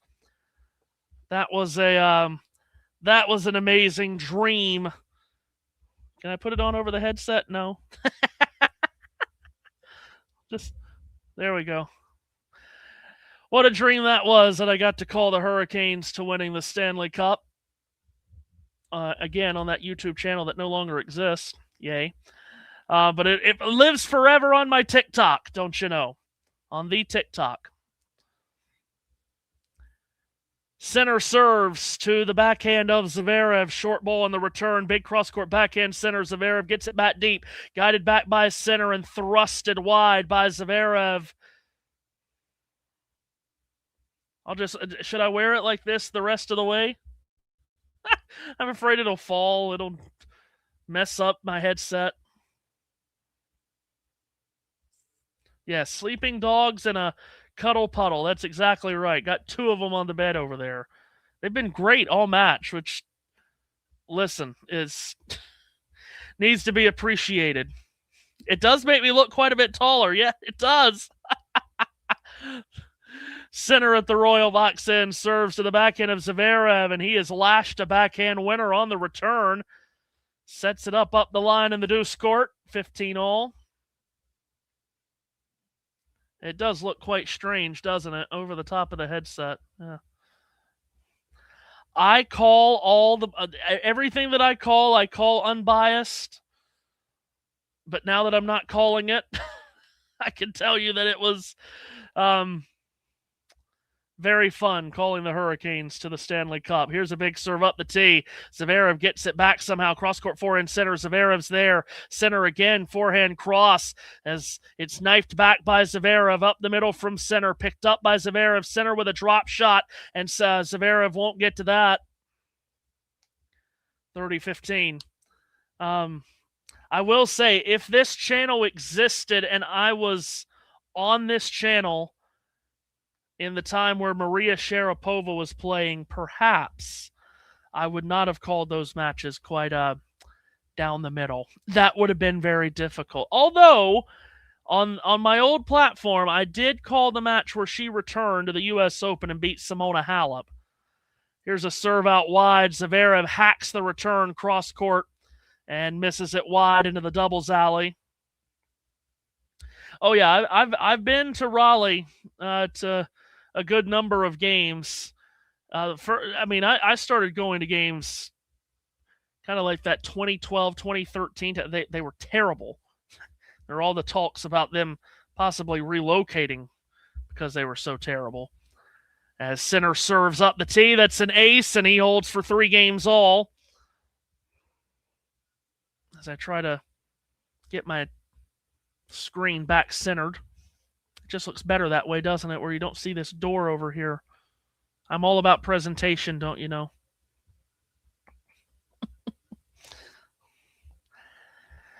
By the way, this match is currently at 3 hours, 25 minutes. Of course, the magic number for Jannik Sinner that he'd like to keep it under is 3 hours 50 in his career. He is 0-9 in matches that go 3 hours, 50 minutes or longer.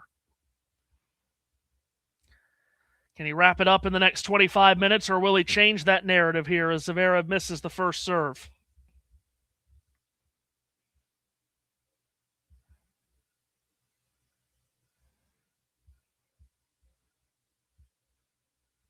Here's Zverev, second serve. Falls into the service motion up the tee. Sinner chips the return back. Zverev steers a backhand cross-court. Backhand cross center up the line. Zverev center defends it back beautifully. Cross-court backhand. Zverev comes to the net. Hits one volley. Hits a second one. Sinner now throws up a lob. It drops inside the baseline. Zverev gets around to a backhand up the line, and now Sinner's at the net to cut it off with a volley winner. Brilliant point. Another fantastic lob from Sinner, and that came only after he had defended spectacularly.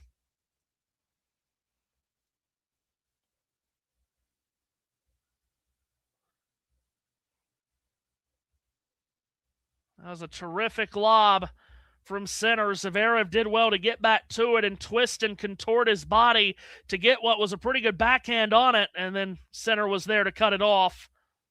Love 15. That might be the best point we've seen in this final. I think the second point of the match was a 22-ball rally. Maybe that one's the best one, as Zverev misses the first serve here.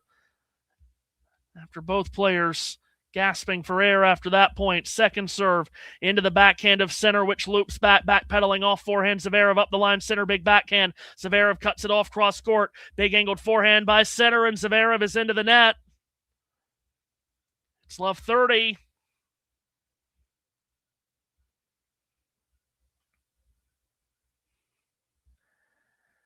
And if Zverev is going to charge back and force a fifth set, he's going to need to come up with some big first serves here. He's love 30 down. Sinner's won 7 of the last 10 points.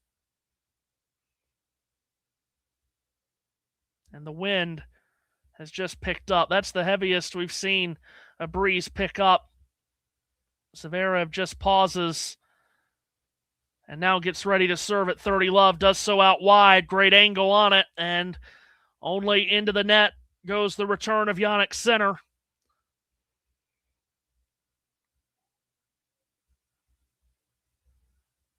$15-30. There was a big first serve there. As I said, really needed to find one there and did. He needs another one.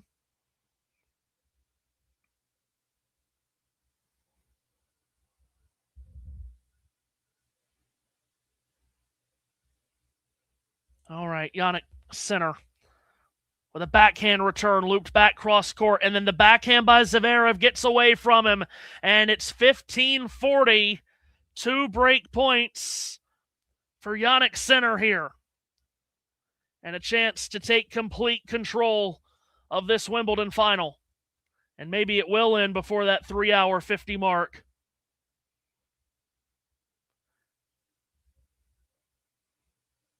Can Zverev come up with a big first serve? Yes, he can. Ace up the middle. Got the backline chalk. And a break point saved with his 15th ace of the match. 15 aces from both players. 1 break point saved, another one to come. It's 30-40. One more of those will be just useful. So we strike the 3.5-hour mark of this match. Zverev serves out wide. Sinner a short backhand return up with a volley. Is Zverev. He's at the net. He hits a volley. Sinner's there to make him hit an overhead, which he does. Under control, Zverev fights off the 2 break points and gets us to deuce.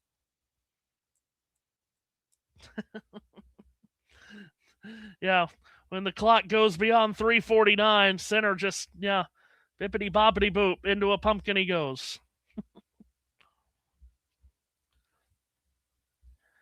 2 break points saved by Zverev there when he needed it desperately. At the near end, now he serves to the backhand of Zverev. Mid-court ball to the forehand of Zverev. Backhand by Sinner. Into a rally. Zverev has that forehand go away again, as it's terribly off target. And another break point.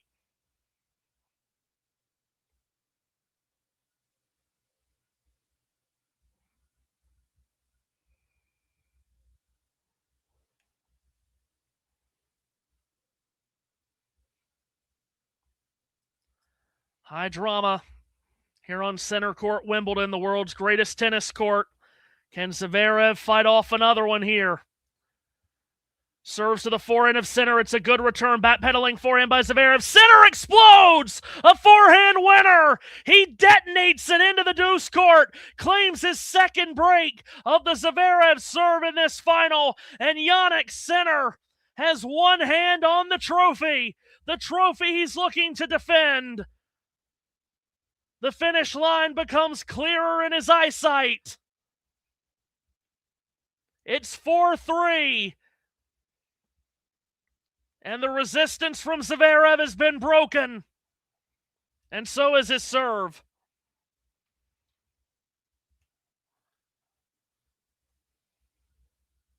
And Jannik Sinner, who still has not been broken by Alexander Zverev since the Vienna final of last year. All he has to do is hold his serve 2 more times, and he'll be the Wimbledon champion again.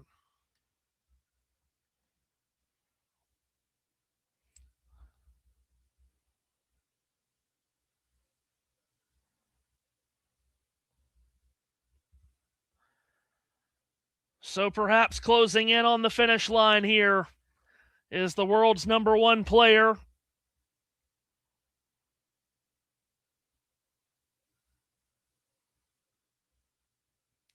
That bitter, bitter early exit in Paris. Now at the very back of his mind, or at least you would hope at the very back of his mind at this point, as he's closing in on a 5th major title and 2nd straight here on the grass of Wimbledon, which is so iconic. Looks to consolidate the break now. Goes up the tee and misses the first serve.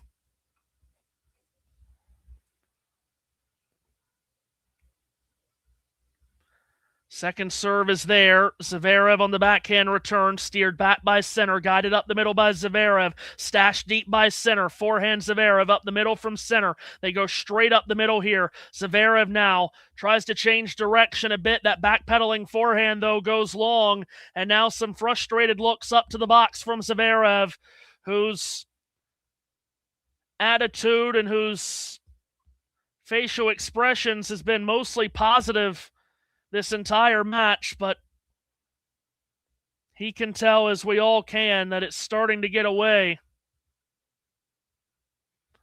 Sinner serves into the net, and appreciate the kind words from everyone in the comments. Glad that so many of you have stuck around for 3.5 hours listening to this voice. Zverev with a backhand return. Up the middle goes Sinner, and Zverev stops on a dime, but the forehand is long, and again, arms outstretched as Sinner looks back at his box.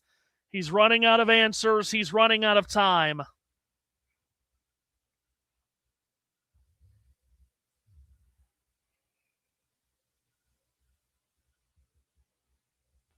Sinner serves, and the return into the net from Zverev. It's 40-love.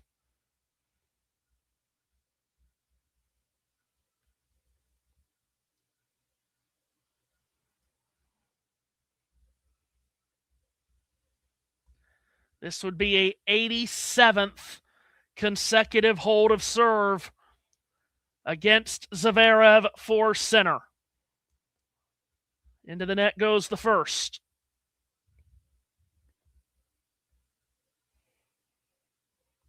This is the 5th time they played this year.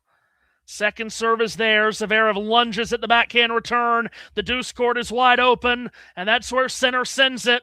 His backhand winner consolidates the break, and he's a game away from a Wimbledon title. 5-3 in the 4th.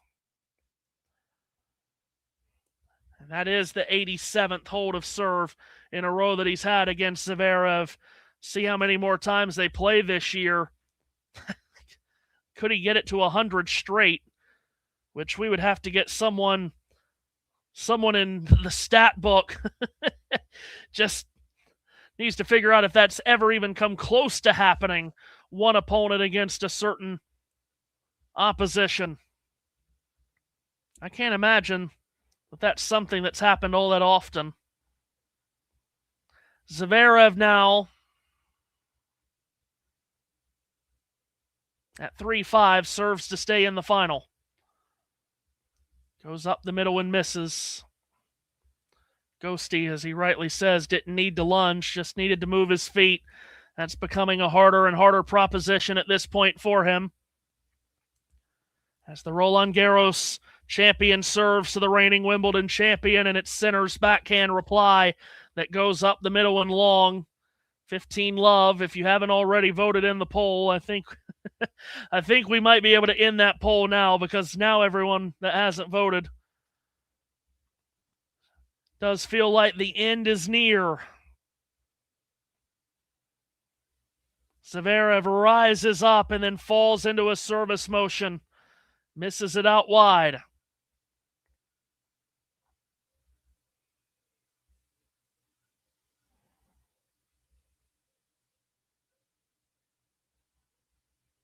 Second serve, wow, is an ace up the tee. And yes, Ghosty, Jane did give hard-fought money. Hard-earned money she gave earlier. We appreciate her for it, obviously.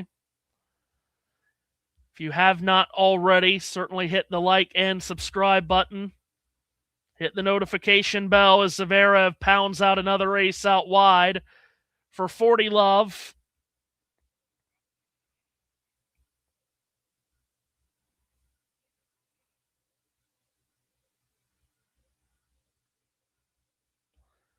Sinner trying to join the lineage of back-to-back Wimbledon champions. Zverev serves, blocked back by Sinner, put up the middle by Zverev, and an off backhand winner from Sinner keeps this game going. Of course, had a lot of back-to-back Wimbledon champions of late. Djokovic, who won 4 in a row, 18, 19, 21, and 22. Then Alcaraz back-to-back in 23 and 24. Sinner trying to go back-to-back himself. Zverev's first serve here up the tee misses.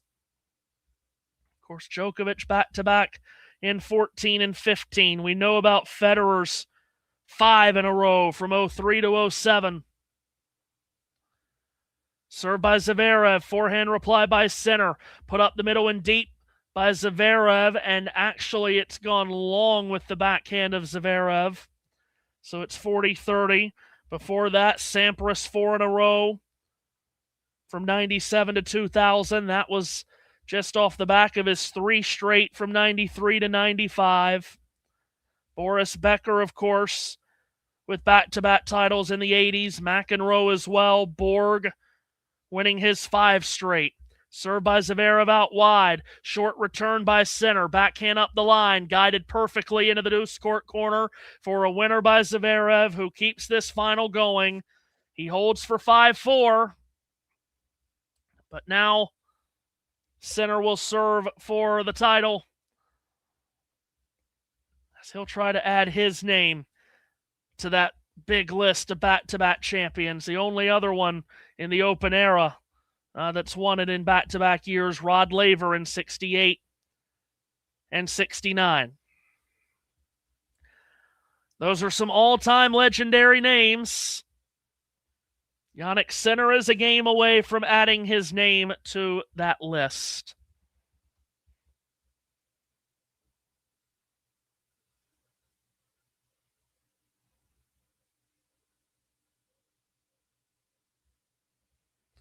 If indeed this fortnight is about to end, it has been another memorable 2 weeks at Wimbledon, this great sporting spectacle. And so happy that you've chosen to spend so much of your last 2 weeks here on the channel. And it's been an absolute load of fun and an honor to be here with you for these 2 finals. Yesterday with the ladies final and then today. And huge thanks for everyone. Certainly John for making that happen. And let's see if indeed the coronation of a back-to-back champion is about to take place here, with Jannik Sinner serving for the title at 5-4, 4th set. Missed first serve here.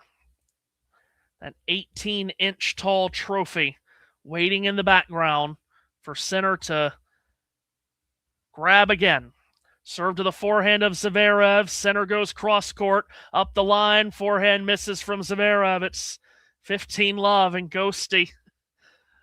Ghosty has to one-up Jane. Thank you, Ghosty, as always. No one's keeping count. Certainly not.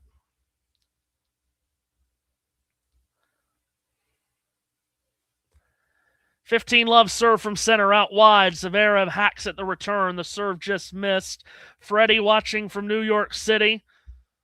Glad to have you with us for a second day in a row here.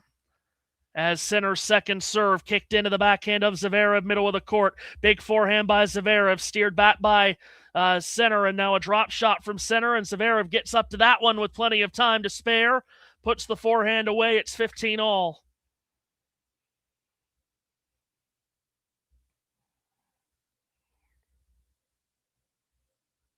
Who knows? I might be on this channel more than I normally am now. I'm not on another channel anymore. Might see more of me. Who knows? I'm sure everyone's cringing at the thought of seeing more of me and hearing more of me. Like, good Lord, John, please don't. Serve out wide, blocked back by Zverev. Big forehand by Sinner. Skipped back by Zverev. Another Sinner drop shot. Zverev's to it again. Sinner up the line of backhand. Zverev a good volley. Sinner at the net throws up another lob. It's another good one. Zverev forehand up the line. Sinner dives at it. Goes down. And the shot is wide. And now Zverev, with the fans on their feet, waves his arms up for him. That is a great ovation for both players on a terrific point.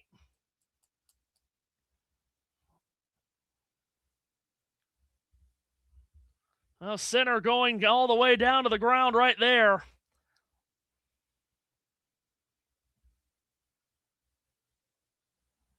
Insane rally for sure. 15-30.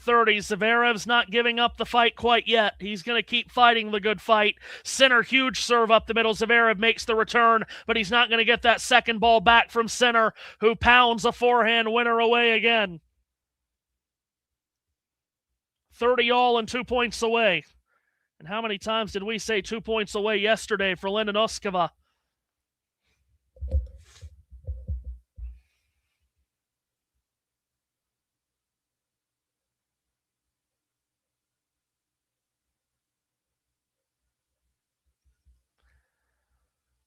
Sinner at the royal box end of center court. As all of those 74 seats in the royal box filled to capacity today for this gentleman's final. Sinner serves. Forehand reply by Zverev. Finessed up the middle by Sinner. Guided cross-court in the backhand by Zverev. Good defending by Sinner to get it high into the sky. Overhead swing by Zverev. Rally continues. Cross-court backhand by Sinner. Steered back by Zverev. Uncranked by Sinner, and now Zverev cross-court with a backhand. Sinner flat backhand. Sliced on back by Zverev. Dug out by Sinner, cross-court in the ad court. Deep by Sinner. Zverev the backhand. He'll go with an off forehand. Forked back by Sinner. Drop shot Zverev. Sinner's there! Oh my goodness, Jannik Sinner! What a way to get to a championship point! A sharp angled shot at the net that Zverev could not get to. 23-ball rally, the longest of this final. It was the second point of the match that went 22 shots. Perhaps the penultimate point of the match just went 23. And both gasping for some air here as Sinner tries to compose himself. With this match at 3 hours and 46 minutes old, Jannik Sinner is one big serve away. Can he conjure one up? He does out wide. Zverev makes the return. Forehand pulled up the line by Sinner. Cross-court Zverev. Sinner's forehand winner up the line. Seals another Wimbledon title. Jannik Sinner falls to the ground. And the Wimbledon winner is once again Jannik Sinner. He is a back-to-back Wimbledon champion. Hello, hello, hello. Hello, John. I loved your comment at one point. I think it was midway through the third when it's like, thank goodness we have tie breaks. Because, yeah, this could have been Isner Mahut-esque or a bunch of other matches from tennis history that have been pretty crazy. What? Listen, I just do we think that the knee had any effect? Because I don't think it had much of an effect. I know he had that stumble, but I think the momentum was just shifting towards Jannik at that point. Yeah, I think you're right. I don't think it really played any role in what happened. Zverev still played well after that, but Sinner was clearly the best player on the court. There's not a lot. Really was after about like halfway point of the second set. There really was clear and away Sinner the better player. Yeah, there's not a lot Zverev can do, really. I mean, I'm just looking at some of the stats from this match. Zverev got 76% of his first serves in, which is pretty much what he did throughout the tournament. I think his average was 74, 75 throughout the tournament. So he's even just crept that up a bit. But no one, not even Novak Djokovic, can deal with Zverev's first serves better than Jannik Sinner right now, who somehow gets his racket on it. He defends. I mean, I was watching Jannik sliding into some of those balls at various points. And again, he's pretty unique in that aspect. So from Zverev's perspective, I just don't really know what more he could do. He got to the final. He beat everyone who was in front of him. He took the first set. I think in the preview, I might have said something like, I mean, there's a chance for him to get a set because he could just serve amazingly. And I think that first set tiebreak, there was only one mini break, and that was what decided it, right? Yeah. Yep. And it came right at the end. It came at 8-7. Yeah, exactly. So as long as Sinner doesn't have a crazy off day, there's not much Zverev can do, particularly on a grass court. Maybe on a clay court might be slightly different. I think there were some good points being made either in the live chat or on social media about Zverev. It did get a little easier this tournament than, for example, after winning the French Open. It just meant he could loosen up a bit. I think for sure, if he doesn't win the French Open, I think there's a good chance he doesn't make the final here. And he certainly doesn't make it that competitive in the final because he's normally pretty tense. I think it was Gil Gross on Twitter saying, look, he's playing some really good aggressive tennis in that first set. In fact, it might have been at the end of the first set. And I guess the big turning point was the break of serve in the third. It felt like the momentum was with Jannik at that point. And it just sort of confirmed it. And in the fourth set, it was kind of waiting. By the way, what about some of those points at the end? Well commentated on. They were pretty wild in the last couple of games, right? Yeah, it really was. And after nearly 4 hours. Yeah, right. Yeah. But I had the stamina to get through it. You did. But you're right. It was also 4 hours. It wasn't like, in fact, did it? I don't think it quite breached 4 hours. Indeed. The reason I'm mentioning that is because I think there's a stat out there that Jannik has never won a tennis match that's gone beyond 4 hours. Zverev is looking a bit more glum than I mean, you don't expect people to be celebrating and doing cartwheels, but I thought that he'd have a pretty good perspective on this, bearing in mind it's his first Grand Slam loss since Australia. I mean, what a year Zverev is having. Because, I mean, he was a breakup in the fifth on Carlos in Australia. Didn't get that done, and it was sort of same old as far as Alexander's concerned. But he's put that to bed now with 13 Grand Slam wins in a row until today. Obviously, the highlight of that being the win over Caboli in Paris. And now, yeah, he's taken a set off Jannik in the final. I mean, there's just not much more he can do, really. Yeah, and yeah, you're right. The 3 hour and 50 mark is where it all comes apart for Sinner. It seems 0-9 in matches over 3 hours 50. 3 hours 50, is it? Okay, yeah.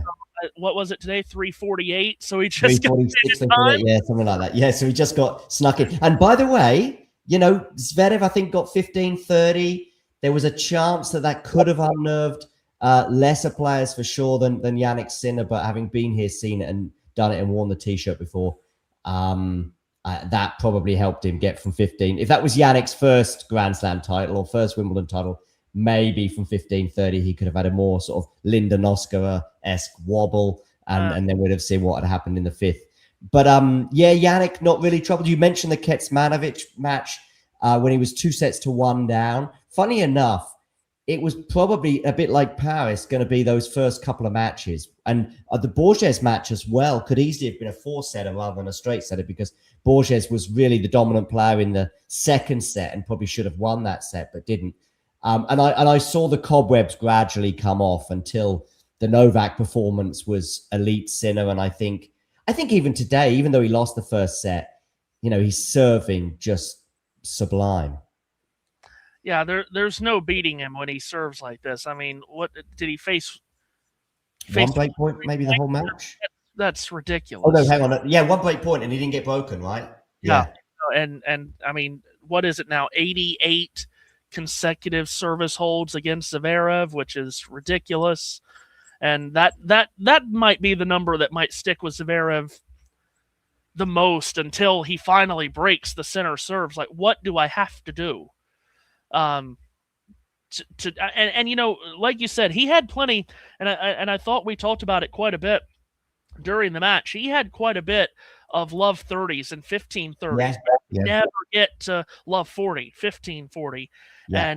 And he just cannot figure out Jannik Sinner serve. Not that many can, but I mean, to the tune of 88 straight is, I mean, that's on another level of crazy. Yeah.